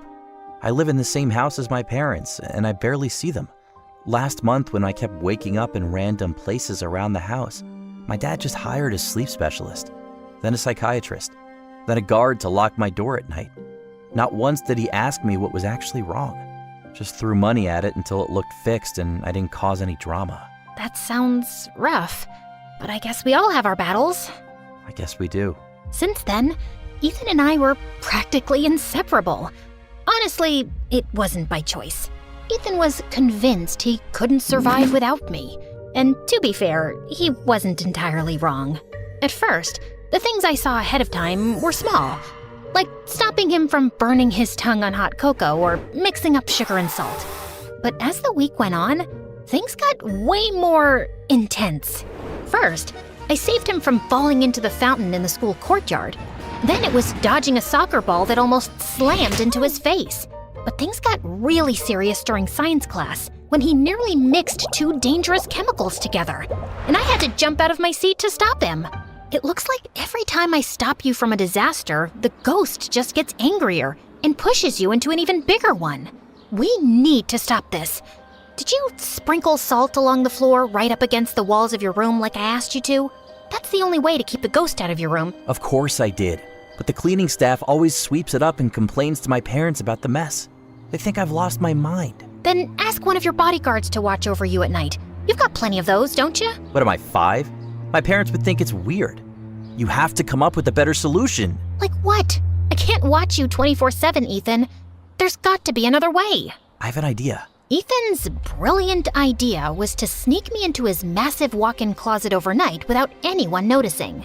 But why can't I just come in through the front door like a normal person? I mean, you're kind of popular. Don't you have friends coming over all the time? You mean those kids I hang with at school? They're only around because my dad's loaded. None of them are real friends. And even if they were, my dad's way too paranoid to let anyone in without running them through 100 security checks. Seriously, sneaking in is just easier. And way more claustrophobic. You'll survive. But it was tougher than it looked. Ethan's place was like a fortress. Big, sprawling gardens, guards crawling everywhere with dogs that would rip you apart. Even his closet was bigger than my room. So I slipped in and waited for Ethan while his guards patrolled the house. But with the blackout, the air felt heavy, and I started to feel dizzy. Before I knew it, everything went dark, and I passed out. When I opened my eyes, I wasn't in the closet anymore. Instead, I was standing in a dimly lit hallway with creaky wooden floors and walls lined with old paintings. Finally awake, Sleeping Beauty? I spun around to see a girl my age, dressed like she had just walked out of a 19th century drama. What is this? Where am I? Who are you? Slow down, woman. One question at a time.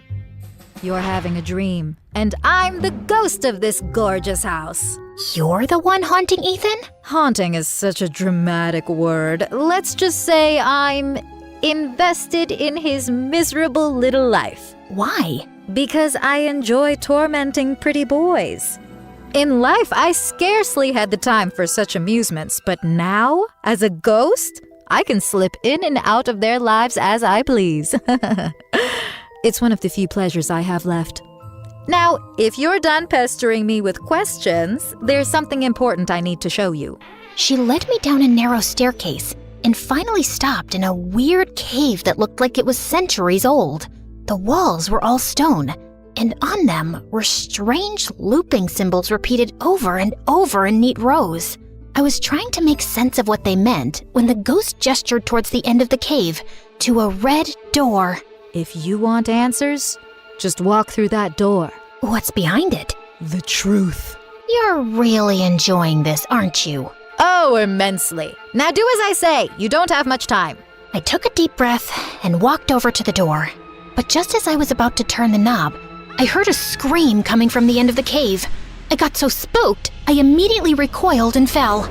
My head hit the ground, and I don't remember what happened next, except I woke up staring at the ceiling in Ethan's living room.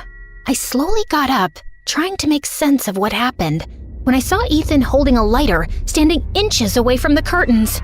Without thinking, I lunged forward and snatched the lighter out of his hand, when suddenly Ethan's parents walked in. Who are you and what are you doing in my house? Dad, she's... I'm not asking you, Ethan. You go to your room. But Dad... I said leave! Ethan's mom took his hand and took him to his room, while I just stood in the living room, motionless. As for you, girl, you broke into my house, and judging by that lighter in your hand, I'd say your intention was to set something on fire. Some rival sent you to sabotage me, so I stepped down from my mayor campaign? What? No, I wasn't trying to burn anything. I was helping Ethan. Ask him. I don't have to ask him anything. My son would never be friends with someone like you. Excuse me, sir, but you're crossing a line here. I agree this whole thing looks suspicious, but I'm telling you the truth. You can call my aunt. She can vouch for me. Oh, I'm sure you have some accomplice ready to cover for you. Enough of this nonsense. You're not fooling me. Before I could argue any further, his dad pulled out his phone and called the police. And an hour later, I was sitting in the police station, feeling like the unluckiest person in the world. I was just about to lose my mind when Jesse burst through the doors and dragged me home. Of all the stupid, reckless, irresponsible things you could have done, Kara, you broke into someone's house? I didn't. Ethan called me there. He's my friend. So you're telling me you have rich friends like that guy Ethan, and you never told me? How could you do that? The least you should have done was to introduce me to his father. For the love of God, Jesse, his dad's married. Where are your morals? Who needs morals when you can be rich? And his dad's a politician, right? Everyone knows politicians are always looking for trophy wives. I'm sure I'd fit right in. Now do me a favor and arrange a meeting. I will do no such thing, you freak. What? I'll talk to him after break. Tomorrow at school. I didn't, because Ethan didn't turn up at school the next day, which kind of had me worried. I even called him, but he didn't answer. So I thought he was just ignoring me after what happened with his dad last night. But then, something in my heart told me things weren't right, so I decided to pay him a visit. I was outside his mansion when suddenly I started hearing voices. I walked in and froze. Ethan was standing on the edge of the roof, swaying like a leaf in the wind. His parents were shouting up at him. Guards were barking into their walkie-talkies. But no one was making a move to save him. Ethan, sweetie, please wake up. But Ethan didn't move. It was clear he wasn't himself, and if someone startled him or rushed up there, it might only push him to jump. I had to get to him somehow, so with everyone distracted, I slipped into the mansion and dashed upstairs to the rooftop. Ethan? Ethan, it's me, Kara. I know you can hear me. You're not alone. I'm here, okay? Just focus on my voice. Ethan tilted his head slightly, like he was trying to place the sound. You're stronger than this. Whatever's got a hold on you, it doesn't control you. You're Ethan, the guy who trips over air and somehow still looks cool doing it. You're not a puppet. Fight it! For a moment, nothing happened. Then slowly, he turned his head to look at me. Kara? It's me. I've got you. I won't let go, I promise. Finally, he reached out, and the moment our hands touched, I yanked him away from the edge with all my strength. But I fell, hit my head, and blacked out.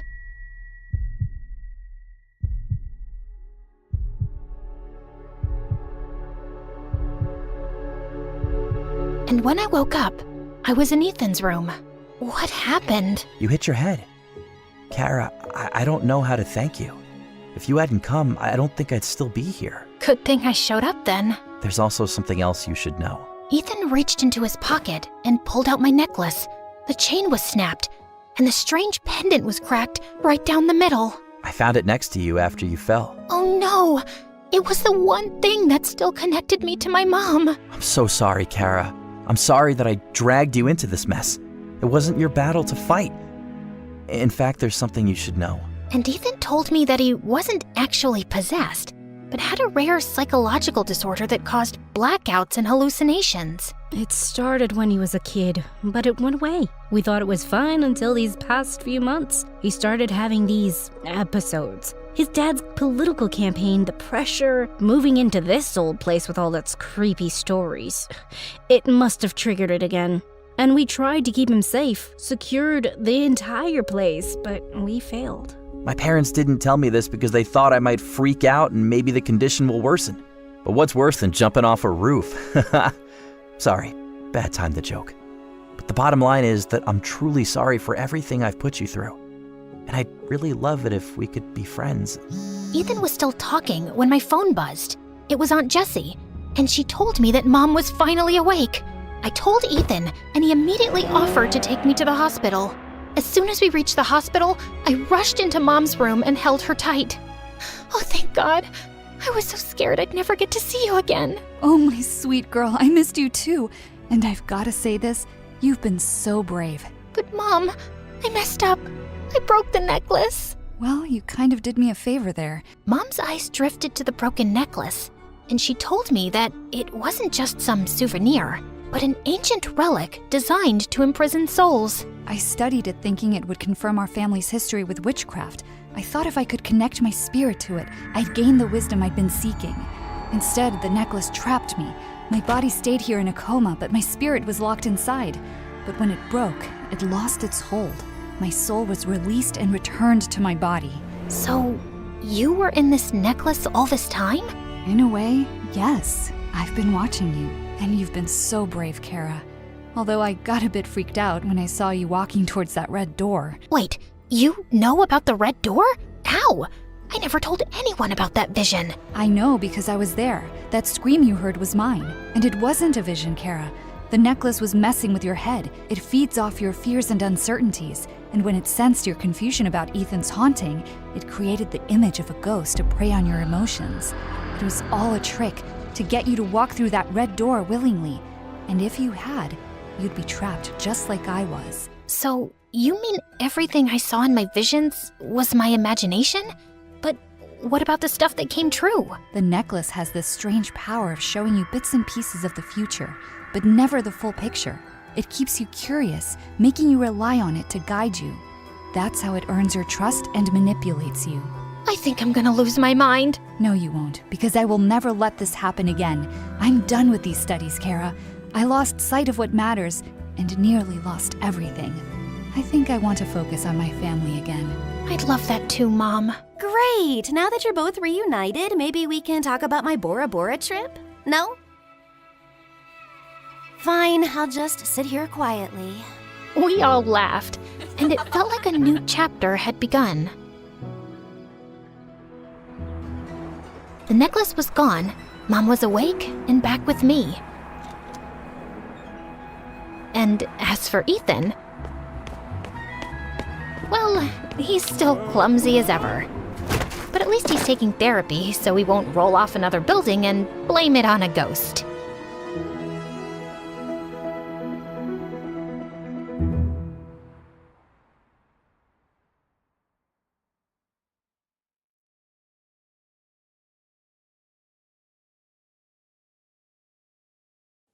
My family was so perfect, you could have put us on a Christmas card. A big, beautiful house, every luxury in the world, and 2 loving parents. Until the day when I was in the 9th grade. My parents were hosting one of their grand Christmas parties when suddenly a group of men from the FBI barged in. One of them said, "You're under arrest for fraud," as they walked straight up to Dad. He screamed in protest as he was dragged away. Turns out, Dad had invested in a business venture with his friend, and it was a complete scam. The friend had run away with so many people's money, including Dad's. While he was in prison, I'd watch men in suits come by every day to take away all our things. They let us keep the house, though. Mom and I would snuggle up in sleeping bags in front of the fireplace in the big, empty living room. When Dad was released on bail after a few months, I thought things would start to get better. But Dad wasn't a pleasant man without money. Mom had started working as a maid, and when Dad got back, he turned up his nose at her and said, "Yuck! You clean people's bathrooms now?" He refused to do anything himself except whine. I was forced to leave my fancy private school, of course, but he wouldn't even send me to a public one. He said, "I'm not spending any money on your education. If you were a boy, you would at least have some use." I'm going to get you married off as soon as I can.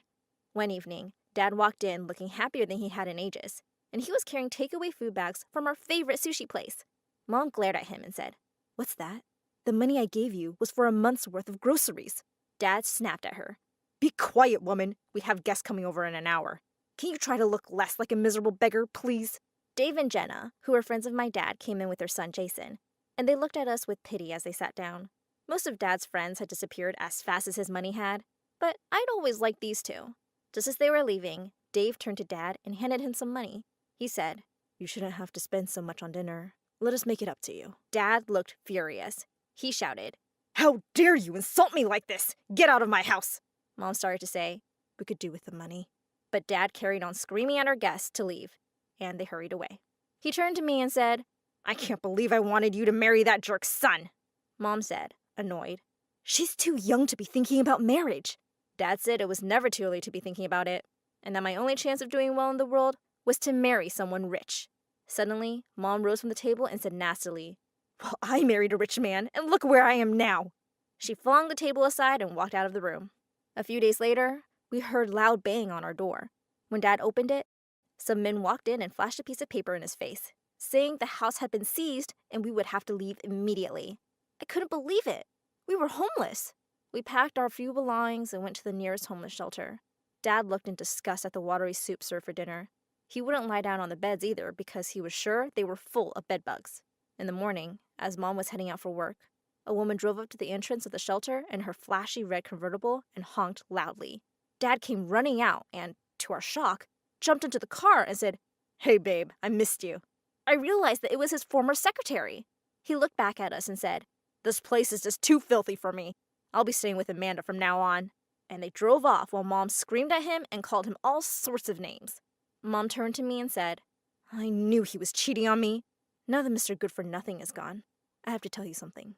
She told me that she had a private stash of money saved up, and we could use it to get a small apartment for ourselves. And she would send me to school, too. Well, all we could afford was a dingy one-bedroom apartment, but it was still better than the homeless shelter. I started looking at public schools in the area, but Mom thrust a brochure in my hand for a really fancy private school. I was surprised. Mom said she would keep doing her cleaning job. "I want you to hang out with the right kind of people and meet a nice guy." That meant rich, of course. It sounded really shallow, but I couldn't blame her. She'd gone from being the lady of the mansion to a maid. I got off the bus 2 blocks away and walked to my new school for New York's elite. I took 2 steps inside and tripped over something. I quickly got up, hoping no one had noticed. "Ouch, you okay?" I heard someone say. I turned around to see the most gorgeous boy smiling warmly at me. He introduced himself as Eli. Just then, a loud sports car sped into the parking lot, drowning out his voice. A really good-looking boy hopped out and was instantly surrounded by other students. Now that looked like someone I should be dating. I had to get close to him.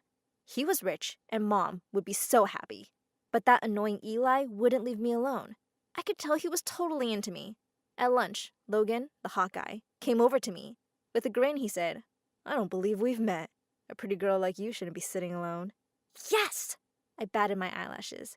But then I heard Eli's annoying voice. "Let's go to the library, Mia." You go ahead. I think I'm going to stay here for a bit," I said, giving Logan a flirty smile. Eli walked away quietly. Soon enough, we were joined by Logan's minions, and before I knew it, I had become part of his exclusive circle. This was my ticket to becoming rich. I started hanging out more and more with Logan and his friends, but Eli wasn't happy about it. And he truly hated Logan. I didn't really care if he didn't want to come. I knew he was just jealous of Logan. One day, Logan announced that he was going to throw a huge party at his house next month. Everyone was waiting anxiously to see who would be on the guest list. I was on it. When I told Eli excitedly, he suddenly lost his cool and said, "I don't know what you see in that guy. Are you in love with him?" I felt annoyed by his question, but I just smiled at him and denied it. He looked a little relieved. Then he took my hand and said, "Mia, I'm falling for you. Say you'll go out with me." I had my sights set on Logan, but, well, Eli was pretty rich too, and he really adored me. He pulled me in for a kiss, and I kissed him back. We were officially dating now. Logan didn't look too happy seeing us going around holding hands. The other person who wasn't too happy was my mother. At first, she was excited to hear I was going out with one of the boys from school, but she went with me to his house one day to drop me off and looked really disappointed. She exclaimed, "That's their house? It looks like a cottage. And their car is a pretty old Mercedes. What happened to the boy with the Ferrari? A few days before the party, Eli texted me to come to his place in the evening. His mom told me he was in the backyard. My eyes widened when I saw the whole setup. We had a wonderful dinner and danced under the stars. Suddenly, Eli took my hand and slipped a beautiful ring on my finger. Wait, what?